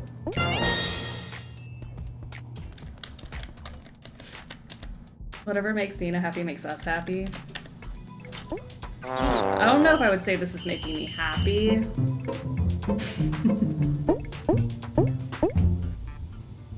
It was for earlier and it took a while. Oh, the no? What is with the alerts being so slow? I don't know. We're just gonna deal with it for now. By Tuesday stream, it should be sorted. I don't know what's happening. Anyways, I'm glad we got all the stuff done at Maxine's that needed to get done.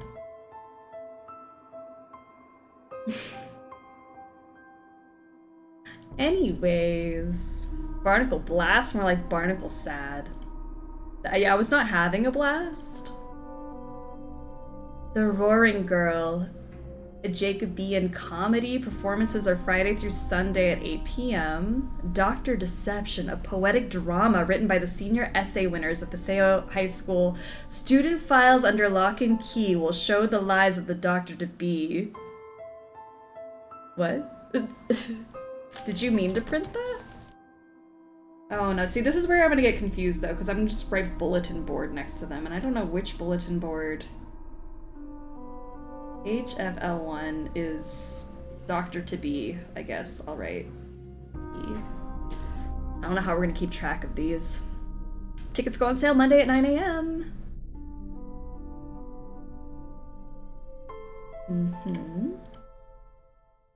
Maintenance room. Yeah, nothing else needs to be done at vaccines. Nothing at all. I don't think so. Wait. Order.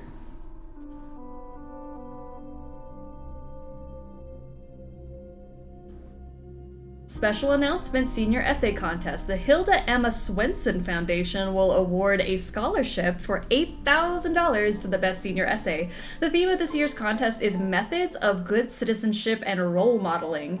This is only open to seniors. Interested parties should contact Mr. Sazalo by September 5th. ZND1 is Mr. Sazalo. I'll remember that one. PUT, put elements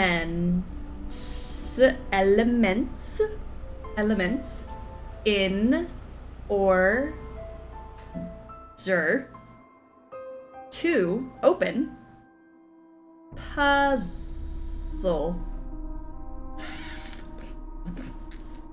I don't think the TH is underlined, but I like to think that it is. Alright, put elements in order. We can do that. And remember, just say no. That's not only for drugs, that's for Daryl as well.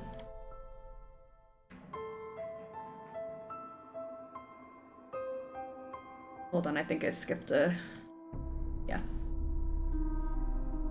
We have the Campfire Diaries.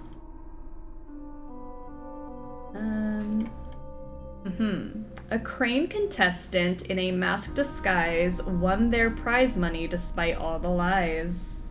Good for them. ASU4. My U and my 4 look identical. How do you make U4? I have to really think about drawing a 4 that actually looks like a 4. My 4s always look like U's. And this is the a Crane contestant. This is hard to keep track of. Nancy writes them all down at least. She does write them. Does she tell you where they are? She writes the things down, but we always end up with one missing.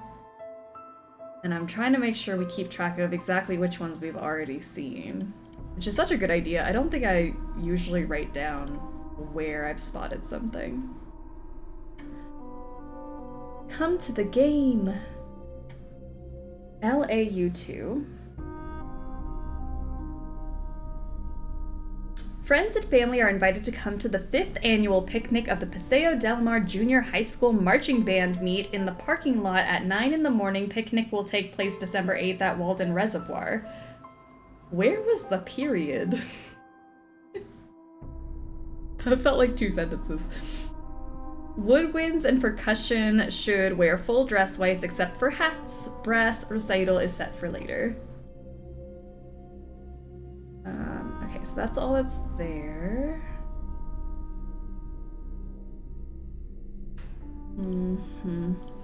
Okay. Friends and family is what it started with. Then we have our Paseo High School Students of the Month. Look at all those cutie patooties. Nancy, you can't go in there. But I have a key. Yeah, right. I've heard that one before. No, I really do have a key. That's off limits for you. But I have a key. Nancy, you can't go in there. But I have a key. Like, that's so awful. I do have the key. So many bulletin board notes. I hope we get them all. I really hope so. I'm hoping we don't miss out. Okay.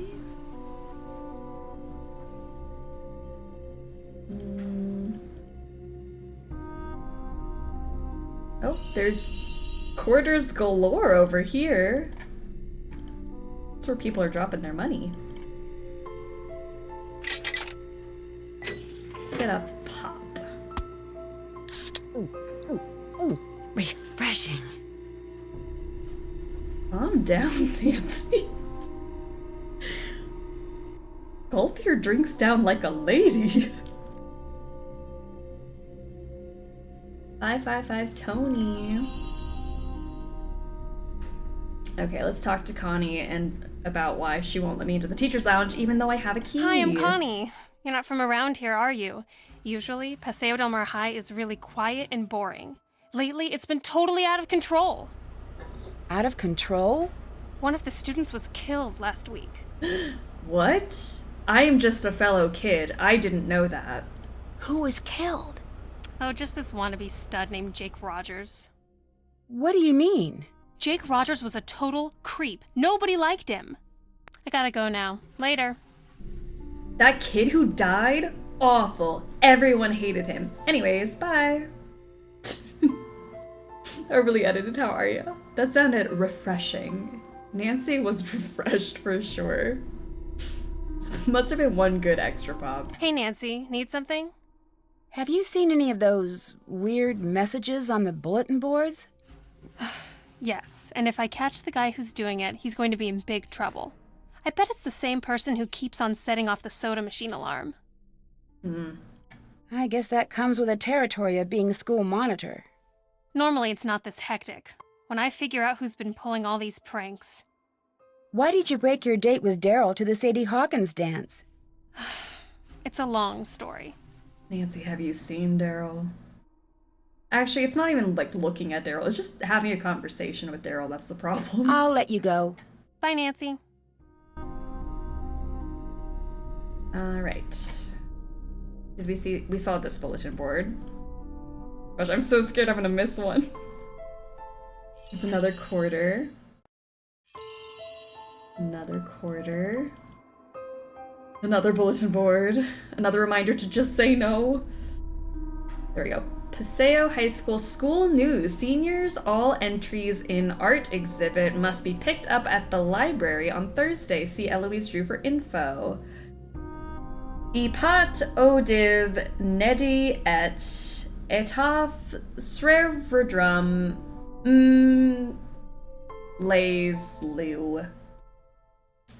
And then that translates to words. Paseo High School School News. We saw that one. Okay, CR1. The hidden videotape will seal my murderer's fate.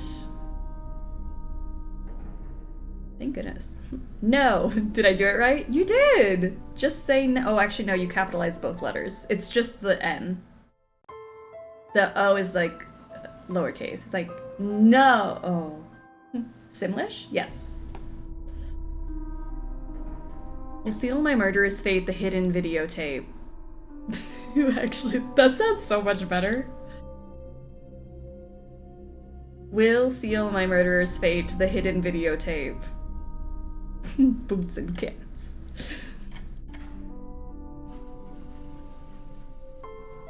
Do we want to solve Jake's murder? I mean, no. He was clearly a creep and nobody liked him, so why would we want to solve his murder? No! Just say no. We don't want to solve a mystery. Hi, my name's Nancy Drew. What's your name? Hal Tanaka. Actually, my first name is much longer than that. But I want to fit in here in America, so I chose Hal as my nickname. I wanna know his I'm a longer Japanese name. exchange student. Why do you think it's easier to have an American name? I want to be part of the culture and succeed in this country. But what's your actual name, Hal? So, what's been going on at school lately? A murder was committed here. Everyone is very stressed out. I'd be stressed out too if there was a murder committed here. Are you stressed out? Are you stressed out? I'm studying really hard for exams now.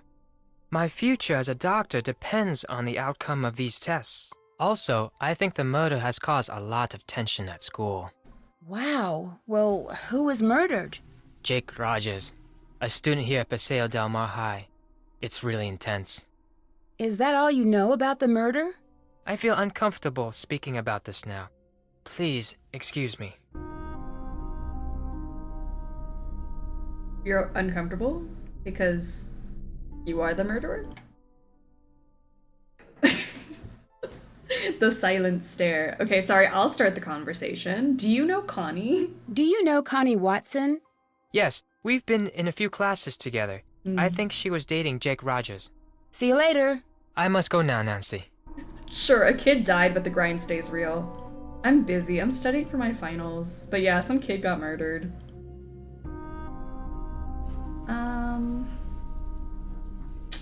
Okay, I'm double checking there's nothing on the walls that we're missing. The clues are in the walls. Grape, grape, orange, cool will play the alarm in the school. And then we also have ZR, R4, grape, grape, orange, cool.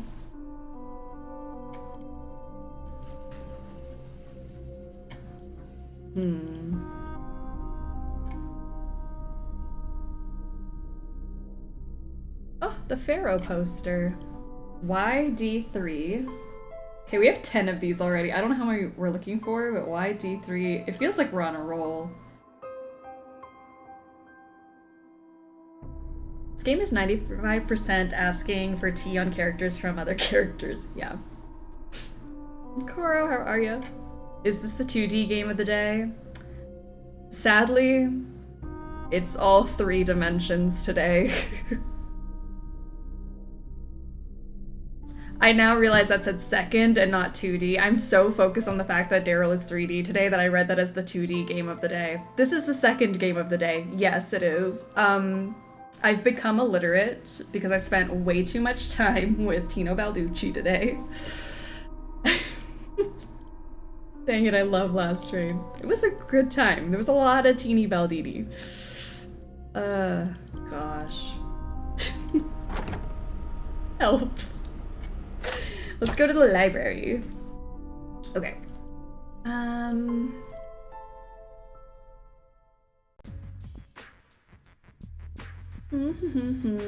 The illiteracy is catching. It was contagious. What did Tito give me?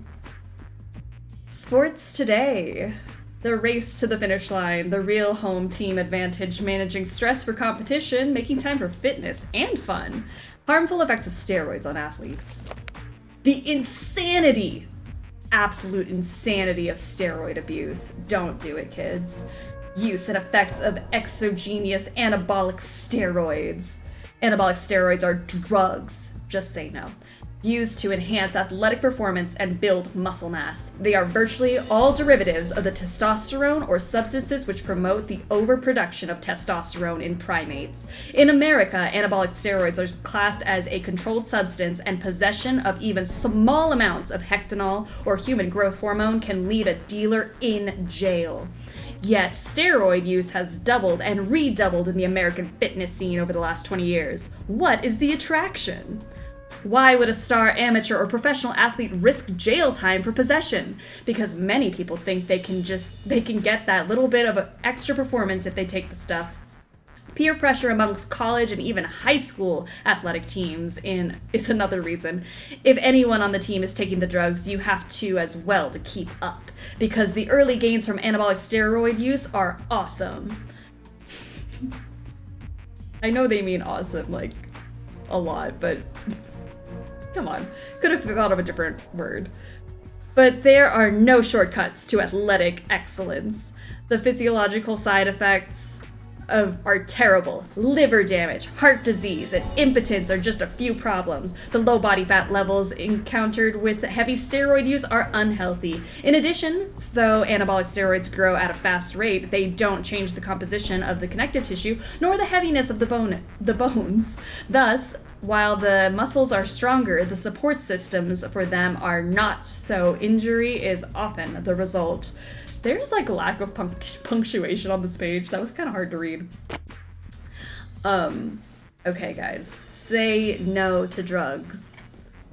I heard steroids are awesome. That's all I got from that. Steroids are There's no awesome. cops around. Anything's legal. And that's the truth.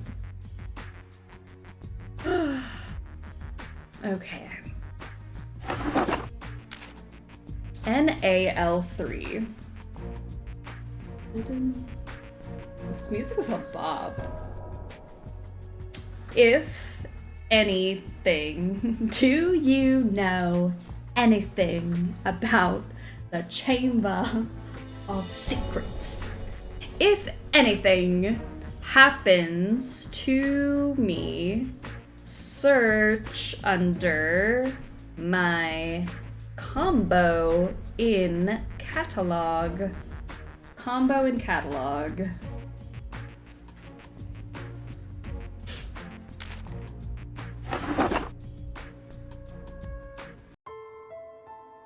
Bum, bum, bum, bum, bum, bum, bum, bum. B for Braille. Braille is a code of small raised dots on paper that can be read by touch. In 1829, the Braille system was published based on a grid of 6 dots. This system allows 63 different arrangements of dots, which represents the alphabet, punctuation marks, numbers, and music. Braille books are pressed from metal plates. The dots are stamped on both sides of the paper by a process called interpointing. The dots on one side do not interfere with the dots printed on the other side. And then we're going to need to know our Braille, so I can't imagine what this is for, and I'm just writing down random things because I don't know the answer, because I've never played this game before, and I'm so shocked by everything I've seen so far. What else do we have? M for Marie Antoinette, born in Vienna, Austria on November 2nd, 1955. That's a different Marie. 1755. She was the youngest daughter of Francis I and Maria Theresa, Emperor and Empress of the Holy Roman Empire. In 1770, as a young teenager, she was obliged to wed Louis XVI of France to symbolize an alliance between France and her parents' dynasty, the Habsburgs of Austria. 4 years later, Marie Antoinette became Queen of France when her husband was crowned King Louis XVI. As queen, her lavish lifestyle made her unpopular. While the commoners stood in breadlines praying for food, they cursed the queen who was living so comfortably in her grand palace. The people's discontent grew and grew until a full-scale revolution broke out in 1789. In 1791, it looked like the monarchy would not survive, and Marie sought assistance from other European rulers. It was arranged for the king and queen to escape Paris on the night of June 20th, but revolutionary forces apprehended the royal couple at Varennes on June 25th and escorted them back to Paris as prisoners. I need everyone to lock this information in because we are going to play Treasure in the Royal Tower and we're going to need that information. So, not for today, but a clue for later. S. S is for Lizzie. Oh, San Francisco. I'm like, Applegate doesn't start with an S. When's the test? When is Treasure in the Royal Tower? You know, I keep looking at our thing and I keep forgetting every single one of them. The test will be on July 19th, so lock the information in. Lizzie Applegate, well loved by San Franciscans both for her cultural and humanitarian contributions, Lizzie Applegate was a talented actress and songwriter who began her career entertaining miners at local gold camps. In 1880, Lizzie wrote and starred in the tremendously successful play The Bandit's Treasure, whose cast included Norma Denfin, Lenore Scost, and Pam Doree. This initial success was followed by a string of other hits including The Riddle of the Chinese Box, The Fire in the Phoenix Eye, and Rainbow's Gold, also to lock away for later. Not for this game.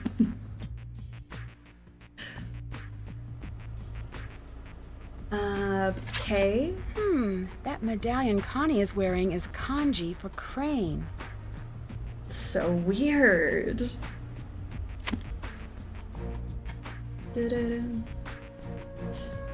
How am I supposed to solve a mystery with bops going on in the background? Harry Houdini? Houdini you. Alright. Born in 1874 in Budapest, Hungary, under the name of Eric Weiss, Houdini's family soon moved to Appleton, Wisconsin. From there, at the age of 12, Houdini ran away from home, making moves at age 12. By the age of 13, he had reunited with his family in New York City and begun performing magic card tricks under his original stage name, Eric the Great. What was I doing at 13? Not that. I wasted so much time in life.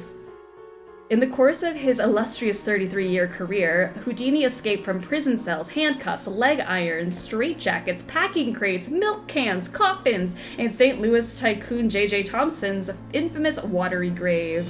In addition to being the greatest escape artist of all time, Houdini was also a master of illusion. In 1918, at the Hippodrome in New York City, he made an elephant disappear on stage, and according to Houdini, the elephant Jenny weighed 10,000 pounds.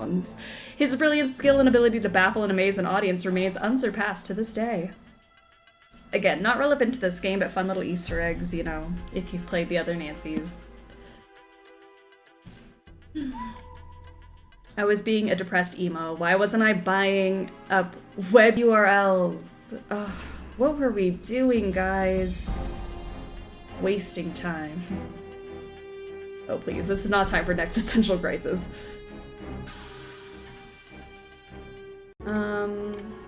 Okay. He said to look up his combo in the catalog, but we don't know the combo yet. So once we figure that out, we can do that. Thanks for leaving us clues, Jake.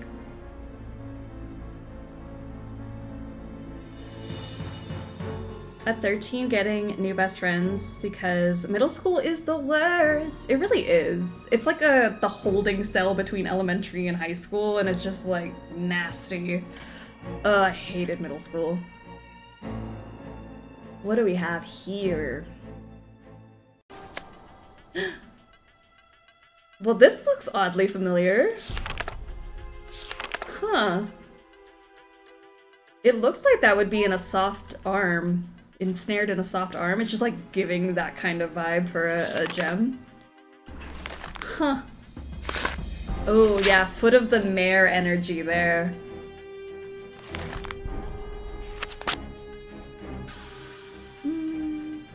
What else? Just that one? I'm trying to look at all the books because I think that when we looked it up, it said there was an achievement for looking at all the books, so I don't want to miss it. I don't know. I'm going to try to get us as many awards as we can. I don't think we're going to get a Barnacle Blast 100% today, but, you know, there was an effort. There was an attempt. Ichido. Introduction. Ichido is an ancient, extremely simple, yet highly effective form of hand-to-hand combat. Another thing you guys have to lock in. Just in case we might need it at some point in the future. Highly effective form of hand-to-hand combat, although it is in truth nothing more than a repertoire of 9 distinct, precisely delivered offensive blows. Ichido can, when executed by a master, vanquish a foe in seconds. Ichido has never enjoyed great popularity, largely because the Ichi practitioner is required to precede each move with a specific verbal salute, or chi cry. And I can't wait to get to this game. Once an adversary learns which chi cry precedes what blow, he of course can respond to each chi cry with the appropriate block and thus defend himself indefinitely. Nevertheless, Ichido is still learned and practiced with great enthusiasm by people with a passion for power and a taste for novelty. So, gotta remember these cries. Essa, essa. Oh, lovely. I have returned. Welcome back, Maggie. Alright, I think we got everything here.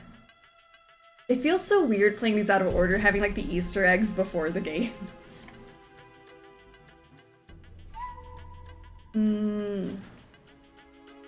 We have...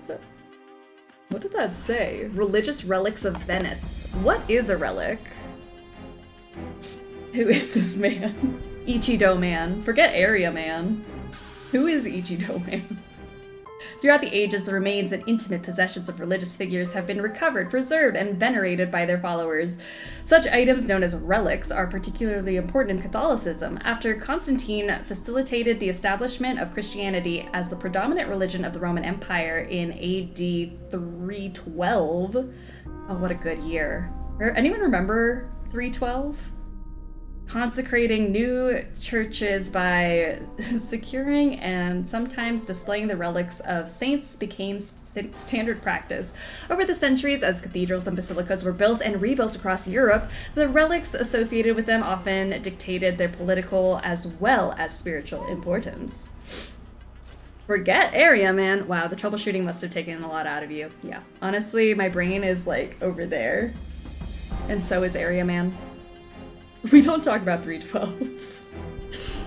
You ever look at a jewel and go, now that lies in fingers, that scar? I do. You know? I'm memorizing. You guys do the rest. Yeah, the other Ichido moves. Just lock them in, guys. 312 BC was a blast. Oh, not AD. Gotcha. Only the 310s kids will remember. 312 is overrated. 311's where it's at. Oh yeah. Evening El Pollo, welcome to the stream. We're reminiscing on the 300s, if you remember that time in life.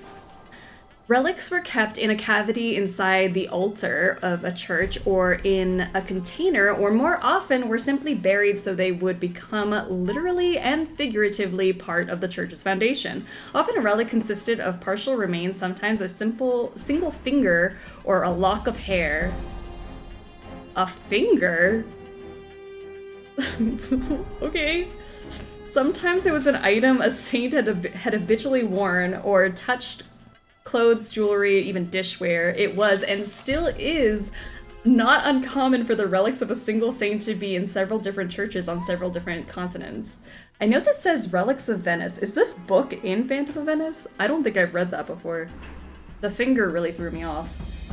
The bodies of some saints seem miraculously immune to decomposition. These incorruptibles can still be seen in churches throughout Europe, lying in state in glass sepulchres. Their natural appearance belying the fact that they died centuries earlier. What follows is a survey of the relics that can be found in modern-day Venice. About some of them, much is known. About most of them, little is known. The history of many of them is a frustrating mishmash of fact and fancy, but none of the relics ended up where they are by accident. Someone, sometime, believed they were sacred and went to great lengths to preserve them against the unrelenting onslaught of time and human forgetfulness. That human forgetfulness really gets me sometimes. Okay. A finger? That's scars? Maybe. This is a lot about the relics. I didn't know you could have... That's definitely a Phantom of Venice, this chalice. But I don't think this book is. Unless I just skipped right over it. Okay. Well, there's that one. We also have monsters about werewolves. We'll read more about this when it matters, you know. I've got you guys locking in a lot of information. I don't want to overwhelm you with lycanthropy. Paliki. Is her number removed? She took her phone number out of here. Maybe because Nancy was using it and calling her. Says please contact me, but leaves no contact information. Oh. She's like, you know what? I no longer wish to answer questions about werewolves. I can't forget any of the info from Blackmore. It was my first game after all. You know, still, I will never get over the fact that some people played Blackmore Manor first. Yeah, some of that's just like locked in. Okay. Who was banging around? That was loud. Another periodic table. Our second periodic table of the day. Our second dead Jake of the day. These two really go together. What a good pairing. Jake was here. Which one? Okay. Well, that's all we got here. No books on this side, but there are books on this side. Make sure we're well read, have all of our books. That sounded like a delinquent, but it also sounded fun and I feel like we should do it. Ooh. Julius McQuaid. In French.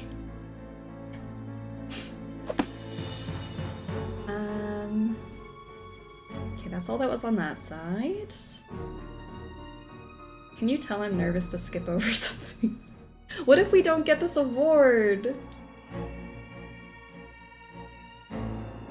Okay, what about over here? Ah! We did just read this about El Toro. We played that one. Gosh. Bottom 5. Where it belongs, honestly.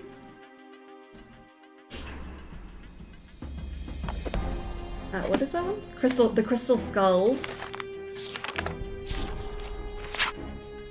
The Whispering Crystal Skull. Wonder of the ancient Incan world. Inquire inside.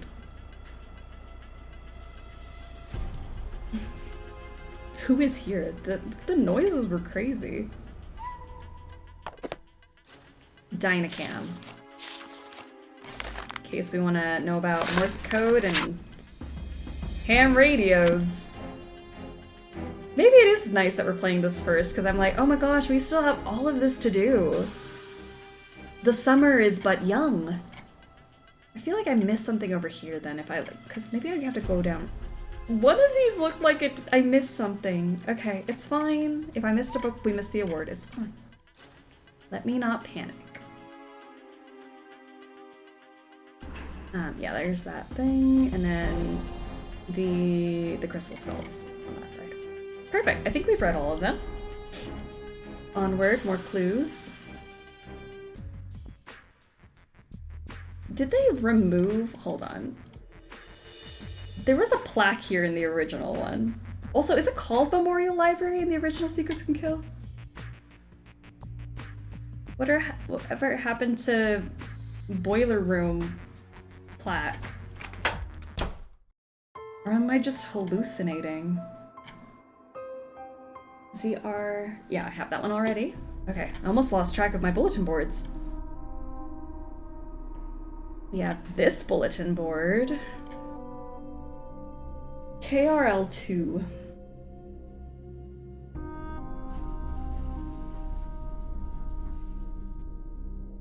Whoever chooses jams for the library needs a raise. We were bopping along in there, now we've got this, like, lame music playing. SNES... What does this say? Sinners on a vid. Sinners is a stretch, but okay. Sinners? Sinners on a vid. Were they sinning?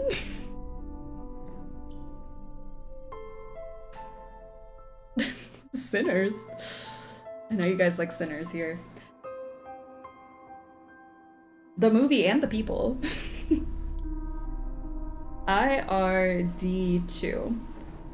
Find the morning edition and discover another crime. The answer is in black and white to who will do the time. Okay. Who will do the time?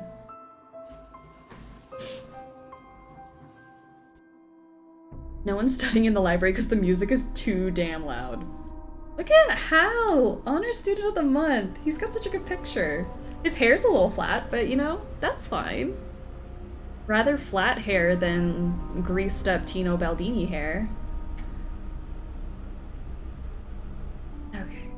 And then here's Jake's locker. The crime tape on it. Another one of these. A 14 HEU2. Up, down, left, right. The first letters will help my plight. What? Up, down, left, right? Jake, you're the second game of the day. You can't be doing this to me. Okay. Great. I think I've looked at everything minus the gym area.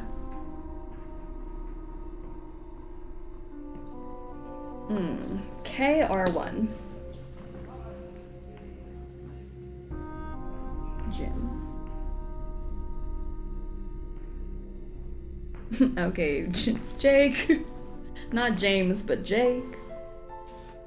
There's no time for the Konami code, Jake. We do not have time. Okay, James. Jake. Nowhere to turn to, nowhere to hide. Let the books in the library be your answer guide. We did let the books in the library be our guide. We enjoyed that. The library had some bops. Oh, what does this say? A symbol of kanji worn with great pride reflects big secret that someone must hide. You guys thought I was illiterate before. Here we go. He did what it took to make the grade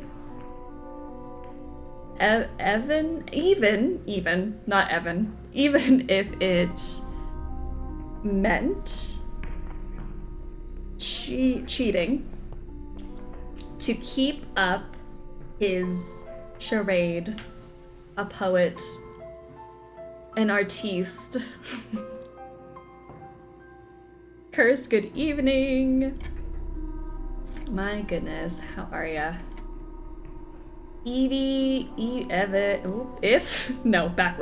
If anything happens to me, look in my chemistry book, page 305. 305.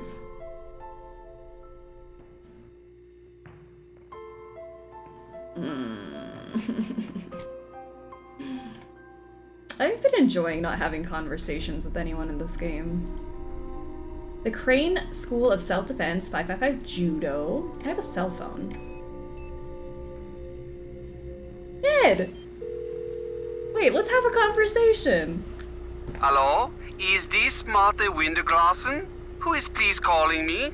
No. I'm trying to reach Ned Nickerson. Nancy, it's Ned. I thought with you being undercover and everything, I had to take on a different persona. Ned, I'm the one who's undercover, not you. Okay. I guess I'll just go undercover vicariously through you, which for some odd reason feels very deja vu-ish. It'd probably be a good idea if you didn't mention my assignment to anyone. You never know who may be related to this case, even up at Emerson. Your secret's safe with me, along with your heart. Oh, you're such a sweetie. Enough lovey-dovey talk. It'll make me miss you even more. So have you found any homicidal secrets yet? The parents aren't fighting.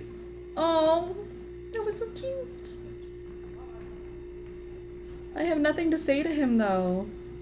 Ciao. Tschüss. Oh, I love it. All right, 555 Judo.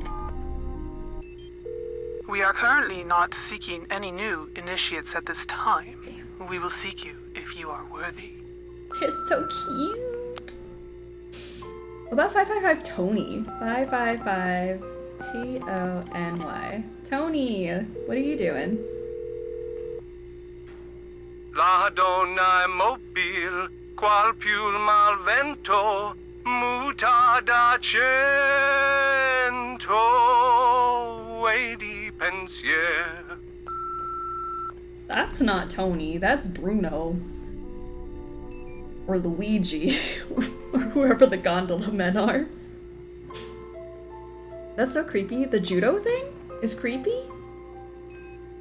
Kira, how are ya? Who did a terrible German accent and summoned me accidentally by doing so? That was Daryl. Daryl did that. Get him. Roast him. Daryl's the one to blame.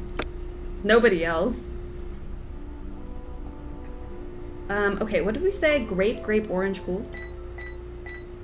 Get Connie over here to fix it!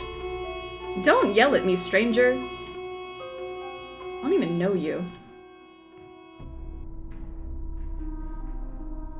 I'll have a word with him then. Good. Go rough him up. Daryl. His name is Daryl. Just so you know, to be clear. Hey, Nancy, need something? The alarm. I don't know who did that. Someone set off the alarm on the soda machine again. I'll be right back. Crazy. Those delinquents. Okay, this is kind of blurry, I can't see it. You might be wondering why I'm even sending this, and I wish I had a better explanation. So many times in the hallways, we catch each other's eyes, and it seems like we both want to say something, but we just keep walking. You with your friends, and me alone, because I don't have friends. There's so much I want to say to you. Every time I drive to or from school, it's like you're in the car with me, and we have these amazing conversations. And I'm thinking, will this ever become true? Can you ever forgive me for what I did? Can I? I want to explain, but a part of me knows it's not safe and stupid to do. Sometimes I just can't keep it bottled inside me, and I want to scream it from the rooftops. Is this crazy? Am I? Am I crazy? No, Connie, you're just a teenage girl. I get it. Everything feels like the end of the world. Okay, let's hop on in here. I'm back after an hour and we got it working. We did get it working. Don't jinx it, anyone. It's running. My capture card is deciding to be okay with us. Administration in and out. Okay. Armstrong. Connie, please stop being so relatable. She's so relatable. I love her. Alright, let's get this. Have I saved? Oh, I wonder what that is. A test for Strim. I'm telling you, I'm not lying. When we run into technical issues, it's not because I didn't do everything in my power to make sure we didn't. Relatable Connie. Save. Okay. Eloise Drew. Password Wise Elder. In. Snaps in Poetry Slam. Top-notch voice acting. I really felt that in my soul. Paseo School District Computer Help. Click on desktop items to go into each window. Oh, that's how you do it. Maybe that was the problem I was having earlier with my computer. I had to click on the icon to get the game to work. To return to the desktop, click on Window to close. Not all folders and files are accessible to all users. Keep your login and password in a secure place. Aunt Eloise did hide it behind a slider puzzle. So in her defense, that is like the best way to hide something. At least from me. To-do list. Locate. Who is it? I need someone to stop banging on the walls, whoever that is. It's scaring me. Locate missing book or order replacement for English essays through the ages. Gather donations for sophomore book sale. Update meeting information from Paseo Book Club. Take down student art exhibit on Friday. Have library computers networked with school. Cool. Maintenance. Clean stairwell near cafeteria. Repair lock on video lab door. Check ADA requirements for doors. Call Dylan HVAC for boiler service. Change password to boiler room door. Passwords. Athletic supply room, cafeteria kitchen. I mean, I do need that, but I don't think we can go there. Maintenance room is note. Note. Nurse's office, principal's office, records room, school store, staff entrance, teacher's lounge, copier is work. Do I need that? No thanks. Who is banging on the doors? Can confirm I've reached my memory box of my long-term high school relationship and oof, the professions of love. I do not want to go back to my old diaries. Gosh. Empty, empty, no CDs. From Alice, pardon, bulletin boards. Eloise, we need to find a replacement for Jake Rogers for bulletin board duty. Please send me a list of candidates you recommend for this duty. Principal, pardon. Jake Rogers is dead and can no longer do his job. Okay. Printing.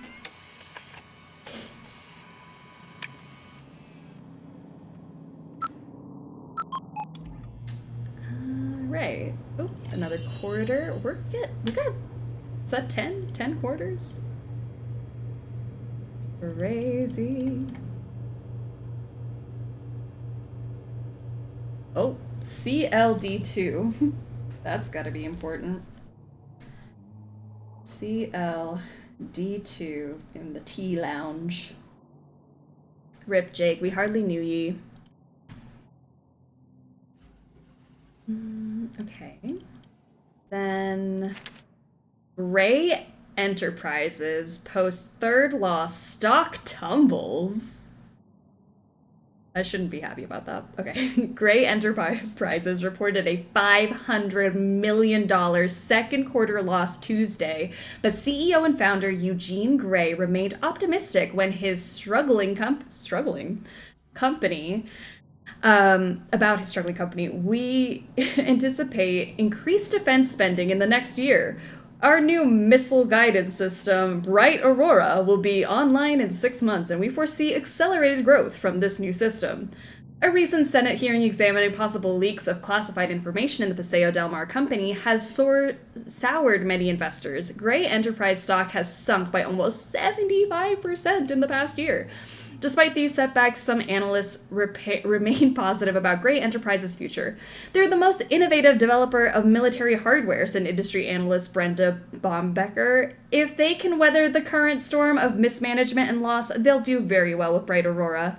Mr. Gray said his company will report a strong profit this year.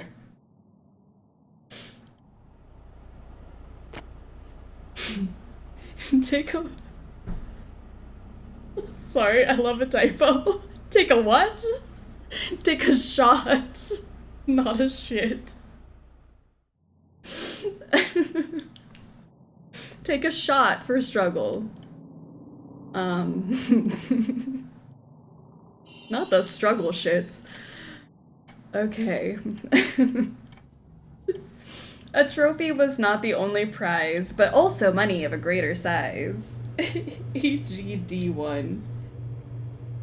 D1. That's the map, okay. Minor spelling error, pack it up. I don't know if it's just getting late and everything's funny, or that really was the highlight of the stream. Real fun shit for Nina. Please do. Healthy shits only. I do wish healthy poops for everyone. I will definitely do one of those things. Either take a shit or a shot, whichever you feel drawn to at this current moment. Show your struggle support through your toilet. Hal Tanaka. Reminder, submit Hal Tanaka's senior paper to the POM Scholarship Foundation. I missed one letter. I know it was one letter, but it was a very important letter. That was legit hilarious. Oh gosh. That was great. Add it to like the struggle lore. That's gonna be one of those that we just keep bringing up every year. Someone play I'm not cleaning that up. I'm not cleaning that up.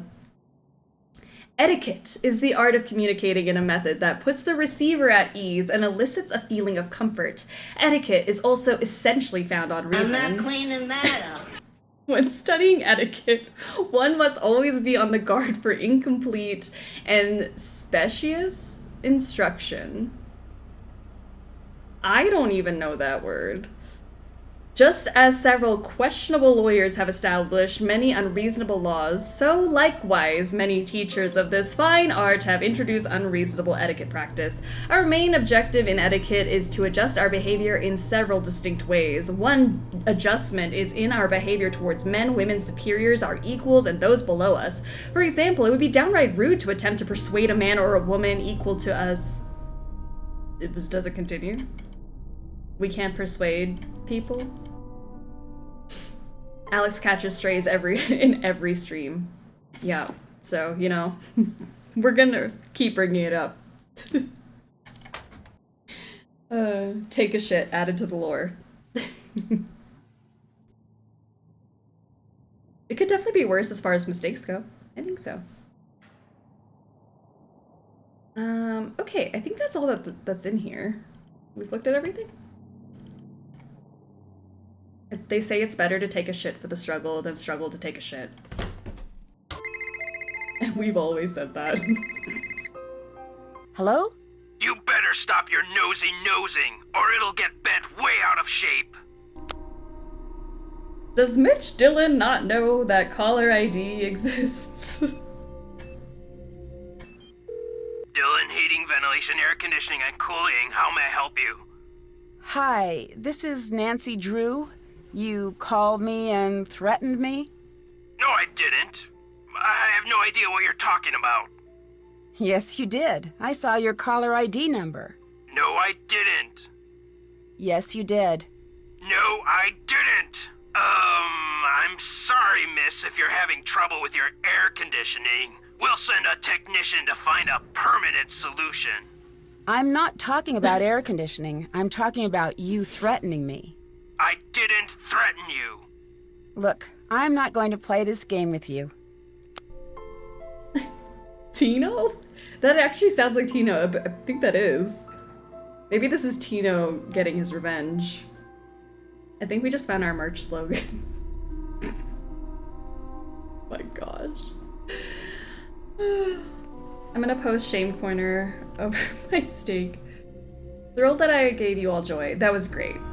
Honestly, wonderful. Top stream moment. I will be moving to Venus though. We hope you enjoy it there. We totally understand. Thank you for calling Dillon HVAC. We are currently away from the office. Okay, if you say so. Now Connie's still gone. Okay, my cheeks hurt. Okay. Hal, you wrote a wonderful essay that I just read. New Discord channel, Shame Corner. I think we might need the Shame Corner. Do you know the combination to Jake Rogers' locker? I'm sorry, Nancy. I can't help you with that. That's okay, you don't have to sound so ashamed. I didn't expect you to know. See ya. Farewell, Nancy. Which cheeks hurt? One of them. Up to you to decide. Once I was trying to say I had a very busy day, and instead I had a very busy day. Great stuff. Chef's kiss. What was I doing? The chemistry book. He said to look at his chemistry book. Guys, I'm so sorry. I've, like, been so distracted. It's really hard when you guys are more entertaining and funnier than the game. The chemistry book. Things to remember me. The answer to my fate lies in the box. A matchbook behind Maxine's schedule holds the first step. My messages hold the remaining 18 steps. Oh my gosh, I have 18. I didn't miss one. First try? I have 18. 18 steps? The elements tell the order, the letter and digit tell the direction. Ah. And I think if you do this early, you get an Easter egg. Do I not know where it is, though? In the box. But I don't know where the box is yet. Nancy doesn't know where the box is. Okay. If you open the box now, you'll get an eggy. I can't open it now. She doesn't know where the box is. She just knows there is a box, and it has his fate inside. So, let me find out how she finds out where the box is. Oh, I need to know, his locker combo. That's what I'm missing. Locker combo, look that up in the catalog, then I'll figure it out. Gotta look up his combo. But we don't know his combo yet, guys. We haven't found a clue about the combo. How would we know?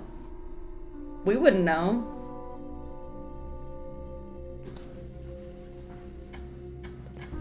Okay. I can't put this off any longer. Whoa, a new girl at school. Do you realize what destiny has brought you today? Yours truly, Hector Sanchez. But you can just call me the Hulk. I will not be doing that. But thank you. How did you know I was new here? Hey, you're talking to the man, the #1 football player in the state of Florida. I know all the beautiful girls at Paseo Del Mar High. Are you kidding? The man? Like the only one? Okay. Who do you play for? You are new around here. I play for the Manatees, one of the best teams in the state. I leave the others in the dirt, man. Soon it's college ball, and then the pros. Showtime. You hit your head? Who are the Manatees? Paseo Del Mar's mascot is a manatee. Don't tell me you're afraid of a little sea cow. Of course not. I know what to do if I come across a manatee. Yeah, just sneeze and it'll swim away. Seriously, the Manatees are a great team at a great school. Everyone is cool, except for a few punks like Jake Rogers. Jake Rogers? I knew Jake, but I didn't hang out with him. Sorry, can't talk now. I gotta go to practice. Good thing he's dead. Like, no chill. Try every combo. How's it going? We'll eventually get it, you know? Do you know Hal Tanaka?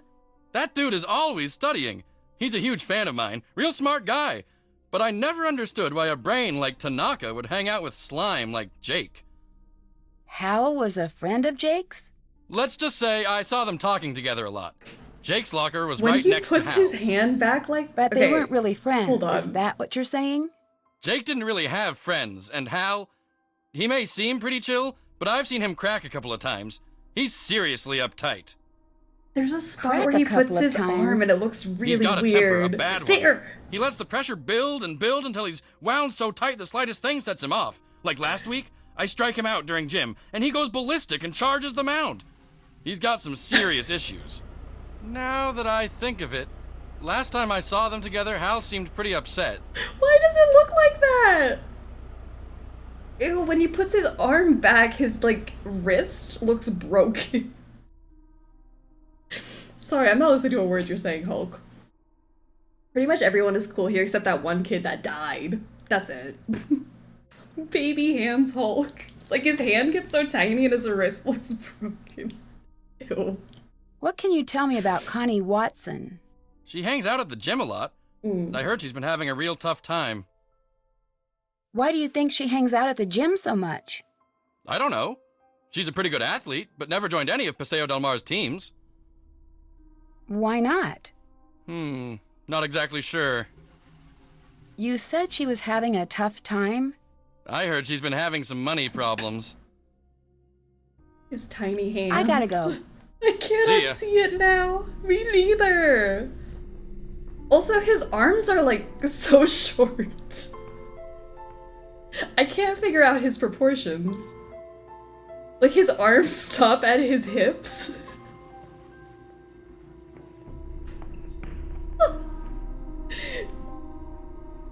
I can't, I don't know, something's off. Like, look at how he's gripping the football with his stubby arms. I'm visibly comfortable in my skin suit. Ooh, you must be the new girl. Okay, Hulk, I'm leaving. He looks like he never relaxes his shoulders. Yeah, they're like, I don't know, he's so muscular he can't put his shoulders down. Was there a different thing I needed to put in here? Not Great Grape Orange Pool, but something else. And then we get an Easter egg. Have I seen something like that yet? Oh, but I have so much money. Let's go get us a soda. Nancy deserves one. Grape! I love my favorite soda. Grape! Exclamation point. It's almost as good as orange.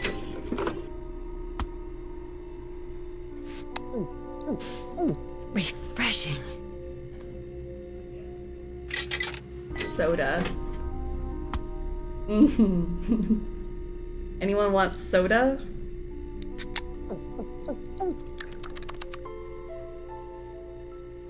The tongue smacking was a little much, Nancy. It was like right in my ear too. Cool. Okay, cool looks alright.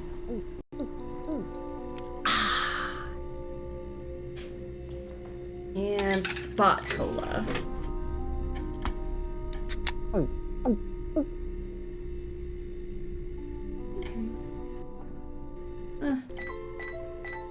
Nice one. Just for funsies. Okay. I don't know where it says how we know Jake's. I'm just trying not to get ahead of it. It's really hard when you know what to do, but you don't want to like just jump ahead in the game. But there's something somewhere that tells you how to get into Jake's locker, I think. Also, Connie, I haven't talked to you. Aw. It's like, what vortex did I come out of? Okay. Hey, Nancy, need something? Didn't I hear you were dating Jake? Hey, a girl can make a mistake, can't she?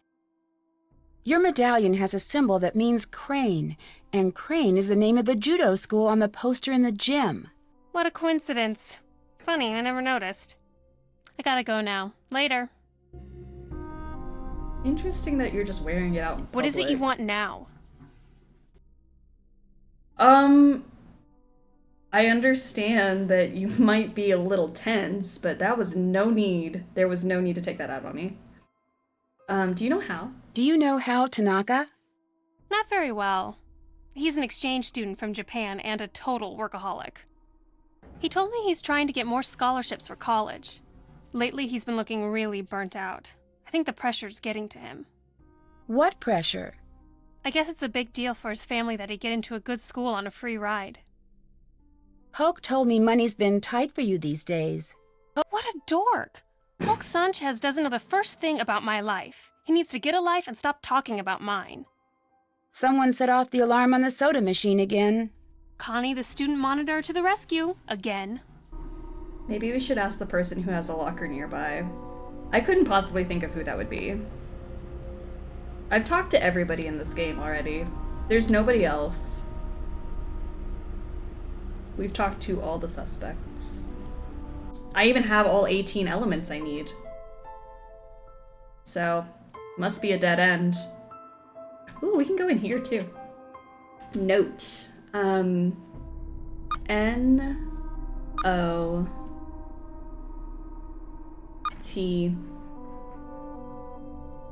E?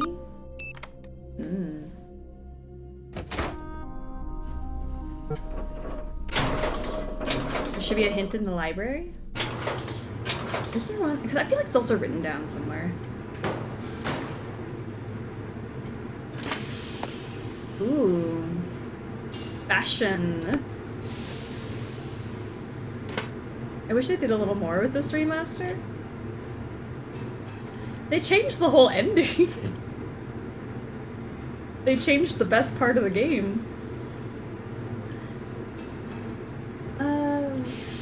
I do like that there's a lot of Easter eggs and fun little nods. Feels more like a tribute than a remaster. Established 1967. Well, that's all that's in here. This is a very boring room.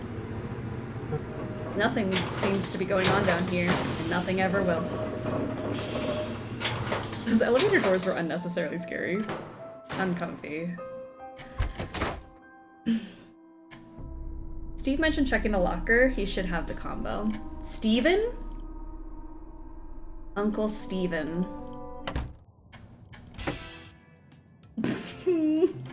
Hi, Nancy. Could you tell me the combination to Jake's locker? Well, like I said, we already looked in his locker. There's nothing there. I know, but I'd like to see for myself. Then you'll need to figure it out by yourself. Uncle Steve.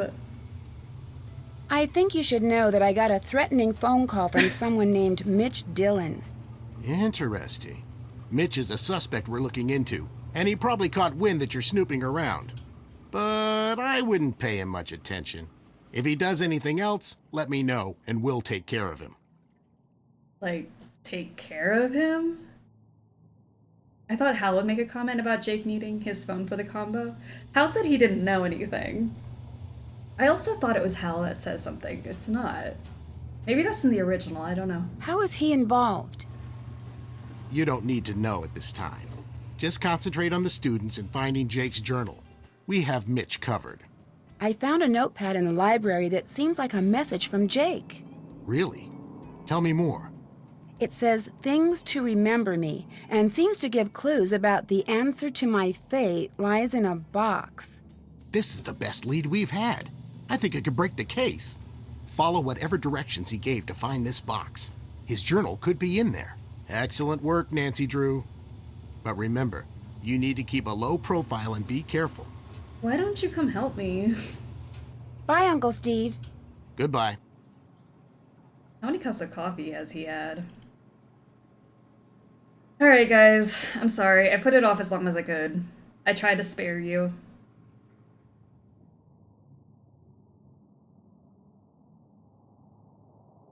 He's just wiping down that same spot on the counter. Welcome to Maxine's. I'm Daryl Gray. I don't think I've seen you here before. My name's Nancy Drew. I just moved down here. Then you'll be attending Paseo Del Mar High. I'm your student council president. If there's anything you need, just let me know.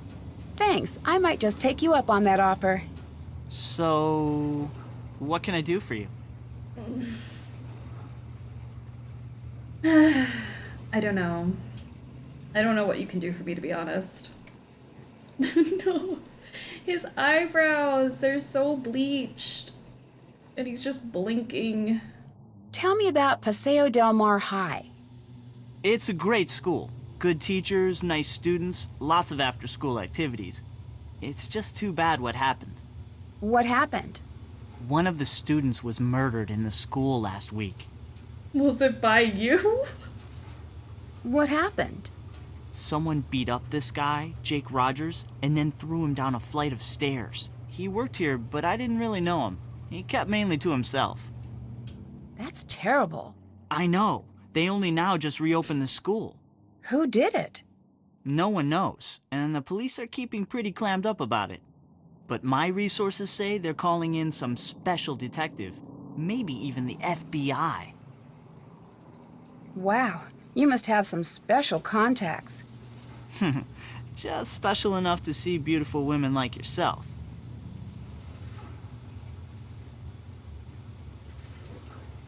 Don't be a Daryl Gray. Don't ever be a 3D Daryl Gray. Nobody likes this. Daryl, sweet baby, they did you so dirty. Why did they do this to him? Should I just like ignore what he meant? Yeah, I'm not even gonna acknowledge that. Did this Jake guy have any enemies?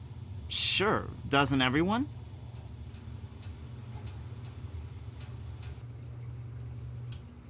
What? I should get back to work. Nice meeting you, Nancy. Why did he stare at us for so long? Doesn't everyone have enemies? Anyway, I should get back to work.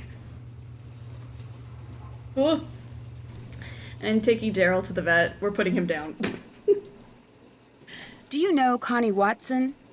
Not that well. She keeps to herself a lot. I've always thought there's something mysterious about her. Kind of the same way I feel about you. I don't like how he leaned across and like rolled his eyes back into his head. I am taken, sir. Thanks for the compliment, but I'm already seeing someone. That's cool. I'm just saying, not playing.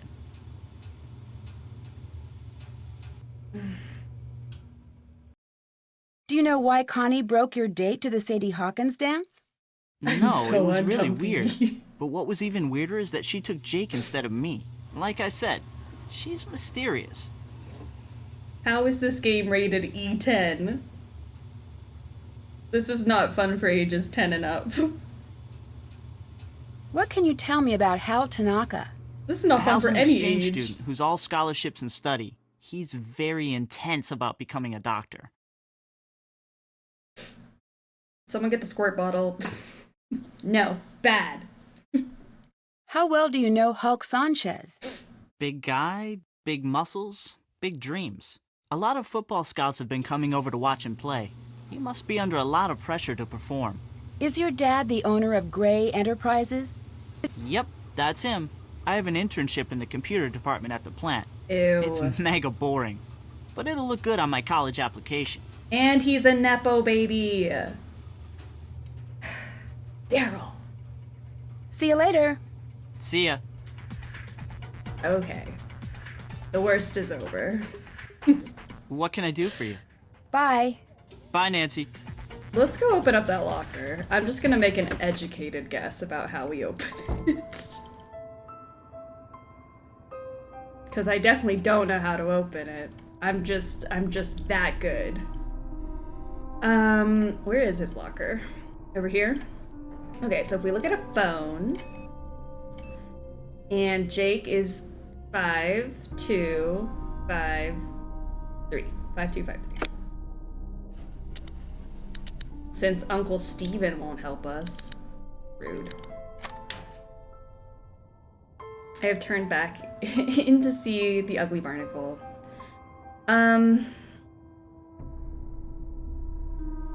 I feel bad for the ugly barnacle. Not Daryl, but just the ugly barnacle out there that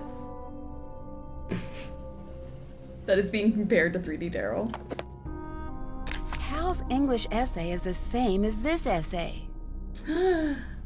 You're so right, Nancy. Oh, I can read the rest of it now. For example, it would be downright rude to attempt to persuade a man or a woman equal to us to eat against their wishes. That was the end of that sentence? Of all the ways that sentence could have ended, that is not what I expected. I mean, I like to persuade people to eat. However, it would be ignoble not to attempt to persuade someone of lesser means to eat. What? It is critical that we all understand these significant nuances. I don't think I understand. Prudence. Prudence Rutherford. Treatise on etiquette. This game gave me the idea for my phone password because it's my husband's name with numbers like that. That's so clever. I always thought that was the coolest thing in the first game. Like, a phone to, like, decode letters? Crazy. Judo today. New judo trends. Tournament winners. Holds and throws with style. facing opponents with skill. What do we have? Paseo Del Mar, Florida. Masked Marauder flattens foes. Onlookers and participants alike were stunned when an unknown last-minute entry swept the competition and won Paseo Del Mar's 5th annual men's judo tournament this month. Wearing a cloth mask to conceal his identity, the winner, who identified himself only as 9Co, impressed the capacity crowd with his quickness and control, defeating opponents well outside his weight class. Such excitement and his incredible throwing techniques will make next year's competition even more of a threat. Will the masked man return? What? Will the Masked Man returned? Does that mean, is it supposed to say will the Masked Man return? Not will the Masked Man returned? Okay. Von Schwesterkonk turns 80! Yay! Bahamas, judo cruise success in the Bahamas. Close competition provokes another protest in Peru. Ooh, a newspaper. Break-in at local pharmacy. Paseo County Police responded to a break-in at the drug station pharmacy on 80th Street in the early morning hours yesterday. Whoever it was knew exactly what they were looking for, said Police Chief Tochtig. They broke in the building through the back window, took the drugs, and were out through minutes. Why is this game making me feel illiterate? According to the report, several vials of Hectanol, we read about Hectanol and how steroids are awesome, were taken. We were just lucky that no other damage was done to the store, and said owner Steven Oitenta. The alarm report came to the police headquarters at 2 a.m. on Thursday morning. Police responded and were on the scene within 20 minutes. A broken window was spotted immediately, but the thief had already left the scene. Anyone with information concerning this crime should contact Paseo County Police Department headquarters. Okay. I love all the nods in the game. That's very cute.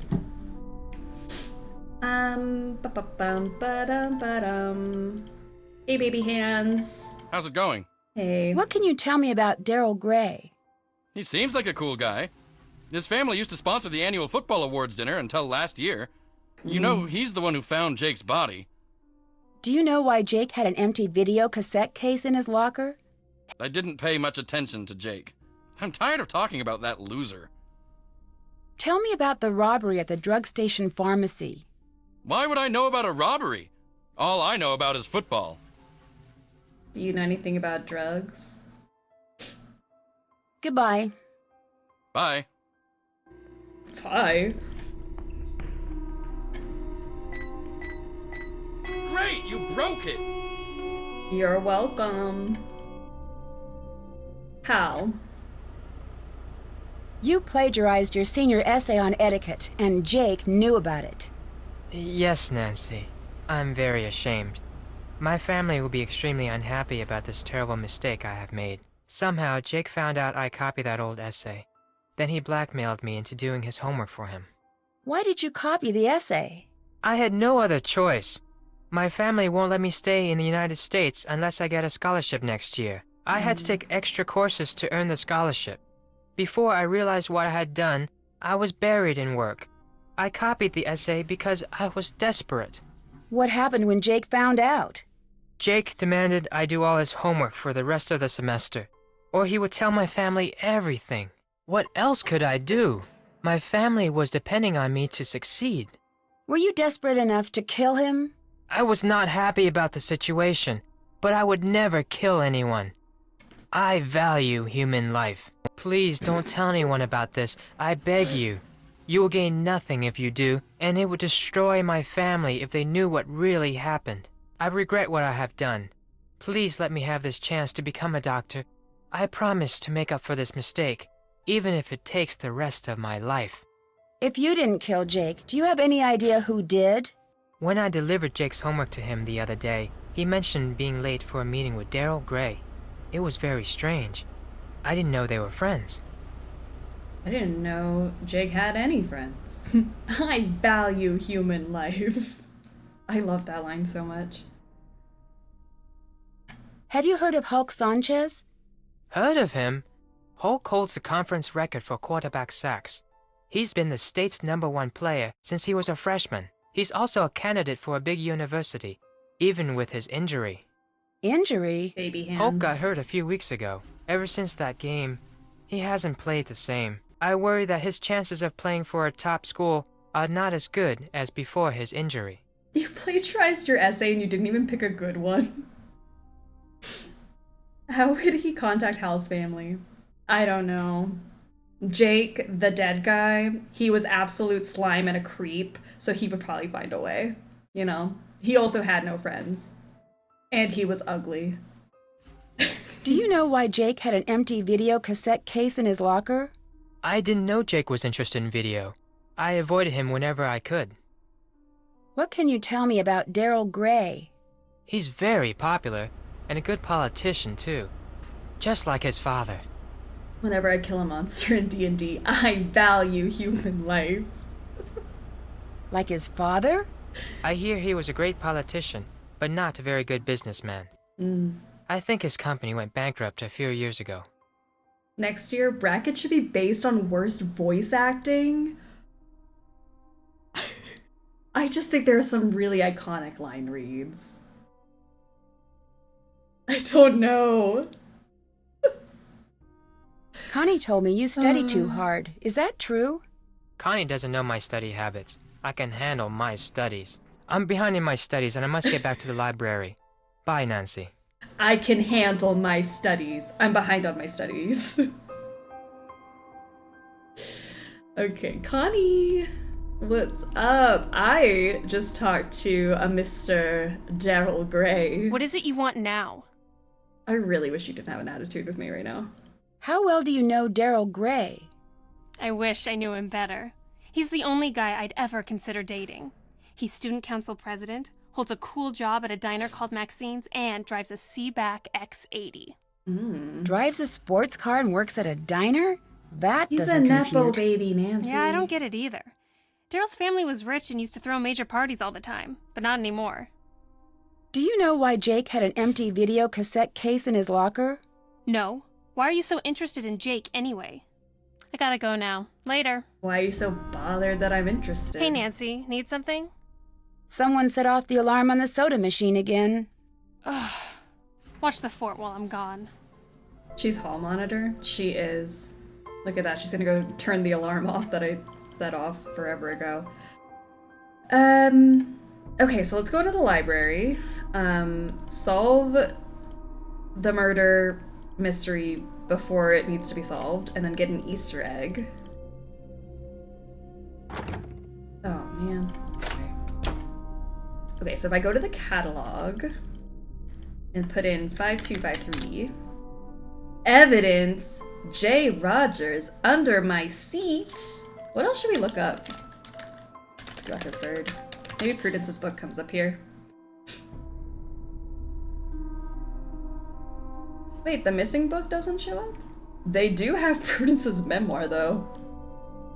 Who else? Charlena? Like Wind Through My Heart, and that's it. They didn't even get the Moon Tells No Lies. Who else? I feel like there's a Waverly book, isn't there? No. Mid-break at Waverly? It's space and everything shows up?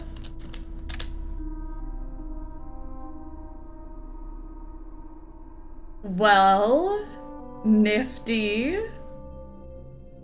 It's still searching. It's a very large catalog. The truth is in here. Gem identification. Who to believe? Process of elimination. Paseo Del Mar code and regulations. Deadlines can kill and other software horrors. Social studies 1, algebra 1. Video production techniques. Managing stress. A guide to the easy life. Isn't this the Waverly music? I don't think so. I think these are all, like, exclusive to Secrets Can Kill. I can't tell. I'm not listening. I'm just hearing like the intense murder music. There's a lot of stuff.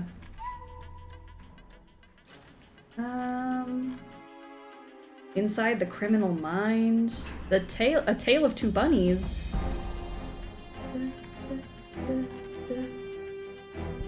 There's so much. I mean, like, good for them having like a very stocked library.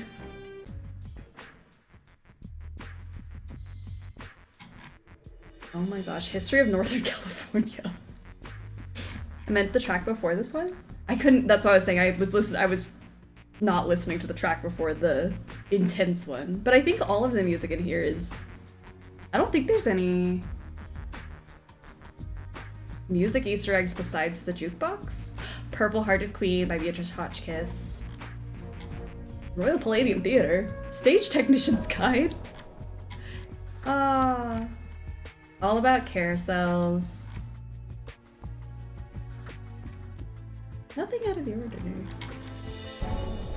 There's The Eyes Tell No Lies. But not the moon, but the eyes. A Tale of Two Bunnies sounds nice. I would read that. Bridges to Nowhere. Crystal Skulls, Factor Fable, Eye of the Beholder. Librarian's Tale. I can't, all the Crystal Skull ones.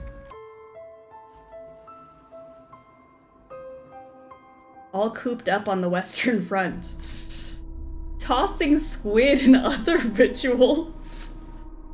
I don't know why tossing squid sounds so vulgar, but like squid toss, but tossing squid, ooh.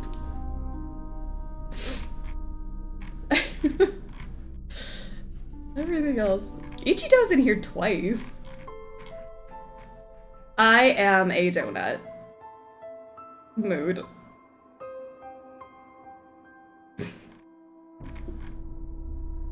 That is so many. That's it. Okay. What was it? Oh, under seat. Under the seat. Okay, so now we know where the box is. And then if we solve the box early, before we have all of the... I don't know the answer, though. Does that mean I have to actually solve the puzzle in order to... Okay. Okay. So what we're gonna do... Basically, what we're gonna do is dance. The matchbook's at Maxine's the first, and then we also have the up, down, left, right thing, I think. Messages hold the remaining 18 steps. Oh, this is so tedious. I have to put them in order. So we have X, E, H, G, T, E, H, F, Z, N, A, S, L, A, C, Z, R, Y, N, A, K, R, I, R, H, E, K, C, L, A, G, and I. So we have to put those in order. Don't you toss squids in your squids in the cage. Tossing squids. Wild. Okay, 1, 2, 3, 4, 5, 6, 7, 8, 9, 10, 11, 12, 13, 14, 15, 16, 17, 18. Okay. So XE is 54. HG is 80.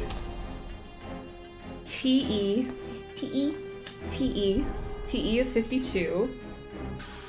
HF, it feels like it takes so long. But then at least we'll have it solved, you know? HF. I refuse to believe that's an element. Hafnium? I've never heard of you before. 72. ZN is 30. AS is 33. Does anyone have the periodic table memorized? Because that's super impressive. LA. La. LA. is something somewhere. LA, 57. C is 6. ZR is 40. Y is 39. NA is 11. KR is 36. IR is 77. HE is 2. K is 19. CL is 17. AG is 47. And I is 53. Now we gotta put them in order. I used to. My 11th grade teacher made us memorize it. Oh my gosh. I feel like I only had to memorize like the first 20 or something. Not that that was retained at all. Please keep in mind the buttons won't sit. Oh, when we do it early, like it won't actually click into place. Fair enough. Okay, so the first one would definitely be HE. HEU2. HE, that's 2. Then 11? No, 6 is C. 2, 6. Oh, this is so fun. CR1. Then we have 6, 11. 11 is NAL3 for 11. And then 17 seems next. 17 and 19. CLD2 and KR1. 19. I don't have anything in the 20s. I think we skip right to 30s. 36. No, 30. 30 is ZND1. 30. Then 33. ASU4. 33. Then 36. KRL2. Jeez Louise. 36. 36. Then I think we jump up to 39. YD3. Then 40. ZR R4. Okay, now we are in the 40s. 47 is AG D1. Then 52. 52. TEL3. Then 53. IU2. Then 54 is XER3. Then 57. LAU2. 72. 74. 72. HFL1. And then 77. We're almost there, guys. IRT2. And then 80 being HGL3. Okay, I think that's all of them. Cool. Yay! So this is the first one. I think I do this one. And then hold on, how do I do it? It starts here. So we go up to R1, left 1, 2, 3, down to R1, D1, 1, 2, 3, 4, left 2, 1, 2, 3, and 2, 3, 4, down 1, 1, 2, 3, up 2, 1, 2, 3, up 2, Left 1, down 2, 1, 2, 3. This puzzle is unavailable at this time. As a consolation prize, please accept this Easter egg. Check back here once you've escaped the boiler trap. Love, Nancy. Aw, Nance. So cute. Look how many quarters we got. Okay. What is the soda Easter egg? I swear there's an Easter egg in the soda machine.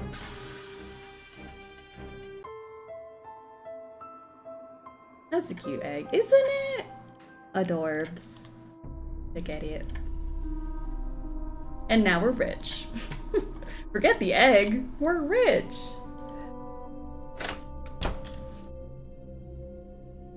Also, wow, spoilers. Nancy's like, once you get this other puzzle done, then you can come back here. Let's go drink soda. Yeah, I'm trying to think of what is the soda thing.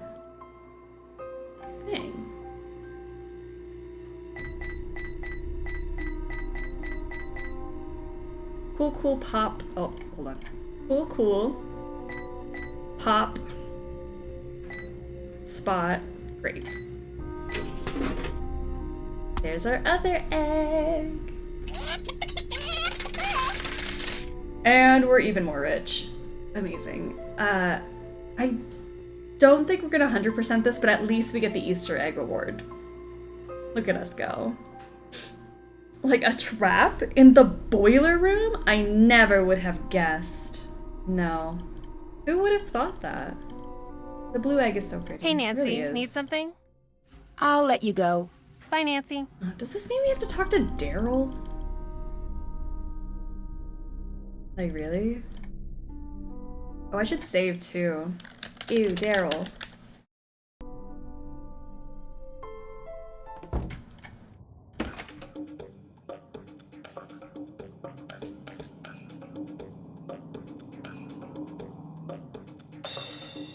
Where's Nancy's cat suit when you need it? Yeah, I feel like this is the only place that plays music from other games.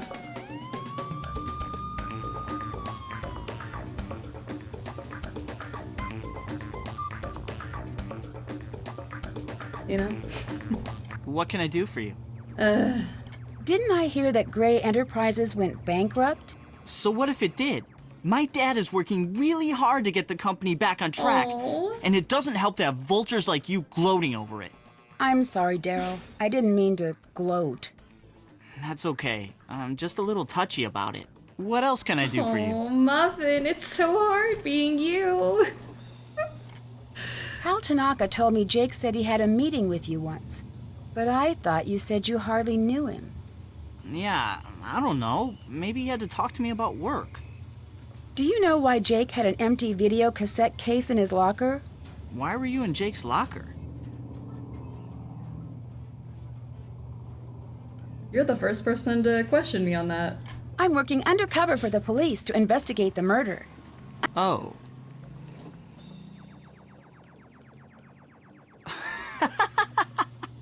Good one! You, an undercover detective? But seriously, I have no idea. What else can I do for you? I think you should give Daryl a chance. He's playing bops. I would like to think it's because of the quarter I put in there earlier. And not because of Daryl. Didn't I hear that you found Jake's body? Yeah, I did.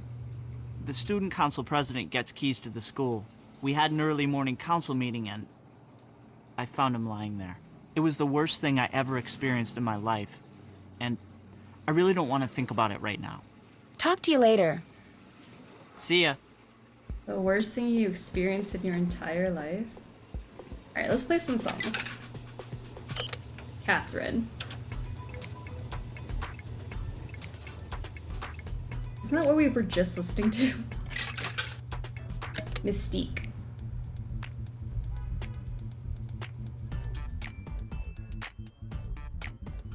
Am I being scammed?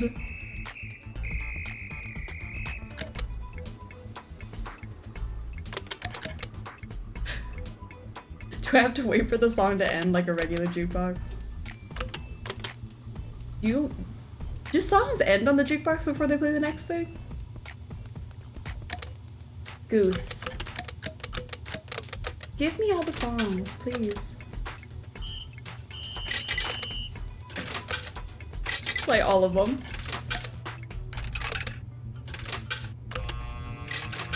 Spin wheel. Strolling. Maybe this is Mystique. I don't know. Well, put all my quarters in there. Uncle Steven. Did I overhear you telling Daryl that you're an undercover detective? Yes. What did I tell you about not revealing this information? I'm sorry. I shouldn't have said that. Need I remind you that this is a serious murder investigation and we are counting on you to act responsibly? Is that clear? Yes, very clear. Anything else? Okay. It's my favorite jukebox company. Wordy C, Nan. Yeah. When the police looked through Jake's locker, did they take a videotape? No. We didn't. You're thinking there's something important on that tape. Important enough that Jake hid it. Something like that. Good lead. Find that videotape, Nancy. Me? Bye, Uncle Steve. Be careful. Scold me harder. Uncle Steve. I'm not here to yuck anyone's yum.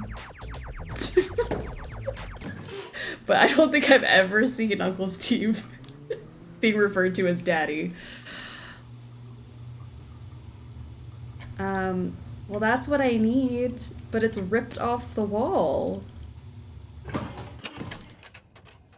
Daryl, did you know somebody ripped... Well, there's the Castle Malloy music.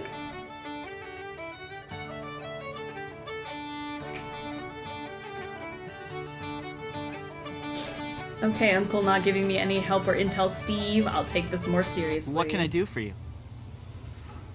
See you later. Take care. It's because of my quarters, though. I put all my quarters in there. I will yuck that yum. What? You're telling me this is not a yummy man? To some? Look at how he caresses that coffee mug. Somebody out there wishes they were that coffee mug, and I'm not judging them for it.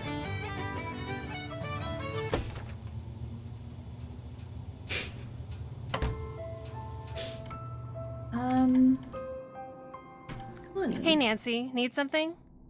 I'll talk to you later. Adios. Oh, it's the mac and cheese hair. Is that what's doing it for you? I do like mac and cheese. Oh, it's you, Nancy. I'm really embarrassed to see you again. Bye. See you later, Nancy. I'll burn my eyes. Always judging. Who do I talk to? I'm not into pushy girls. Do me a favor and bother someone else. I'm really sorry you got injured and now you have baby hands.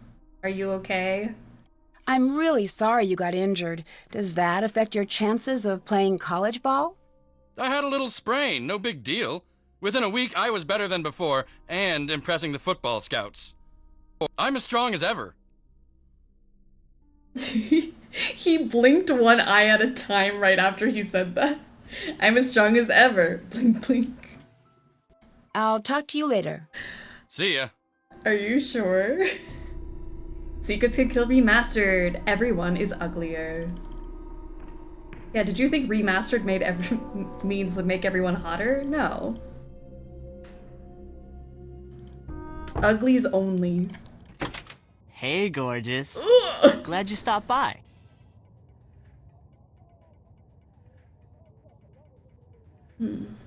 Daryl, once again, I am taken. Daryl, I appreciate the compliment, but I'm seeing someone else. Hey, I'm just saying what I'm seeing. So, what's been going on? Well, your uncle isn't here if Jump that's who you're scare. looking for. I'm sorry for saying this, but he's kind of a Mr. Cranky Pants. How so? He's on edge from drinking all of our coffee, and last week he seriously freaked out on His me. eyes are What looking the happened? opposite I don't know. ways. He lost something in the diner and accused us of stealing it. He went kind of psycho. Bye. Oh, Steve. before I forget, someone left this note for you. It was on the counter when I got back from break. What do you mean someone? It says Dylan HVAC on it. Can you read? Oh no, the illiteracy is contagious. I have the solution to your mystery. Meet me in the basement of the maintenance room at the high school. That seems fine and not creepy. Bye, Nancy.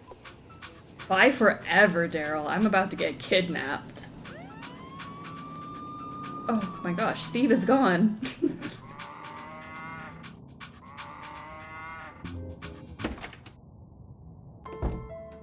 Is that the maintenance room?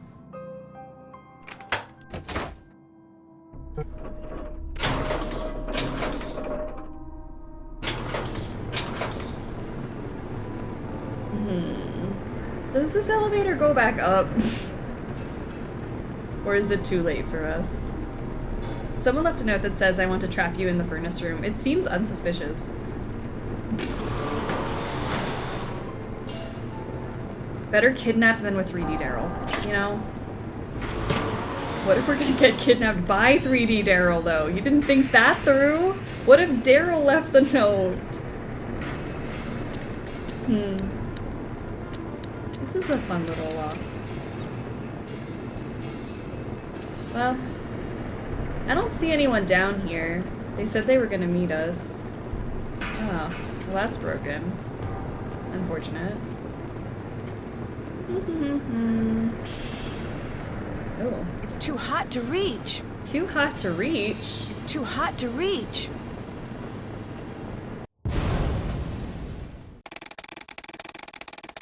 You got an awesome tan on your trip to Florida. The bad news, that is, if you consider third-degree burns a tan. Does anyone consider that a tan? I feel like I was being misled by that good news. Alright, I'm gonna chop this open. I'm gonna put my gloves on, and what? Down, down, up. Okay.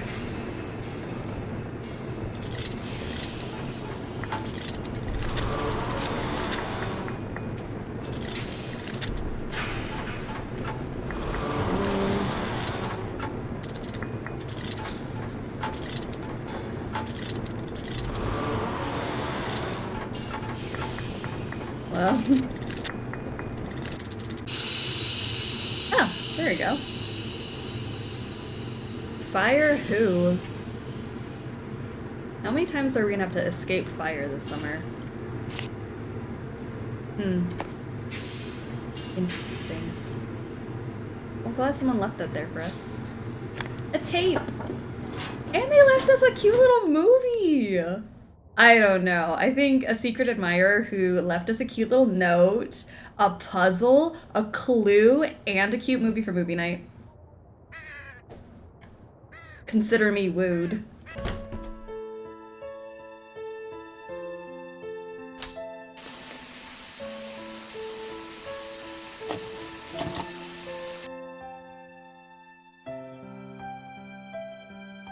Drugs.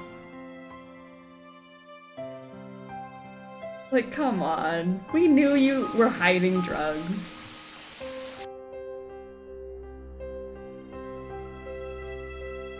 Connie? Connie's a boy?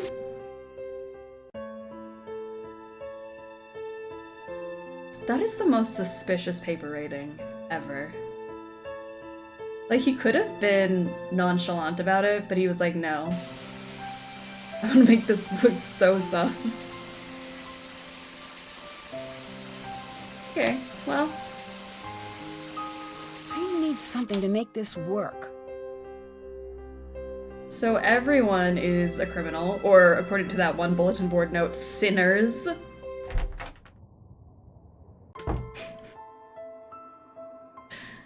I don't know, sinners seems a bit far. Hey Nancy, need something?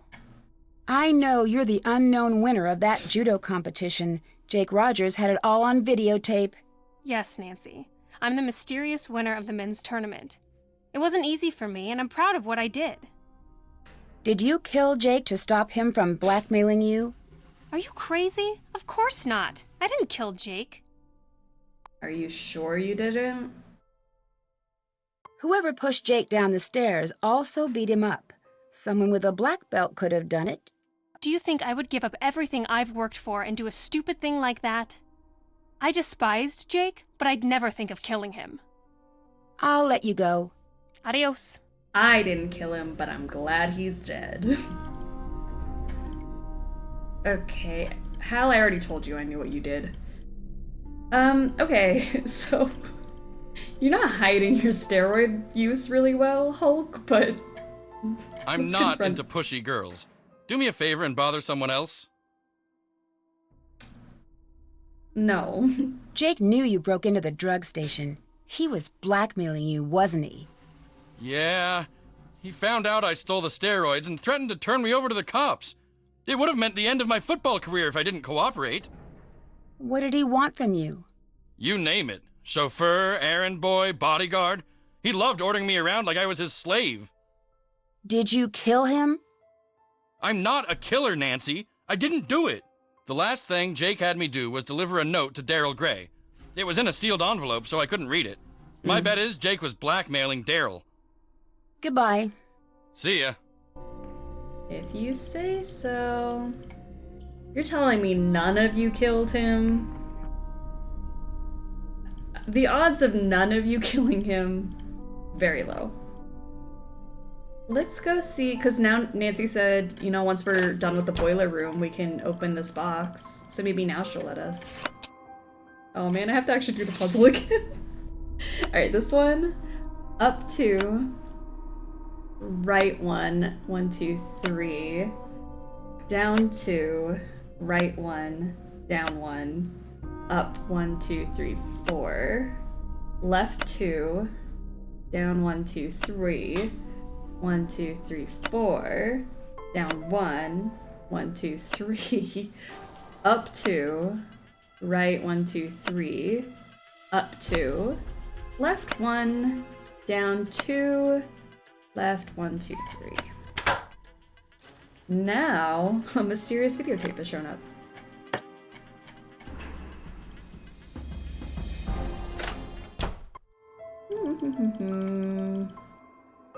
Which way is the out? The exit. Not the out. Okay, Daryl, I heard about the So, how'd your sealed day go with envelope. the mysterious note-leaving guy? Let's just say he almost took my breath away. Good, so I'm still in the running for you. What do you mean still? I'm not interested. Daryl, I'm not interested. Okay, I get the picture. Do you? Do I need to draw it out for you? Oh, frame it, hang it up on the wall. Hulk Sanchez said he saw you delivering an envelope to Jake. Okay, so I gave him an envelope. Big deal. It was about a school project I'm working on. Hey, what is it with all these questions? I'm really starting to wonder who you are exactly, Nancy Drew. I'm out of here. If Maxine drops by, make up a good excuse about why I had to leave. See you around, Nancy. He's gone! Let's do a little jig. Nancy, you look terrible. What happened to you? Are you okay? The boobies tried to trap me. Somebody set a booby trap for me in the school. I'm pretty sure it was Mitch Dillon who set it up. Okay, we'll handle this and get Mitch off the street. We can't charge him now or we'll blow our cover, but once this investigation is done, I guarantee you he'll pay for this. Daryl mentioned that you had lost something last week? Yes. I lost my wallet. A lot of my undercover contact information is in the wallet, including yours. You can imagine what would happen if that information fell into the wrong hands. Did you ever find it? It was in my hotel room all along. I think I was Aw. drinking too much coffee. It's starting to affect my mind. That's so Uncle Steve. I found the videotape Jake made. It shows some students that Jake was blackmailing. Was one of the students Daryl Gray? No. That's surprising. My intuition says that Blondie Burger Boy is involved in this somehow. Good lead, but we really need to find that journal of Jake's. Blondie Burger Boy. I think a student may have killed Jake because he was blackmailing him, or her. You're getting great leads, but think and may have are not good enough. We need to find hard evidence, like Jake's journal. Bye-bye. What's your problem? Goodbye, Nancy. If you say Jake's journal one more time.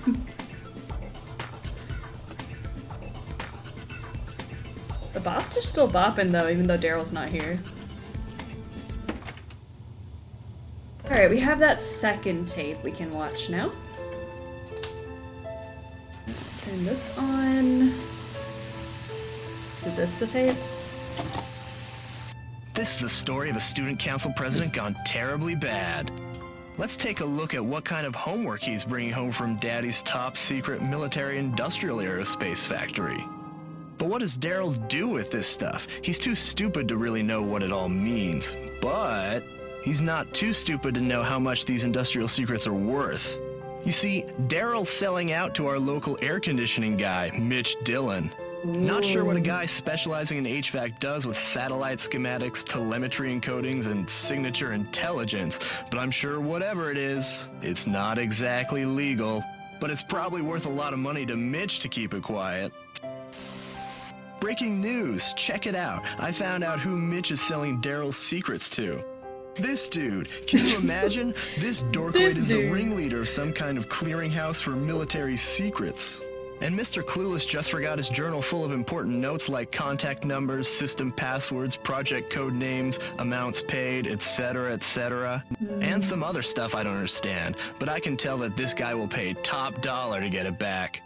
But just in case, should anything happen to me, I'm putting the journal in a safe place. I taped it underneath one of the book carts at the school, but I doubt he'll give me much trouble. Just a ton of cash. So if you find this video, come look me up. I'll probably be long gone from Paseo del Mar and tanning my bod on my very own private island, retired at 17. Aunt Eloise? Is that you? I don't know why they were saying Jake was such a creep and like ugly and they hated him. Like his voice kind of... I don't know.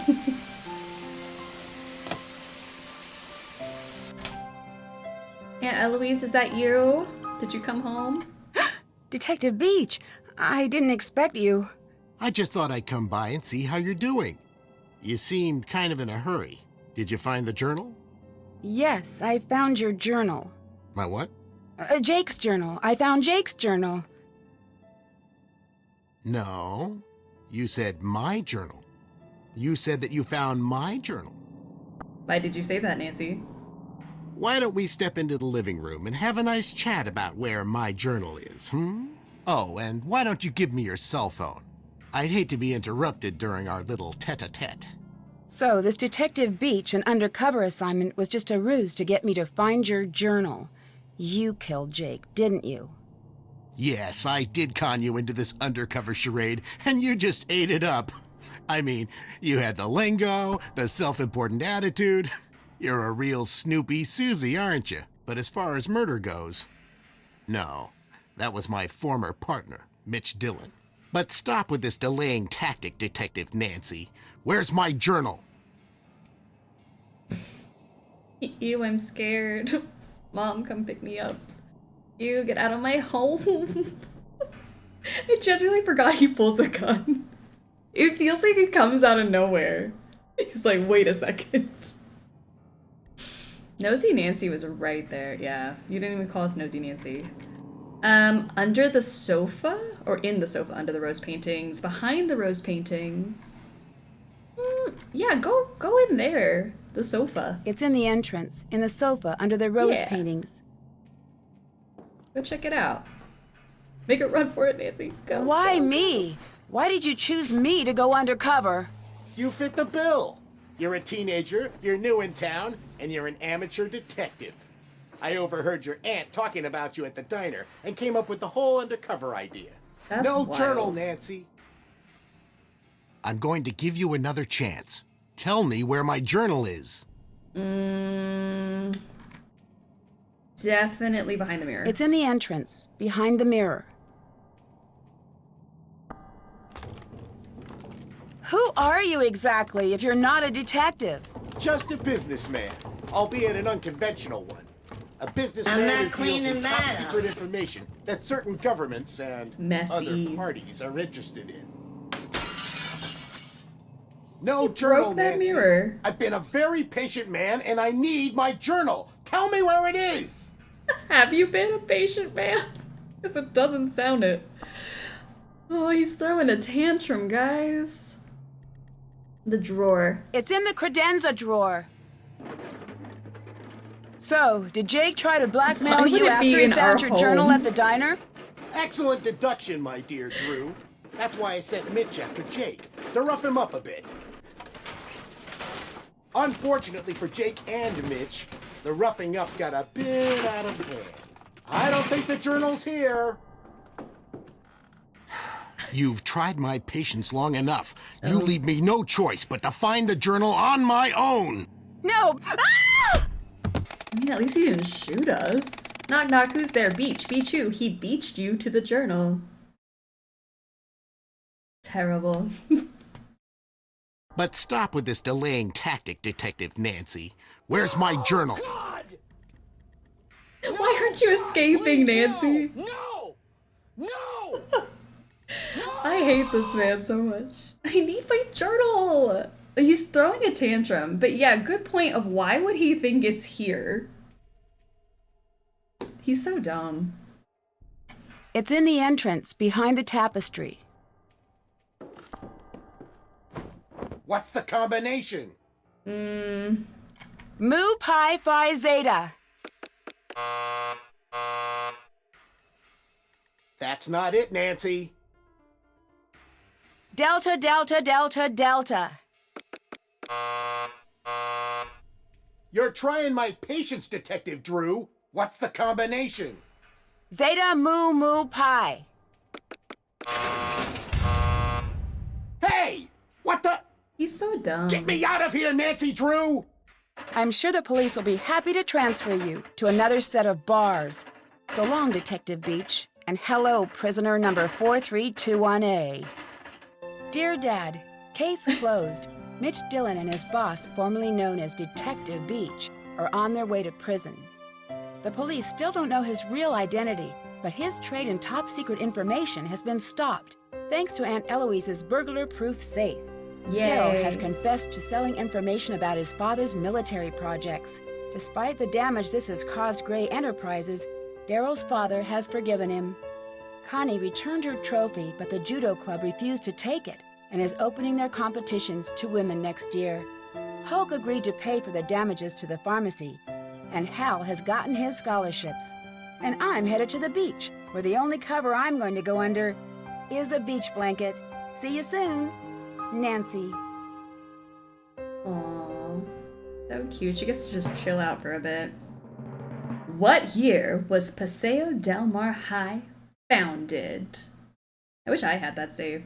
Aunt Eloise was thinking ahead. She does not play with burglars. He still has a gun. Stay out of his eye line. He's behind those bars but didn't decide to shoot Nancy. Crazy. I think it's 67. Because it's not as funny as 69.